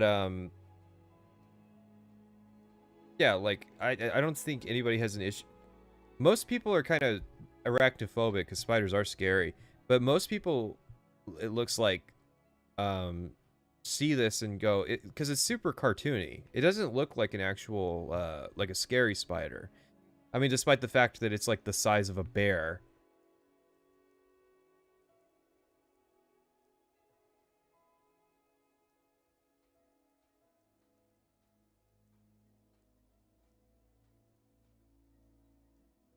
Once you make them massive, it's not scary because it's not real anymore.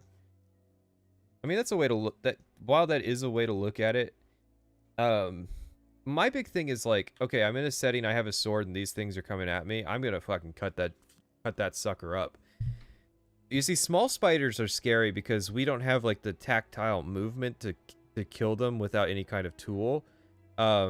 Big spiders aren't as scary because it's way easier to hit them.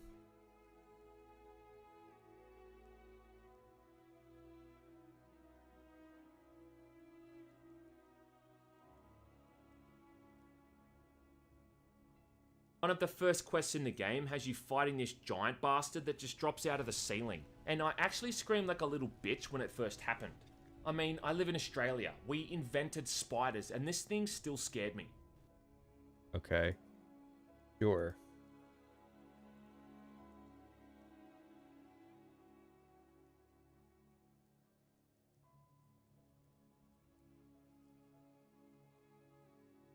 Did Lord of the Rings Shelob freak you out as a kid?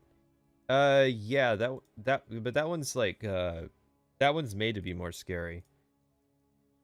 I always thought it was weird that Shelob didn't kill Frodo, though. Like, the second Frodo got stung, he should have just, like, started melting.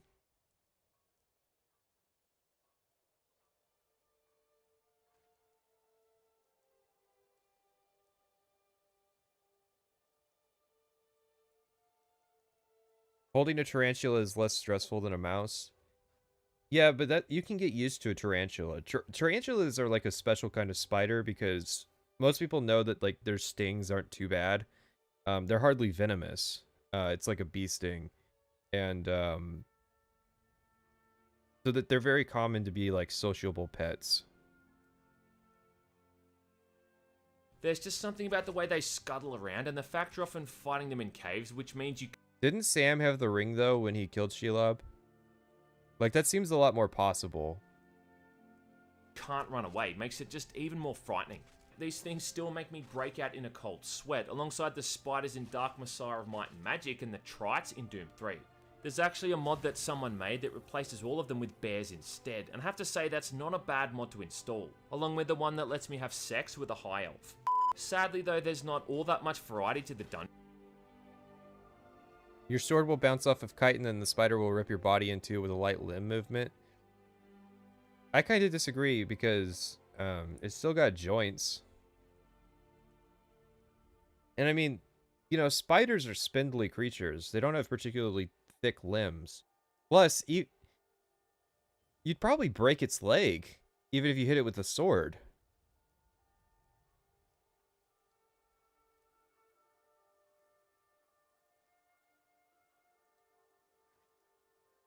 Dungeons, and like Oblivion, they all fall into a couple of main categories, usually either tombs, caves, forts, or mines. Sometimes an area might back onto some kind of dwarven ruin, but most of them just follow the same archetype. And once you've done a few of these dungeons, you'll feel like you've done them a couple of dozen times.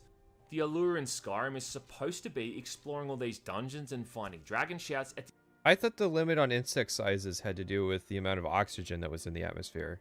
Like, there used to be way bigger bugs, but the amount of oxygen decreased over time. Because there was like 10% more oxygen like 100 million years ago. the end of these tombs. But considering, like I said, most of the shouts aren't all that useful, it's not always worth the time, outside of just checking them for curiosity's sakes. Well, that was fucking dreadful. Getting lost in dungeons is... I like Fire Breath. That was actually my main shout, because Boost Radar only becomes useful after you get all 3 words.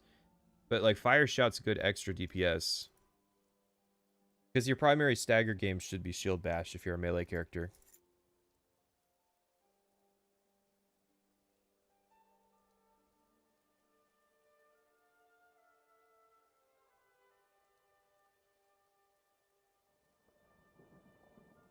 They absorb oxygen mostly from their spiracles or just through their exoskeleton, so there's math that goes with how much oxygen a given surface area needs.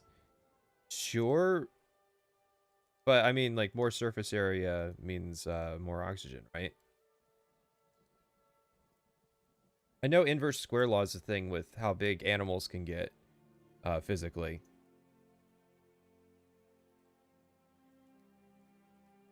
It's also pretty much impossible. You're always just walking in a mostly single direction, sometimes flipping a switch or solving a puzzle, where the solution is literally in the same room.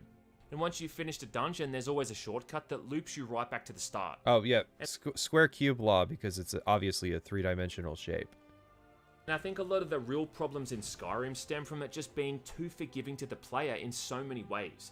You can rise to the top ranks of both the Mages Guild and the Thieves Guild on a single character, despite not necessarily having skills in either field. In fact, you could probably join and rise to the ranks of the top of every single guild and faction in the entire game in one playthrough. And I don't... Wait. I thought he was going to say in a week, but he did set a playthrough. Despite not necessarily having skills in either field. In fact, you could probably join and rise to the ranks of the top of every single guild and faction in the entire game in one playthrough. Yeah, you can. Why is it you can probably do that?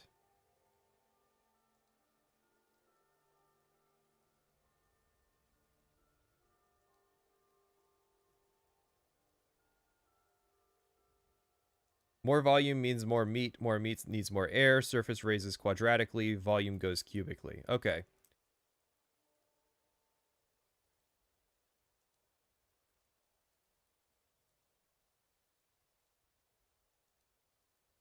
The square cube law is actually true in every dimension. It basically just refers to the fact that higher powers increases faster. Well, that's the issue with...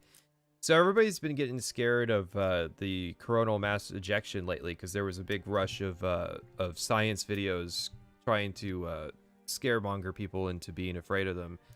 But the big thing with it is, like, a coronal mass injection is worse for you the farther away you are, and there's also no guarantee that that it'll happen on the orbital plane.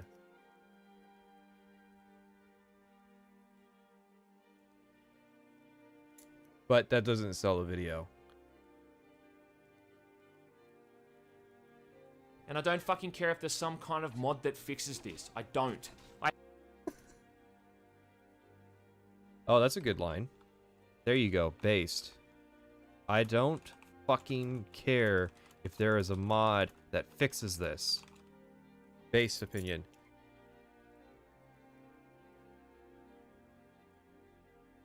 A what ejection? Alright, so there was a study that came out recently, and it has to do with the concept of a coronal mass ejection. which is where basically there would be a large amount of matter and electromagnetic energy ejected by the sun. If such an event were to be pointed at the Earth, then that could spell the end of the internet as is, which would obviously be devastating because a lot of our life is dependent on the internet. The prediction was like after 2030 or something that it would be like 12% chance of it happening every year, but that still seems like statistically too high to me. Now, don't get me wrong, I absolutely think our infrastructure should be moved away from reliance on the sort of materials we use for long distance communication. But it strikes me as the same as like the climate catastrophe argument, where they're taking sort of a slower process that we're currently seeing and hyping up the fear factor 10,000% because they want immediate results. I think that's going to backfire with a lot of people, because if you tell them that there's a 12% chance every year that the internet is going to go down, that every year it doesn't happen, you're just increasing the number of people who are now distrustful of science. I hate when people use that as a defense. Games, I think, should be evaluated on how they play out of the box. I mean, some mod that some guy made that adds all this kind of stuff back in doesn't excuse the fact that it wasn't there to begin with. Base department?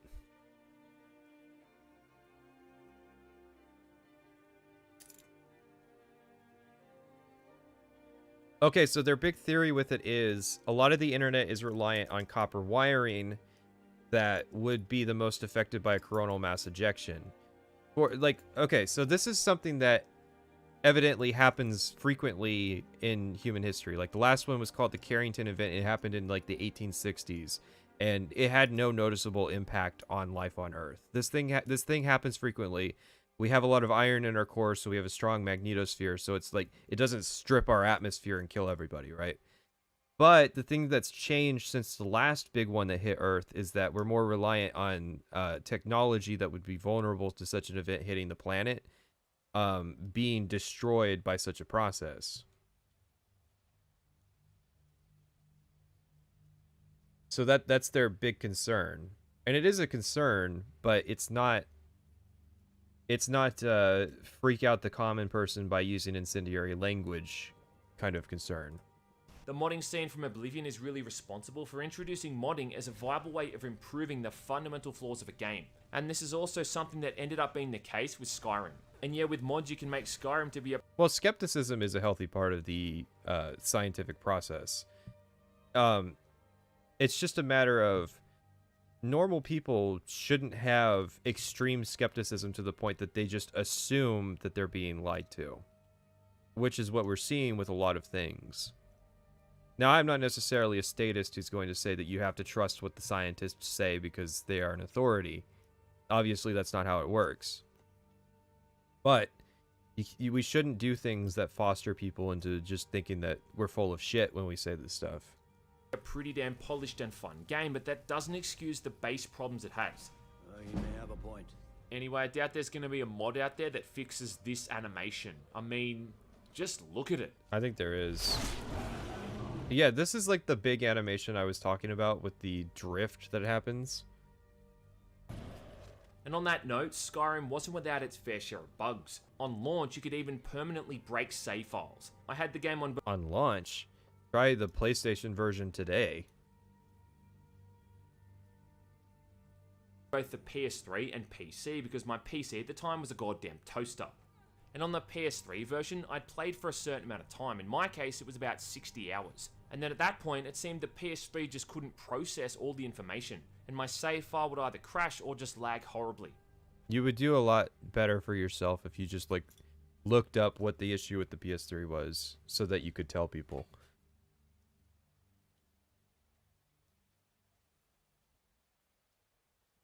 Well, science is a process, not a database. With recent titles like Fallout 76 and other games like Anthem, we've seen that gamers are no longer putting up with this kind of shit. And I think we're at a crossroads where developers I had some guy who ran a Fallout 76 channel who just lost his fucking mind in the comment section of my Morrowind video.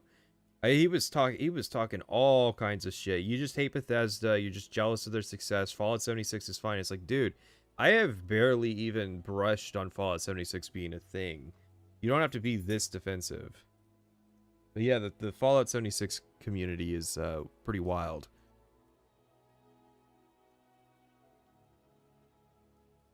Just aren't getting away with being lazy anymore.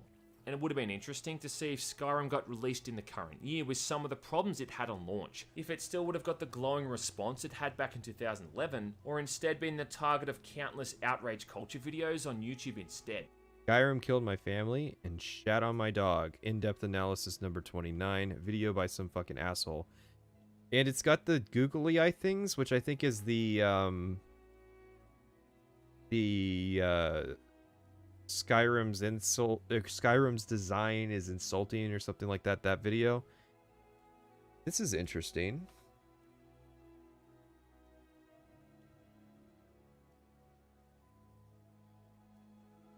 Like a really passive aggressive snipe at, I don't know, our community, I guess. On launch, if it still would have got the glowing response it had back in 2011, or instead been the target of countless outrage culture videos on YouTube instead. I tried to tell them, they wouldn't listen. Thankfully, playing Skyrim in our current year is easy as... I don't understand. Are you with them or are you against them? Because it's like, okay, so you were with them when, like you don't approve of the games being broken, but you're against the outrage culture, which I get, you know, a lot of those guys suck, but like... I don't understand what the point is.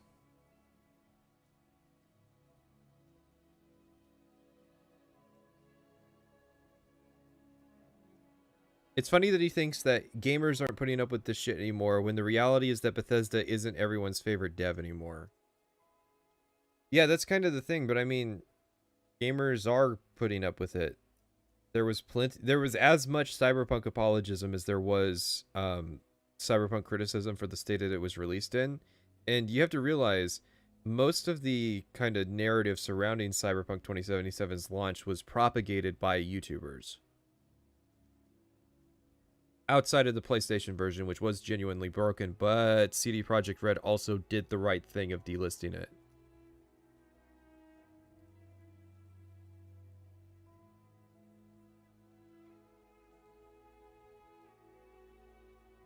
Pissed due to it still being highly accessible and somewhat still supported. And there's so many versions of the game out there. Obviously there was the PC, the PS3 and the Xbox 360 version, but it also got a remastered version for the PS4 and the Xbox One, which also got released on Microsoft Windows. Not to mention a port for the Nintendo Switch and even Skyrim. Okay, but No Man's Sky wasn't delisted from the PlayStation Store when it came out completely busted. Same with Fallout 76. You shouldn't hang CD Projekt Red for doing the right thing in that situation. Sony delisted it? Oh, well, then that's a different thing. I haven't looked that much into the Cyberpunk thing, because honestly, I don't give a shit. They should have never released it on consoles. VR, which gives you something else to swing a sword at aside from your virtual girlfriend. Again, like Oblivion, I could feel like there's just so much stuff I could keep talking about, and I could make an hour-long video and still probably not cover everything. You can get married, you can buy a house, you can adopt a kid, there's all the DLC to cover. There's just a veritable shitload of stuff to do. If you made it through all that... Nope, no No Man's Sky apologism, because they're fixing Cyberpunk as is. You're likely worth something to me. People have made videos that go for hours about how bad it is, or how good it is. That's your best? Huh? But I think one... Or not even that, just what it is. An hour-long video, not quote everything. Is that this version of Will's,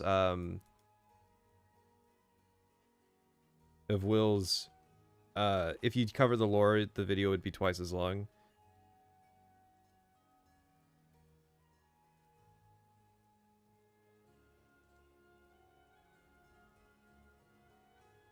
Was there any other game that pulled a No Man's Sky? Well, you could go on Wikipedia and you could find a list of every game that was released in the 2010s, and you could just go down the list, and there you go. It's pretty much business. It's pretty much industry standard to release a broken game and fix it post-launch. No Man's Sky was just prolific. I remember people saying Cyberpunk was going to be the best game ever made years before it was released. Why do people feel the need to fillet multi-million-dollar studios? Yeah. Rainbow Six Siege wasn't too bad on launch. It had its fair share. It had its issues, but it was a pretty functional game. I will stand by the position that Rainbow Six Siege was better as launch than it is today. Or even 2 years ago.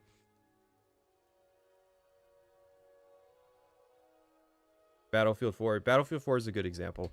Someone was trying to tell me that Battlefield 4's multiplayer isn't better than Battlefield 3's. And I'm like, are you basing that on launch or are you basing that on now? Because now, yes, it is. And even as little time as like 6 months after that game came out, its multiplayer was better than Battlefield 3. One thing is certain, and that's how it's earned its stripes and still remained a favourite over all the years among certain gamers. I mean, yeah, it's not a perfect game, but does a what was that interjection about? perfect game even exist? And a game where you can shout so god... Oh, so what was your example of a perfect game? Yeah, it's not a perfect game, but does a perfect game even exist? Honey Pop, okay. This guy's a bigger coomer than I am.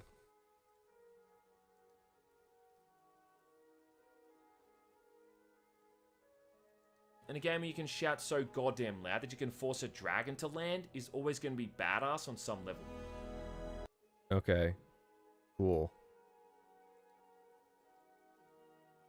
Well, that was a video.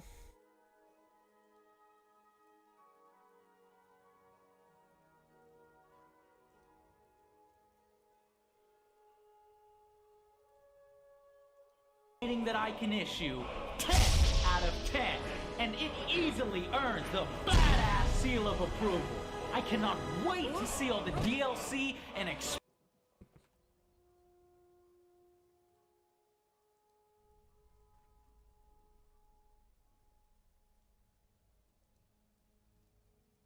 So, yeah. That was a video. What do we think? How did G-Man do? I gotta be honest. He gave a lot of sound bites. Honestly, more than the Oblivion one. This was a better job at being different. Yeah, I think he was the hero that we needed. Because good lord, getting to this point was rough.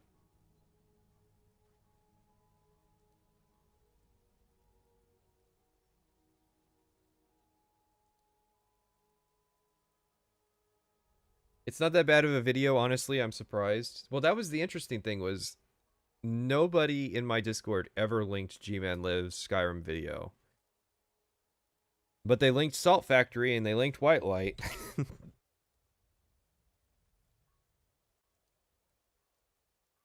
It had some bad takes. It had, it was all bad takes. But it was takes. That's the thing. About the Salt Factory one was there were no takes. Well, there were some takes, but there were no takes. So it's like...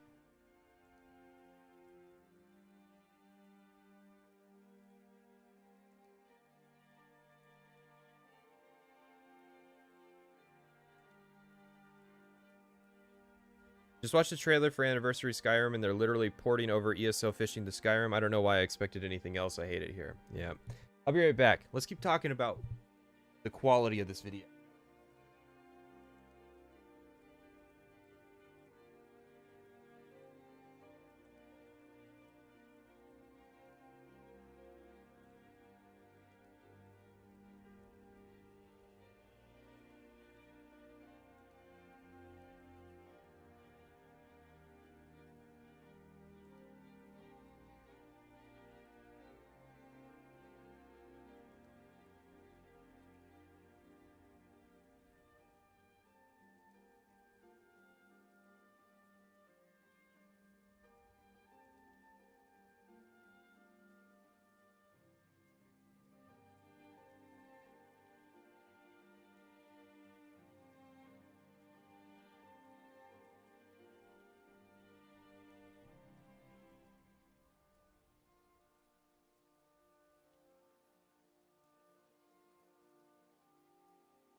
badass approval.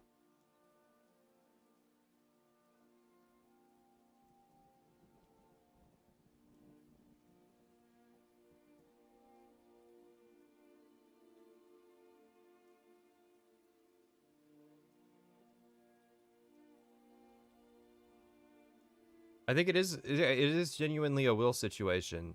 Not great takes, but god damn it, he had them.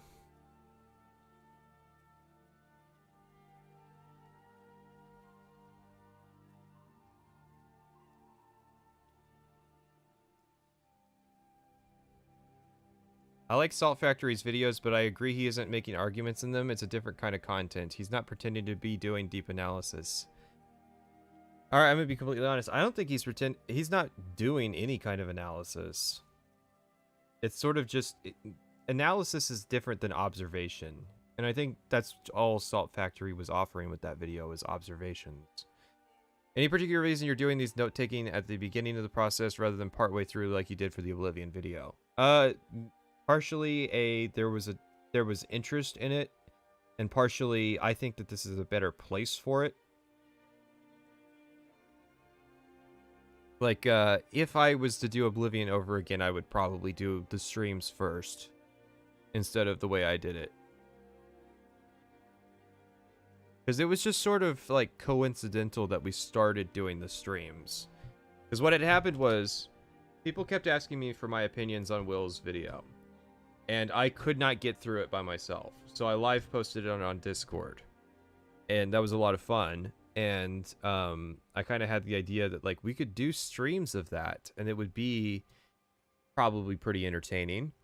And then we did the Oblivion stream series, and I learned a lot about both the process of kind of doing these streams and the benefits that they can provide.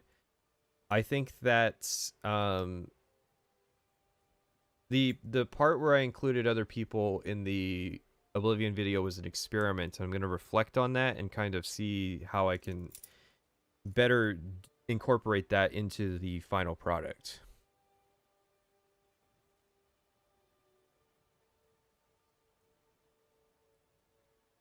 No, I won't stream the Skyrim playthroughs. That's a mixture of I don't like streaming myself playing video games, and I don't think it would be a good idea to try to stream those playthroughs because streaming takes attention away from the process of actually playing the game.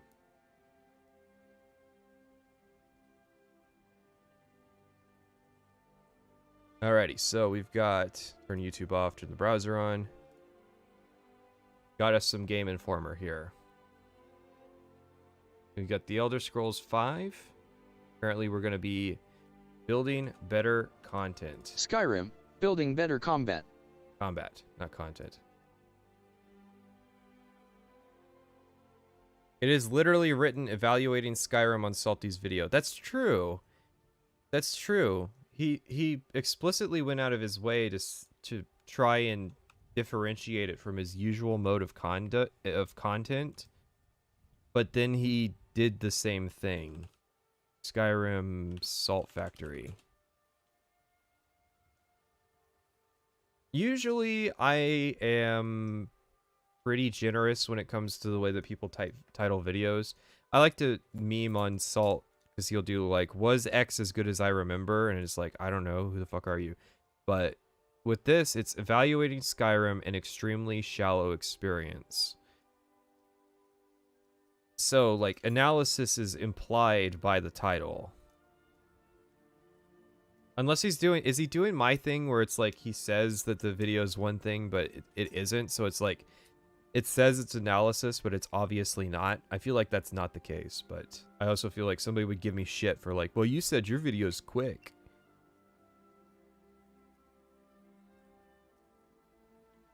How long will this stream go? I have no clue. I need to get through more of these articles. So, like, we are in January of 2011 right now. Oh, by the way, there's a timeline for the articles that we're reading.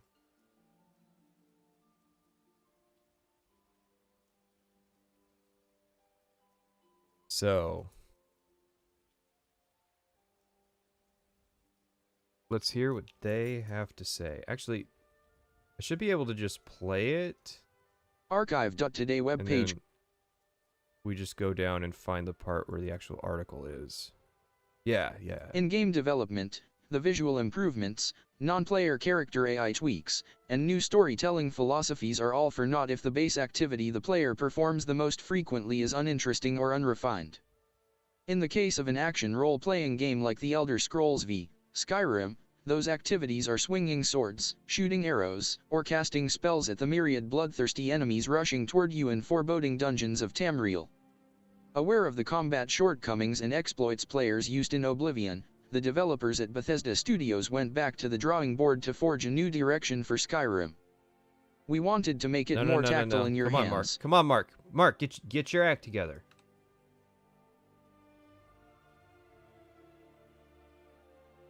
Game Informer, Skyrim, blah, blah, blah. Okay, so let me get this straight. Oh, wait, where's the notepad? There she is. All right, so let me get this straight. Bethesda was aware of the exploits used in Oblivion and went back to the drawing board.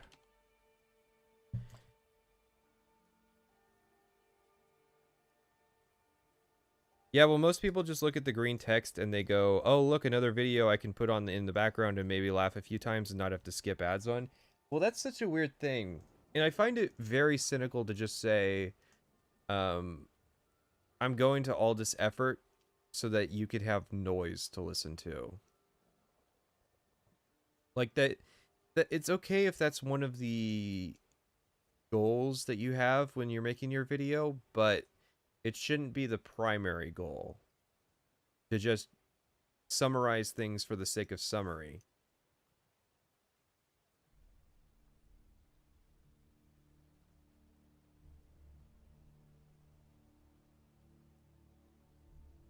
Game director Todd Howard says, I think if you look at our previous stuff, I sometimes equate it to fighting with chopsticks. You sit there and swing them in front of yourself. Bethesda's solution is a new two-handed combat system that allows players to equip any weapon or spell to either one of their character's free hands. This flexible platform opens up countless playstyles: dual wielding, two-handed weapons, the classic sword and shield combo, ranged weapons, or even equipping two different spells. Switching between loadouts on the fly is made easier thanks to a new quick select menu that allows you to bookmark all of your favorite spells, shouts, and weapons for easy access. Repetition can be a game developer's worst enemy. As players move through the world slashing at enemies thousands of times, the gravity of the action dissipates to the point where it becomes as thoughtless an exercise as flipping a light switch. With Skyrim's combat system, Bethesda wants to restore the visceral nature of hand-to-hand combat. The first step? Changing the pace of the close-quarters battles. In the early stages of development, Bethesda watched fighting videos to study how people react during melee battles. The team found that most encounters featured more jostling and staggering than was present in past Elder Scrolls titles. Using the Havoc behavior animation system. Jesus Christ, you're right, this is very painful. Oh. We were literally almost to the funny part. Don't expect button-mashing marathons where the attacker with a bigger life pool wins the war of attrition. That's a really funny thing to say.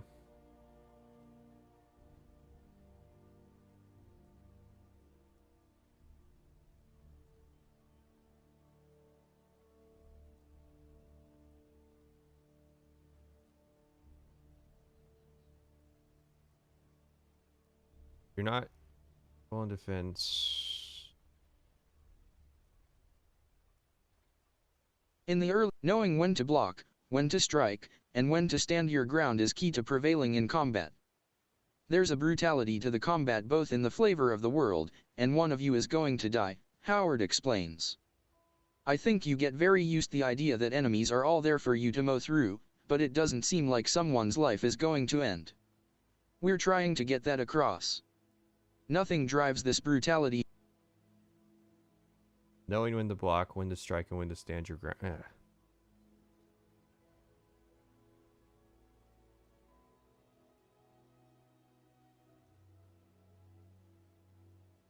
home more than the introduction of special kill animations. Depending on your weapon, the enemy, and the fight conditions, your hero may execute a devastating finishing move that extinguishes enemies with a stylistic flourish. You end up doing it a lot in the game, and there has to be an energy and a joy to it, Howard says. As with Oblivion, players have several options for melee combat. Your warrior can equip swords, shields, maces, axes, or two-handed weapons. Specializing in a particular weapon is the best way to go, as it gives you the opportunity to improve your attacking skills with special perks. For instance, the sword perk increases your chances of landing a critical strike, the axe perk punishes enemies with residual bleeding damage after each blow, and the mace perk. A good offense must be accompanied by a good defense. To make defending a less passive activity, Bethesda has switched to a timing-based blocking system that requires players to actively raise their shields to take the brunt of the attack. Why is the implication that this is new?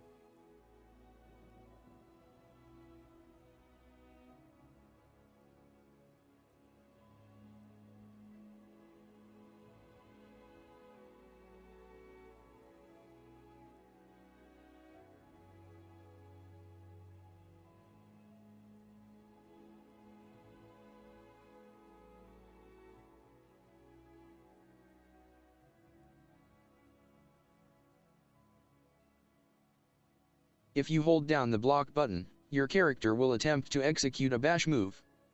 If you catch a bandit off guard with the bash while he's attacking, it knocks him back and exposes him to a counter or power attack. Players can block and bash with two-handed weapons as well, but it isn't as effective as the shield. Warriors who prefer the sword and shield approach can increase their defensive capabilities with shield perks that give them elemental protection from spells. Bethesda also smartly changed the pace at which characters backpedal, which removes the strike and flee tactic frequently employed in Oblivion. In Skyrim you can't bob and weave like a medieval Muhammad Ali as you could in Oblivion. Players can still dodge attacks from... Yeah. God damn, this sucks. Keeping in line with the philosophy of making the combat more tactile, Bethesda took inspiration for its spell casting from an unlikely source in Irrational Games' BioShock.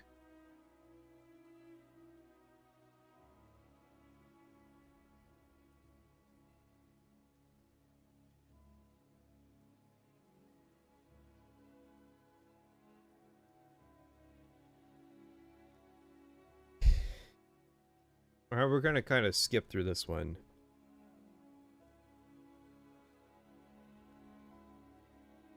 Before, when we had magic, it never felt to us like you were actually doing it, Howard admits. It was a separate button, it flew out of your fist, and you could have a shield in your hand or a two-handed weapon, you could do it with anything. In Oblivion, spells were cast with a face button, which allowed you to equip traditional weapons for melee combat and deftly cast spells between swings. By forcing players to equip a spell with one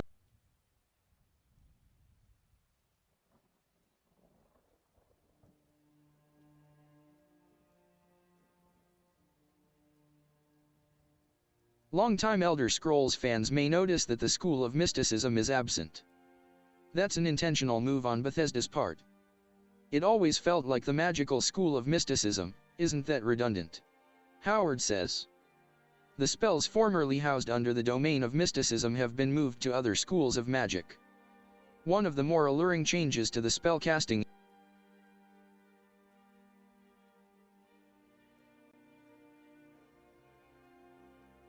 Okay, nice. Oh god. Leave it to Game Informer to be fucking boring.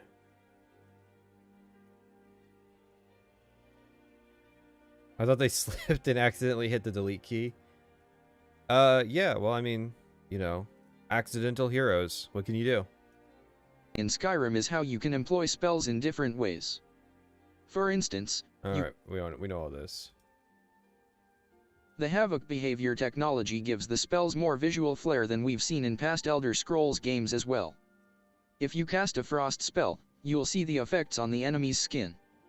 If you're wielding the flame spell like a flamethrower, the environment will catch fire for a short while and burn anything that comes into contact with it. More so than in Oblivion, Skyrim's new magic system also gives players legitimate benefits to using one attacking spell over the other.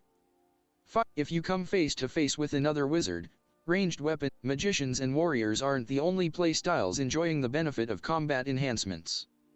If you prefer to do your killing from afar with a bow and arrow or assassinating enemies from the shadows, Bethesda has some improvements in store for you as well. Ranged weapons could be effective in Oblivion once you improved your skill level, but you had to pierce enemies with several arrows to take them down. Oh no, how horrifying.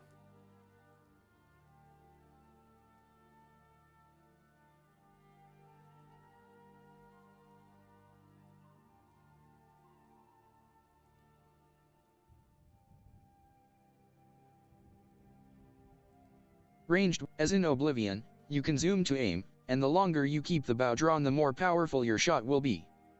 Unlike Oblivion, the arrows now violently impact enemies with a satisfying thud. Fucking shells. To keep players from coasting through the world plucking enemies, you won't be rolling into combat stacked with 50 Daedric arrows anymore. Don't tell me what to do. Stealth basically works the same as it did in Oblivion, but Bethesda has slightly altered what happens once enemies detect your presence. Now when NPCs think they see or heard something, they go into an alert state. Characters with a higher sneak skill will have more time to duck back around the corner or find sanctuary in the shadows. This new system eliminates the sudden attacks that sometimes caught players off guard in Oblivion. Once you successfully sneak up behind... Quit jumping around. Jesus.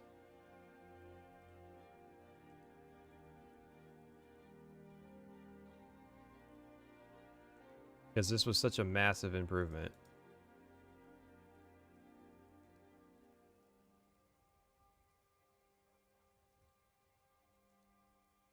Now when you sneak up behind guys, the dagger does something like 10x damage, Howard says. I don't know if we're going to keep that, but you feel like you should be killing the guy if you've gotten that close and you have a dagger. Though the dagger is still considered a one-handed weapon skill, as the Dragonborn, players can wield the dangerous dragon shouts during battle as well. The shouts may have magical properties, like the ability to slow time. This article's done. Let's look at some comments. Blake says, this game is probably going to be the most epic game this generation. I had my doubts, but I am continually impressed by the changes that are supposed to be implemented. I am dying, this is from Dark Lord Khan, subname Skullmaniac. I am dying to try this game out, but every time I forget about it, Game Informer comes and throws it in my face. Stop reminding me of the awesome power that is Elder Scrolls V. Gah! Luke says, that's good. I never used mysticism anyways. And I also can't wait to dual wield or go with a sword in one hand and a spell in the other. Alright. Alright.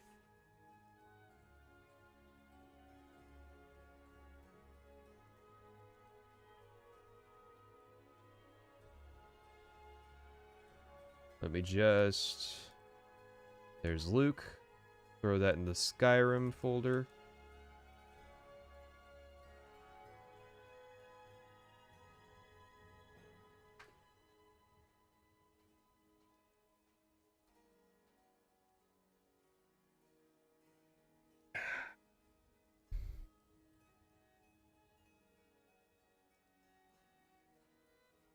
Is there like a pose law for marketing where a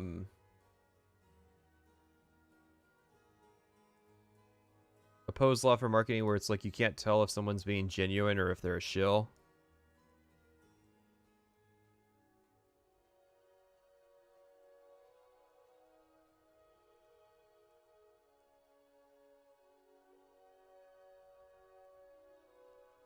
Gah! I can't decide how my first character is going to go. Starting off with a powerful warrior, cunning mage, deadly assassin. So many choices, and so much new stuff to test.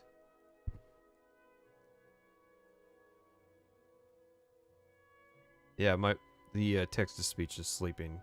How dog shit that was. Good Lord. Alright. Thank you, Game Informer. This is from Eurogamer, and it just says Creation Engine. So...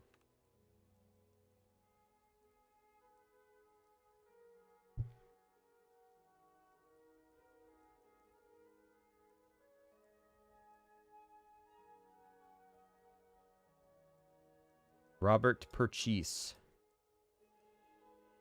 What is this? Eurogamer. Creation.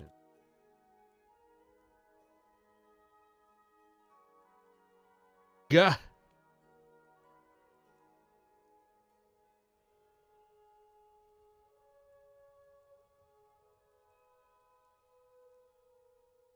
Bethesda has named the new engine underpinning the Elder Scrolls V, Skyrim. It is known as the GA. Oh, I'm thinking it's like GA. It is known as the GA.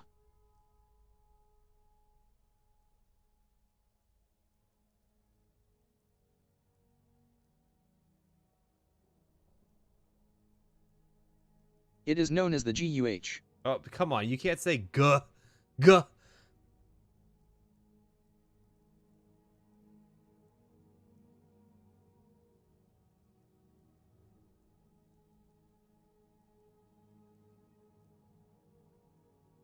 Eurogamer Network Limited uses cookies on its websites in order to provide enhanced functionality to users, such as user accounts and saved preferences. All right, enough of The that. big things for us were to draw a lot of stuff in the distance so we have a really sophisticated level of detail, more so than what we've had in the past for how things stream in and how detail gets added to them as they get closer to the camera, Skyrim's creative director Todd Howard told Game Informer. Not only will landscapes look more convincing far away, but now shadows will be cast on everything to make scenery more believable up close. The result?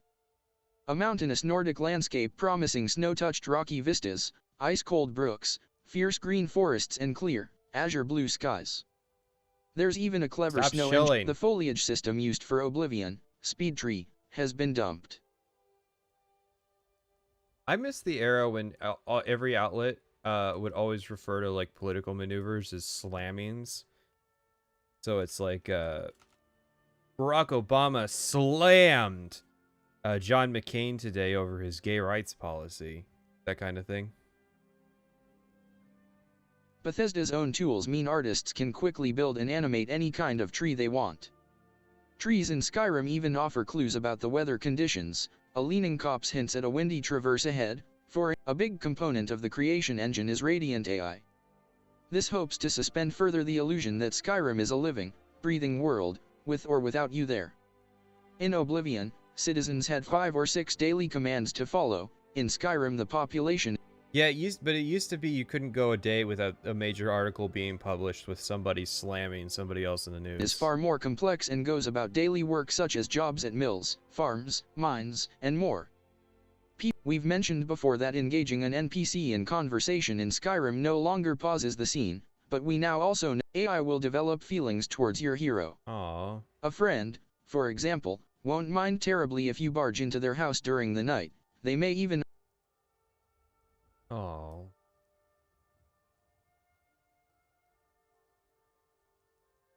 The AI thinks it can buy my affection. None of that could be managed without the new Havok behavior middleware tools. We looked at a bunch of animation solutions, and this is about the tippy-top state-of-the-art stuff out there, said Howard. I think we're the first real big game to use it. In practice, Havok's snazzy toolset allows the developer to quickly make new animations and then test them out. With the laborious processes removed, the designers have more time to... More importantly, it means Bethesda can really nitpick with combat animations, which in turn, we definitely have made a significant jump in how it plays in third-person perspective. Promise, monsters, too, benefit from the Havok tools, adding another layer. Bethesda won't say anything about mounts for the time being. Radiant Story, as we've alluded to, plays the role of autopilot dungeon. That's weird because... No, it's not weird. They did the Nexus interview a month after this or so. I would let Queen Ellis have slammed me. Master and populates Bethesda's vast Skyrim world with interesting things to do. A randomizer considers your character's skills, location, history, and present situation before spitting a side quest at you. And these should, more often. Howard offered an example. Traditionally in an assassination quest, we would pick someone of interest and have you assassinate them. Now there is a template for an assassination mission and the game can conditionally all the roles, where it happens, under what conditions does it take place, who wants someone assassinated and who they want assassinated. All this can be generated based on where the character is, who he's met. They can conditionally that someone who you've done a quest for before wants someone assassinated. Moreover, friendships and grudges alike will be watched by the game as they have the potential to spawn quests of their own. And by doing a small favor you may unknowingly unlock a much more significant quest line. Your NPC friends may also accompany you on certain missions.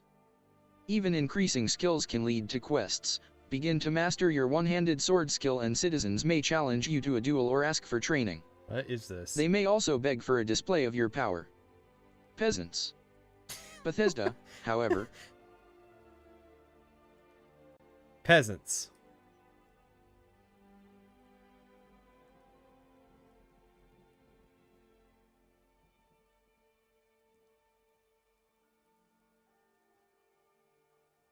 No, I don't know if anybody actually enjoys Radiant quests, because they're all super generic. Won't let the randomizer go bananas. You shouldn't ever feel overwhelmed in Skyrim at the amount of Yeah, missions you have to... I'm sure they're reining it in. I'm sure that Bethesda was really just like holding it back. Keep that fucker under control. It's making too interesting of quests. Don't let it overwhelm the player. It's too advanced. It's too advanced. We're not ready.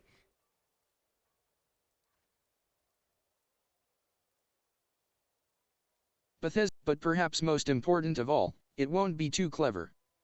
There's still potential. It's too clever. It's too clever. For a wide variety of random encounters. Designer Bruce Nesmith talked of the possibility of running across a mammoth beset by a pack of wolves while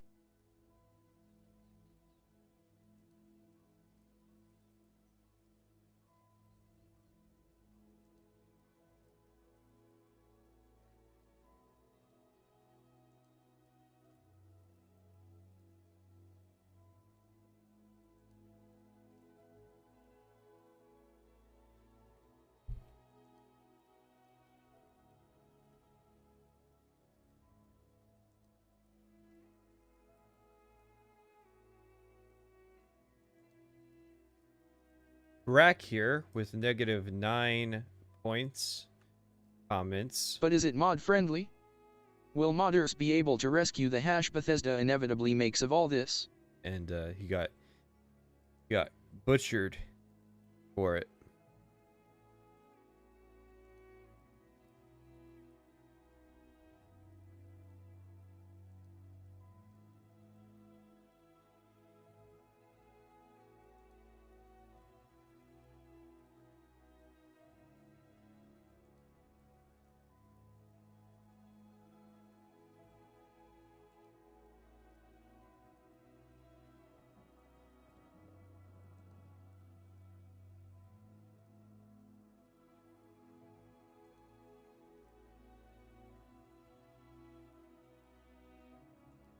All right, so that's that article done. And we move into March. So this is the one article from March. It's from Video Games 24/7. And it says, Oblivion sacrificed what made Morrowind special. So let's load her up.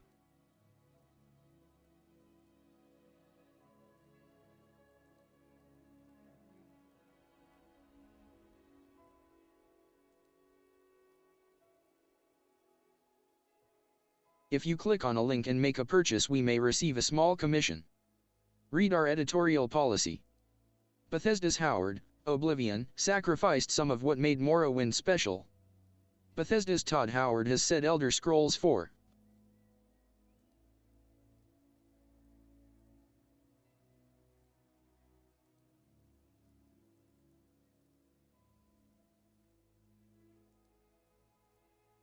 Proceed.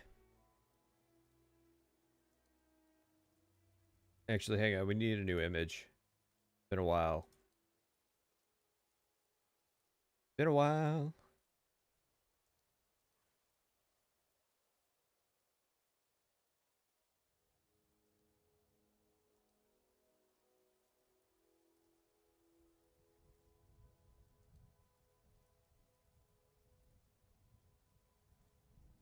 Why does it seem that not only Bethesda, but most game companies, a la the Saints Row of the world, hate their primary player base who pay for their DLCs and keep up its relevance with mods like Skyrim? Because they do. There's a very us versus them mentality in the games industry. Oblivion sacrificed what was so key to making Morrowind the legendary game it's become today. It should feel alien, kind of, stranger in a strange land, with familiar-looking elements only rooting you early in the game. The whole tone ends up being one of "I'm an outsider, I'm uncomfortable," Skyrim director Howard told OXM. With Oblivion, we're dealing with the capital province, and we wanted to get back to the more classic Arena and Daggerfall feel of a fantasy world that felt more refined and welcoming, he continued to add. But in that, we sacrificed some of what made Morrowind special, the wonder of discovery. Howard admits now it's looking to find the middle ground between Morrowind and Oblivion. Okay, so this is kind of just a fluff piece. What's this article that they linked?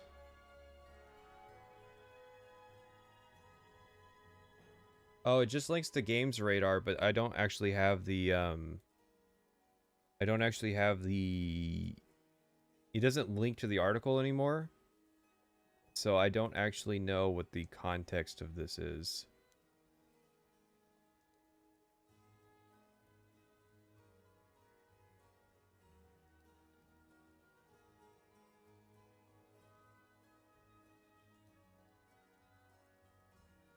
Let's see, what's a safe waifu picture I can use?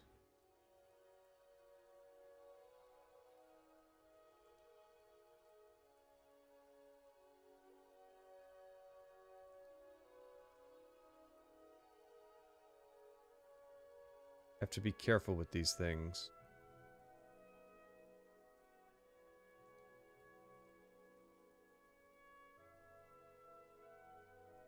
Because they've made the games to target the lowest common denominator to make the most money, which means a horde of literal brainlets. They're not wrong, they're just assholes. Alright. So that article was nice, short and sweet. Actually, it was mostly just a headline.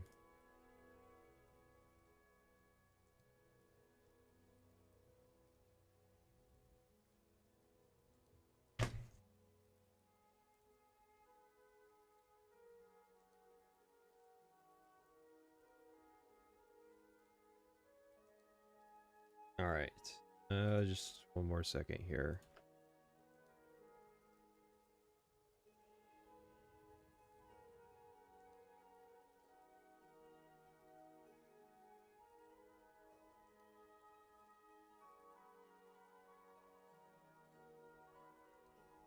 Alrighty, let's get this underway. Hey guys, did you know that in terms of male human and female Pokemon breeding, Vaporeon is the most compatible Pokemon for humans? That's kind of weird, but okay. Not only are they in the field egg group, which is mostly comprised of mammals, Vaporeon are an average of 303 tall and 63.9 pounds. This means they're large enough to be able to handle human dicks, and with their Wait, what?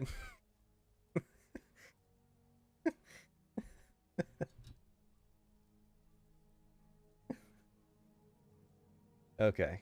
The Elder Scrolls V, Skyrim Preview. The Elder Scrolls V, Skyrim Publisher, Bethesda Softworks Platform, PlayStation 3, Xbox 360, PC UK price, as reviewed £27.99 including VAT US price, as reviewed $57. Tax. When your first talking point after seeing a new video game is its menu system, you've either seen something incredibly dull or something so impressive that even its potentially dullest element is exciting. The latest in Bethesda's long-running role-playing game series is very much the latter. Dear Lord, you should see its menus. They're beautiful. When you're talking about a game that also includes dragon slaying, a free-form world in which you can manually climb to the top of the highest mountain in sight, a graphics engine that will drop even the steeliest jaw in a brand new combat system that sees you dual-wielding weapons and magic in impossibly expansive combinations, choosing to start... Chills.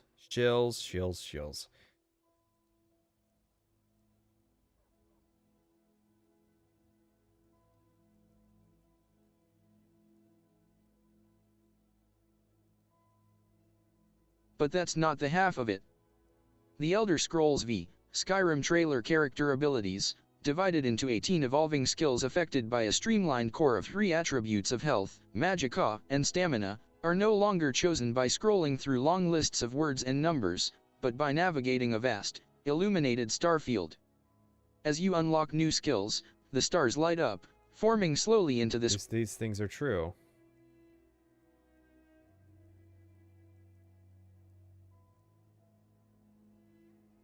Riverwood was one of the small towns we saw in Skyrim to describe the world outside those menus. The icy land of Skyrim itself is a peculiarly daunting task, even after exposure to it. On the one hand, it's Bethesda doing the Bethesda thing all over again. Oh god damn it, this sucks. What a terrible article.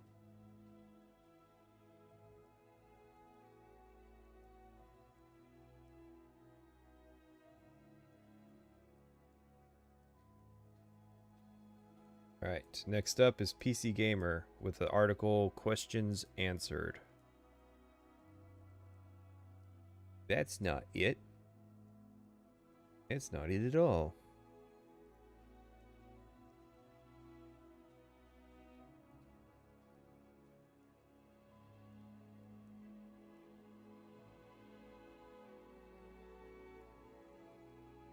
Skyrim is the fucking second coming of Christ. You said it, not me. That's not even a review. That was, that last article was published, in April of 2011. So they're just, really blowing the game there.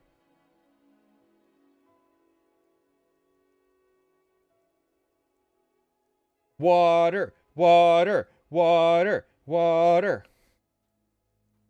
You see, at QuakeCon, there were a bunch of Hydra homies.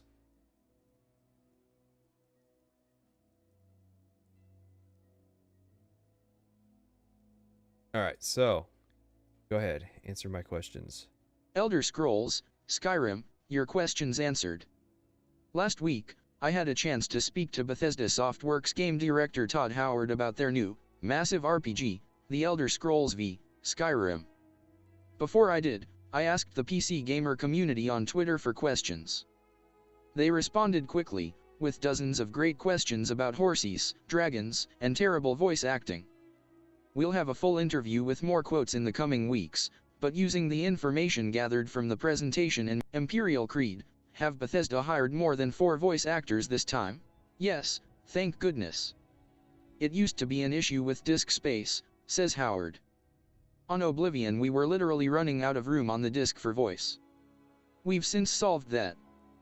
There are better compression techniques, so we're not really limited by the physical media as much as how long it takes to record it. They're spending more time and money on it this time.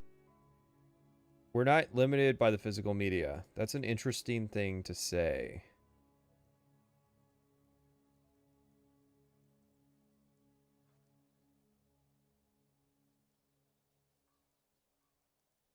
I don't think that's not true, because if they weren't limited, why wouldn't there just be more content? This is just a copy paste of the dev questions thread. It seems different.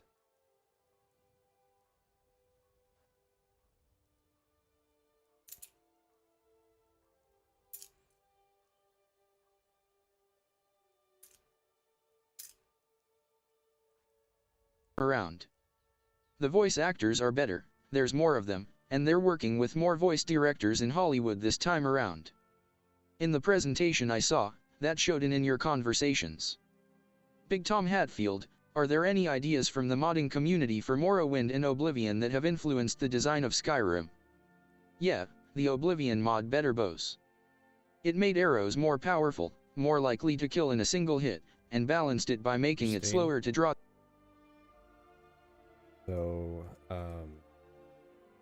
Skyrim archery was inspired by the Oblivion mod Better Bows.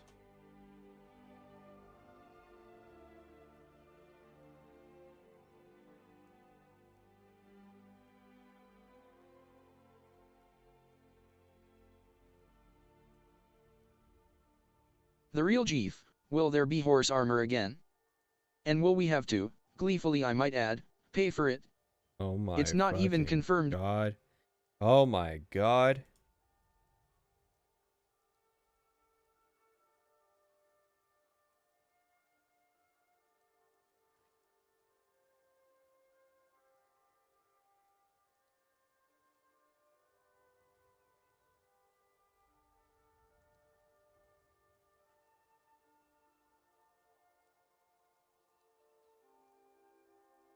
Jesus Christ. How horrifying.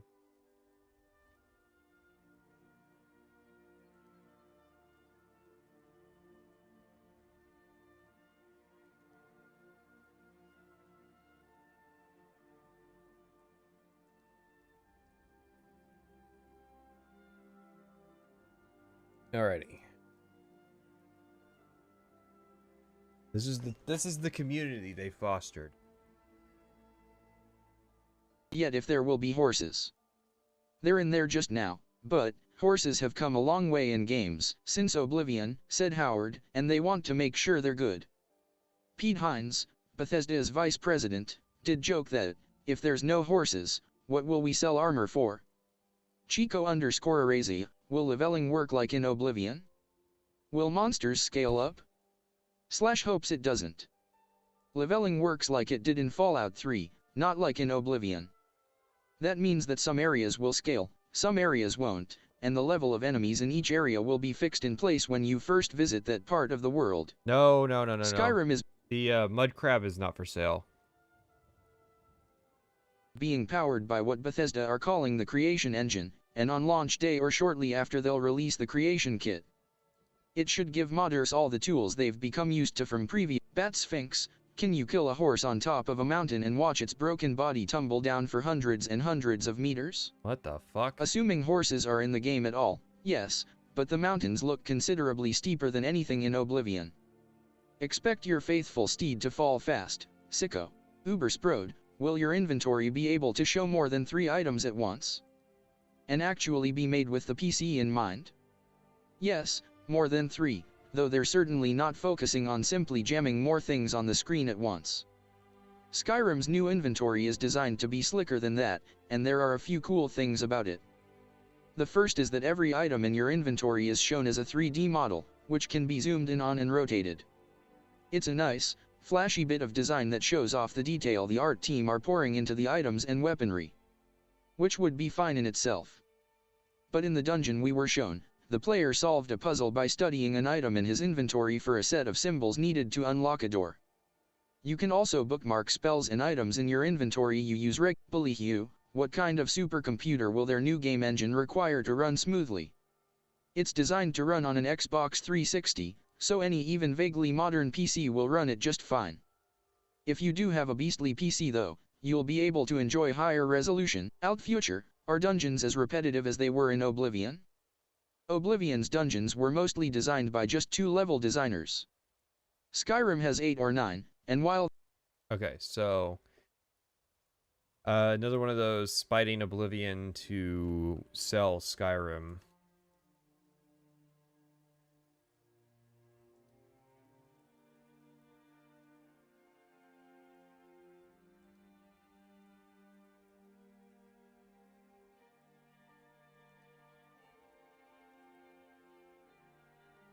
Regarding the amount of content and space limitations, there's always budget and time to consider, even when you make an infinite amount of stuff. Yes, but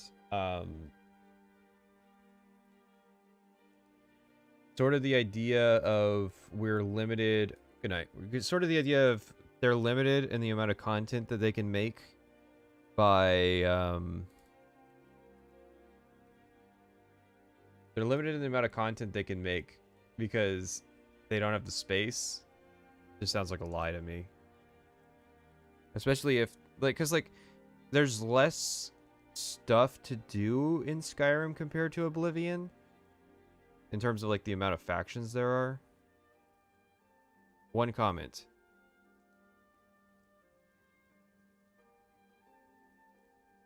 Can someone please give the save file of Skyrim v the Elder Scroll? After we look in the scroll my game glitch and do go ahead, so please give me the save file after that quest, please someone help.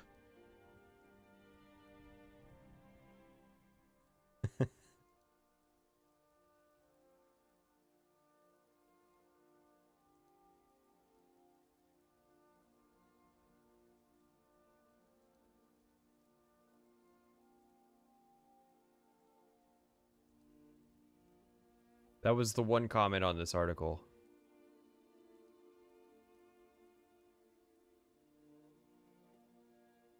What time is it? 8:15? All right. This is a article, probably not a lot to it, about the banners that they had at E3.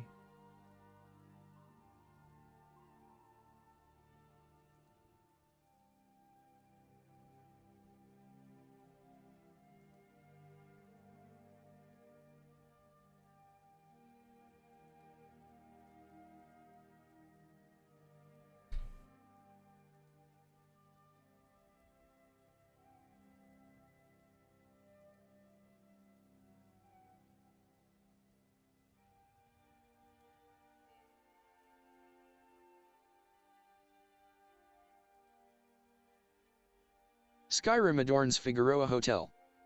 The Figueroa Hotel in Los Angeles is famous for its segmented billboard ads, and Bethsoft has ponied up for the Elder Scrolls v. Skyrim. Located near the Staples Center and Los Angeles Convention Center, it will be visible to many during E3.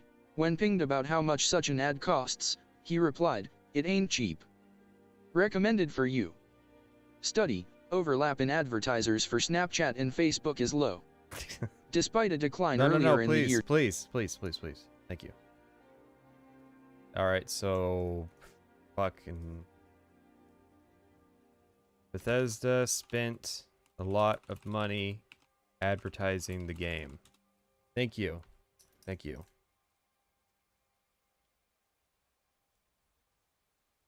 Justin RPG's posts about the Elder Scrolls. What the hell is that?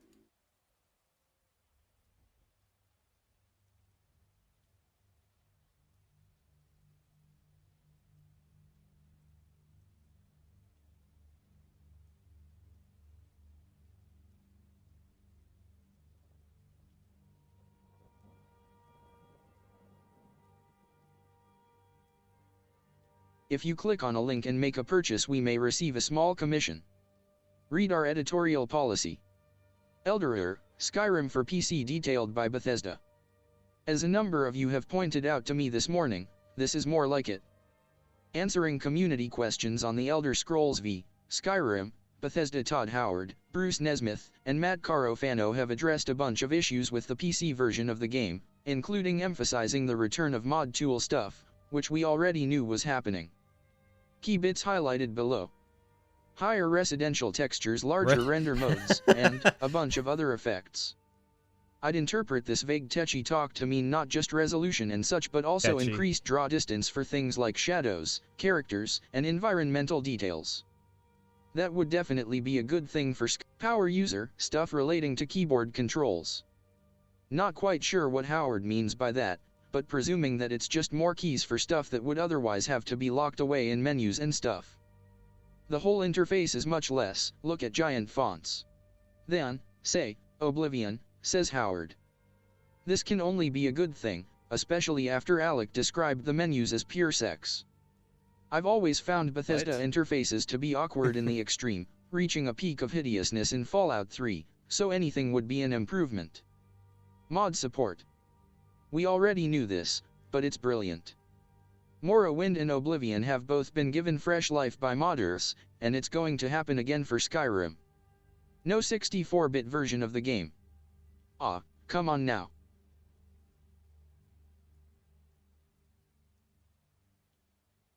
That sucked. I'm gonna rate that lowly. Alright, we're back to VG 24/7.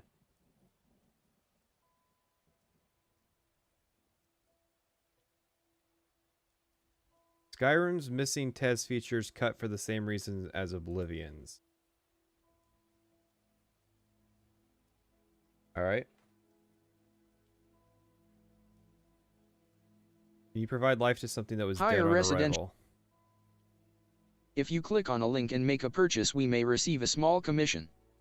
Read our editorial policy. Skyrim's missing TES features cut, for the same reasons, as Oblivion's. Bethesda has reiterated that the winnowing down of some gameplay features over the lifespan of the Elder Scrolls series is an effort to make each game better.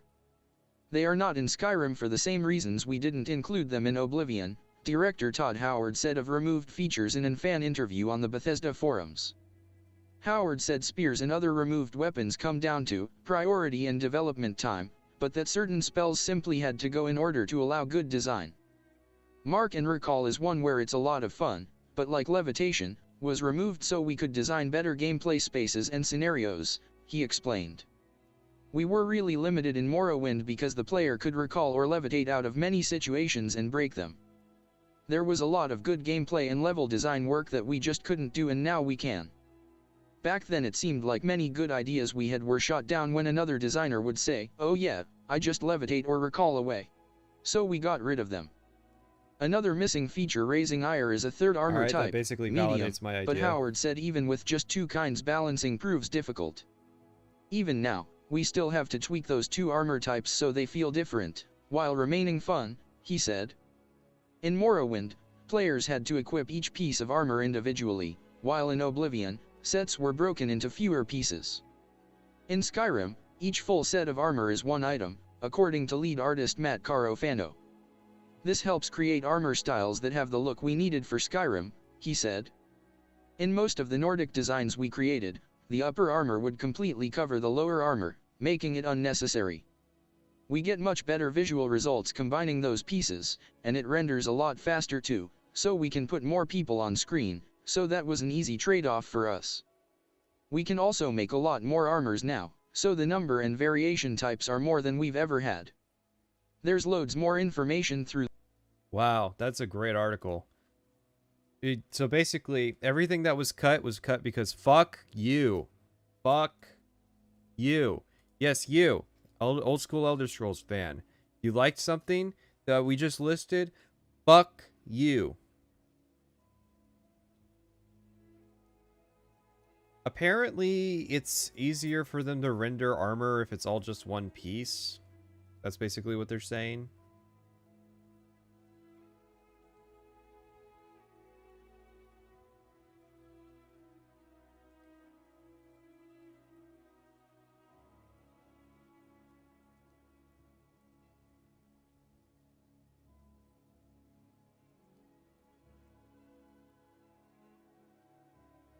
Alright, we did the PC details one, we did the missing feature one. This one is from Whitewood, and it's called Character Details.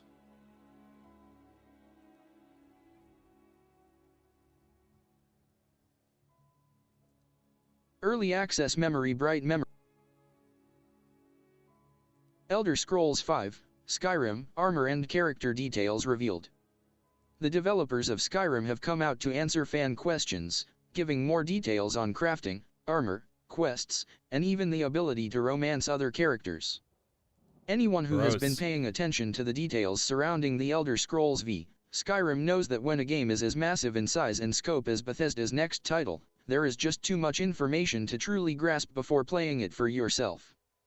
Even so, we've been keeping up to date with just about everything there is. Now Bethesda has posted some answers to the most asked questions from their fan community on their official forum. When it comes to modern RPGs, customization has quickly become one of the most rewarding and demanded. When it comes to modern RPGs, customization has quickly become one of the most rewarding and quick to avoid any accusations of favoring one gender over another. Both male and female player types have been given completely unique animations, and a totally equal skill set at the start of the game. Similarly, different races each have their own unique passive abilities, like a Khajiit's ability to see in the dark or a Reguard's use of Adrenaline Rush. Reguard. Skyrim's lead designer Bruce Nesmith noted that other characters within the game world may voice certain biases toward one gender or racial group. Those distinctions won't affect the player's ability to receive or complete quests. So with a similar set of choices open to every possible class, what reason would a player have to choose one over? Your race is very important. It's more than just how you look. Each race has a bias toward certain types of characters. If you want to play a wizard, it will be easier with a high elf or a breton. If you want to play a warrior, it will be so just how the Dragonborn will look is up to every player's imagination, but when facing off against massive opponents, even the strongest Nordic warriors will be requiring armor tailored to their own needs. Caro Fano confirmed that the armor itself would be very similar to that of Oblivion, but with the upper body armor, cuirass, and lower body armor, greaves, combined.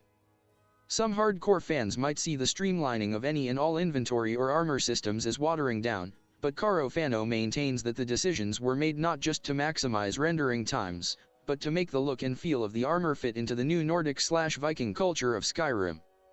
On the contrary, Caro Fano promises that the newest game will actually offer players more types and styles of armor than any previous game. Anyone who still believes that Skyrim— But why would you still need to cut unarmored to accomplish that? Or hand-to-hand? Will be short on variety need look no farther than the screenshots of character variations. With so much variety in armor types, once again the team has decided to leave out the option of medium armor.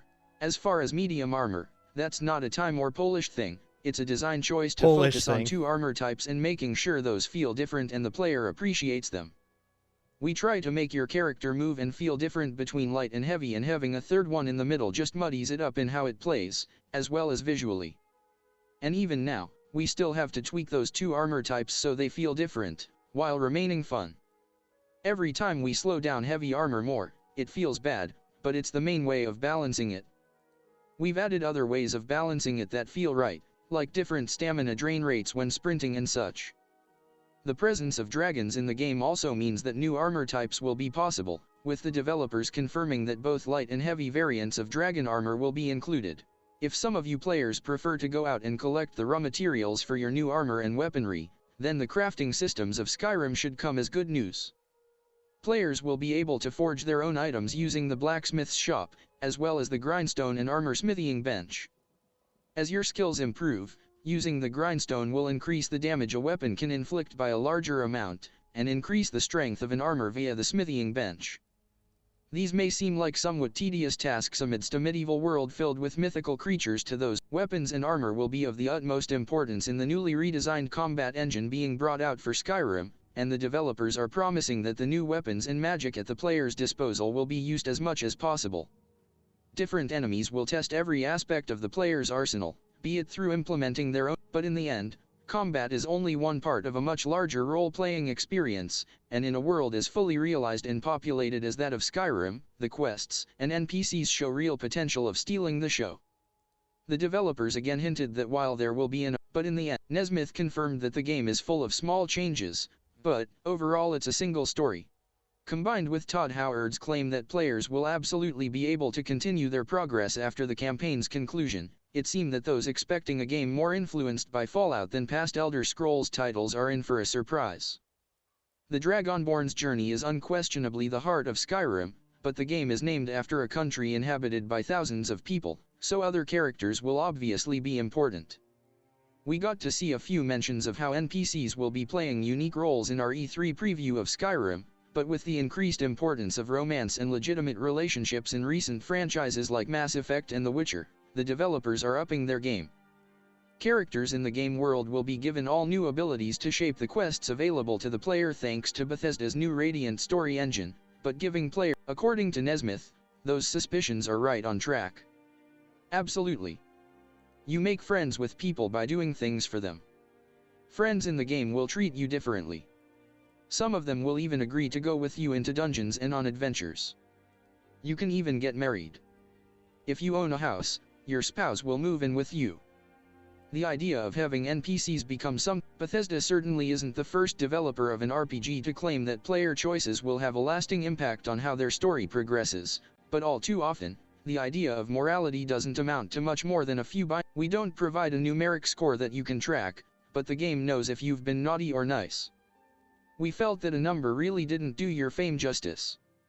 Characters in the world will acknowledge the specific things you have done rather than just a generalized reputation. If you are a criminal, they'll know that too. But if you pay your debt to society, all is forgiven.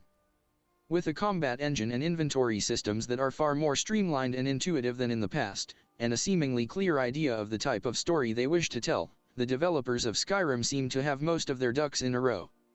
Some may still think that a massive scope means that Skyrim is at risk of delays. If the amount of gameplay content being hinted at does turn out to be too much to get finished in time, we already know that Bethesda has some serious plans for expansive DLC. What are your thoughts on these confirmed details? Are you still hoping that Skyrim was more similar to Morrowind than Oblivion, or are you...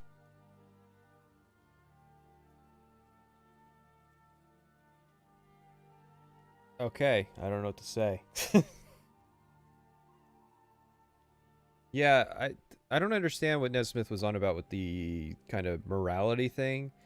How do you clear your debts to the society? Once you do, like, a certain bad quest, your character's just fucked over in terms of the guards constantly going, "Psst, hail Sithis," or, you know, whatever the fuck they say. You're just fucked.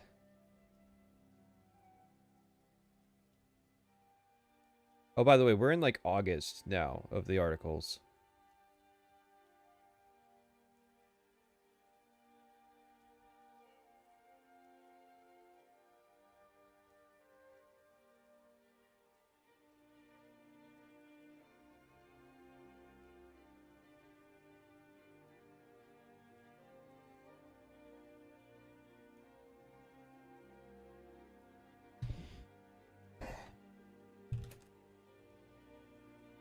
Get fucked, nerds.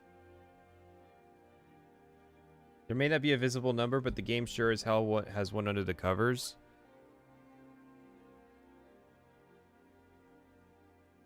It seems to be like flag based. Like once you've done a quest, you just get a certain response from guards, and that's like the extent of it.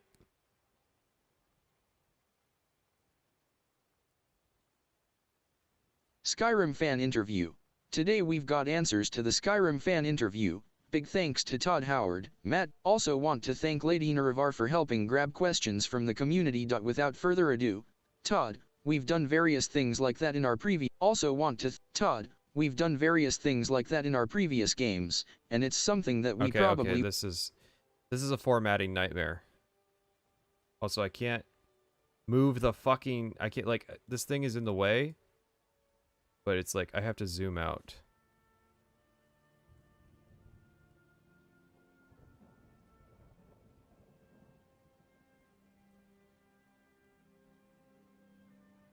Alright, will the character be able to change into certain creatures? Todd, we've done various things like that in our previous games, and it's something that we probably won't be talking about specifically on this one. Don't read anything into that. We just prefer to not discuss this one.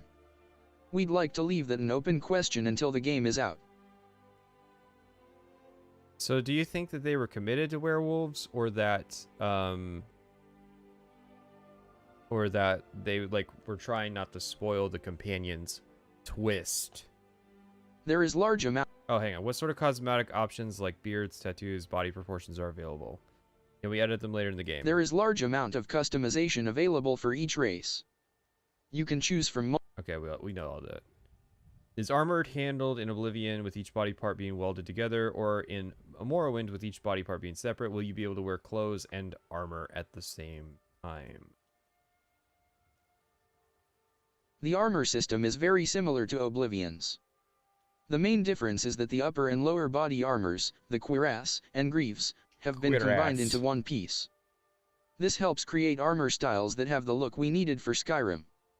In most of the Nordic designs we created, the upper armor would completely cover the lower armor, making it unnecessary. We get much better visual results combining those pieces, and it renders a lot faster too, so we can put more people on screen. Alright. Are the main faction quests branching or linear? What about side quests? And Bruce Nesmith answered this question. We've focused on telling one story well. There are decision points in all the quest lines that can change things, but overall it's a single story. Because the side quests are smaller stories, they are more likely to have major branches. For example, you can decide to save or betray someone, which changes the whole end of the quest. Okay, so yeah, that's basically just a summary. Are loot and quest rewards level scaled like in Oblivion? Will there be any powerful unscaled items? We're handling leveling stuff similar to how we did in Fallout 3, but with a few new twists that we hope players won't even notice. The enemies and loot are based on the encounter zone you're in, so it could be higher or lower level than your current level. We do have a new concept of epic or special loot that you can randomly find in many cases, regardless of the zone, and you will still get better stuff in the better zones with your level higher. Same goes for quest rewards. The weird thing about the scaling in Skyrim is that there's a bunch of like leftover quests that like scale stuff. I don't mean leftover like almost cut content, but like there are 1, 2, 3, 4, 5, 6, 7, 8, 9, 10, 11, 12, 13, 14, 15, 16 quest rewards that are leveled in Skyrim. You might say that's a lot. I would say that's it. Because a lot of them are combined. So it's like Mirror's Sword, Mirror's Staff, Mirror's Mask. Those are all different things, but they're part of the same quest. The Galdur Blackblade and Blackbow are part of the same thing. The Lunar Iron stuff is part of the same thing. So they cut down like the overall number of leveled items that you get in Skyrim, but they increased like the level brackets. So like the typical level bracket in Skyrim is 1 to 10, 11 to 18, 19 to 26, 27 to 35, 36 to 45, and 46 plus. But there's also a ton of like items that don't follow those rules, like the Mage's Circlet you get from the College of Winterhold is its max tier is reached at level 25, and then there's stuff that doesn't make sense. Like, okay, so you can get the max level Nightingale armor at 32 plus, but you can't. But for that is the Nightingale blade, which maxes out at 46. It's just really weird. It's like they had given up on the idea, but there was some designer at Bethesda who was like, no, it'll work. I'll make it work. It's possible.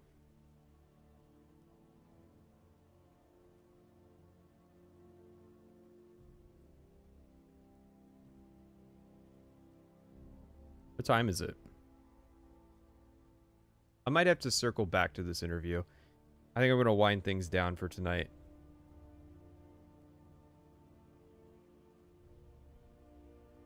We've been streaming a while.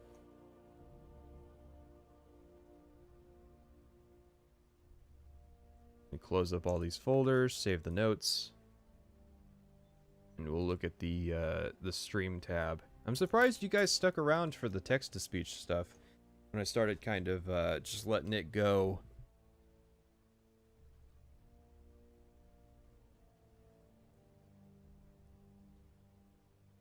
So yeah, I have a Twitter. I don't like, I post on there, but nobody really seems to come from the Twitter. The main way announcements seem to get out is on our Discord. We have an announcements role.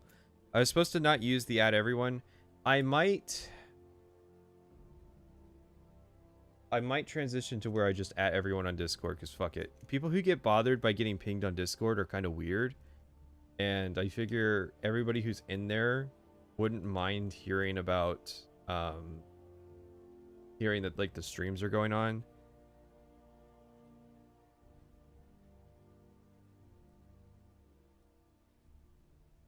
What else? I'm faded here, man. So how was today's stream? I know it's a Monday stream, so it's kind of just do it. You can just turn off add everyone if you don't want them.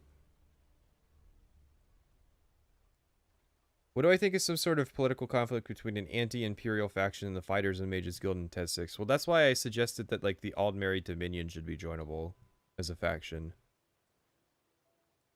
I think that would go a long way.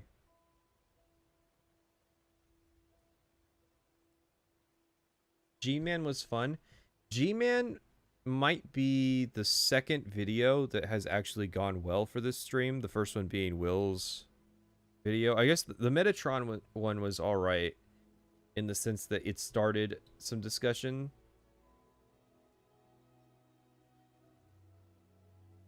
Angry guy shouting that mods aren't an excuse was fun. That was interesting, wasn't it? I was not surprised. Or sorry, I was surprised that somebody could suddenly be so correct in one of these videos.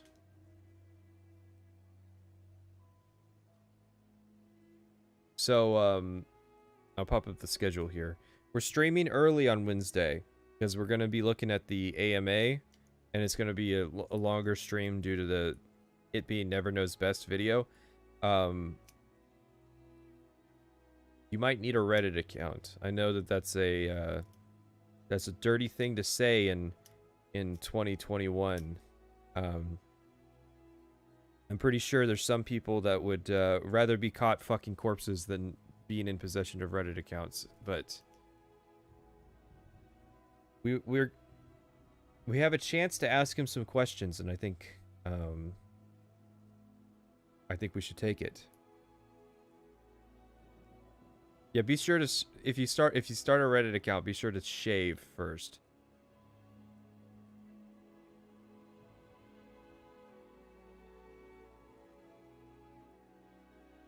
Salt Factory 2024. What can you do, America? That might be a good platform to run. Just every time you get asked a question, Mr. Salt Factory, what is your position on climate change? And he looks at the camera and he says, "What can you do?" And everybody in the theater stands up and starts clapping.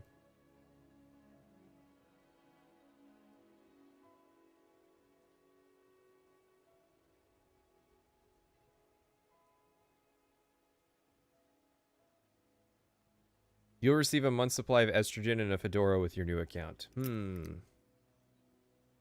I hear that stuff's valuable, though. Like, I think you could get some money for that. The right people. Alright, so yeah, we'll be back on Wednesday at 1:30 p.m. Eastern Standard Time.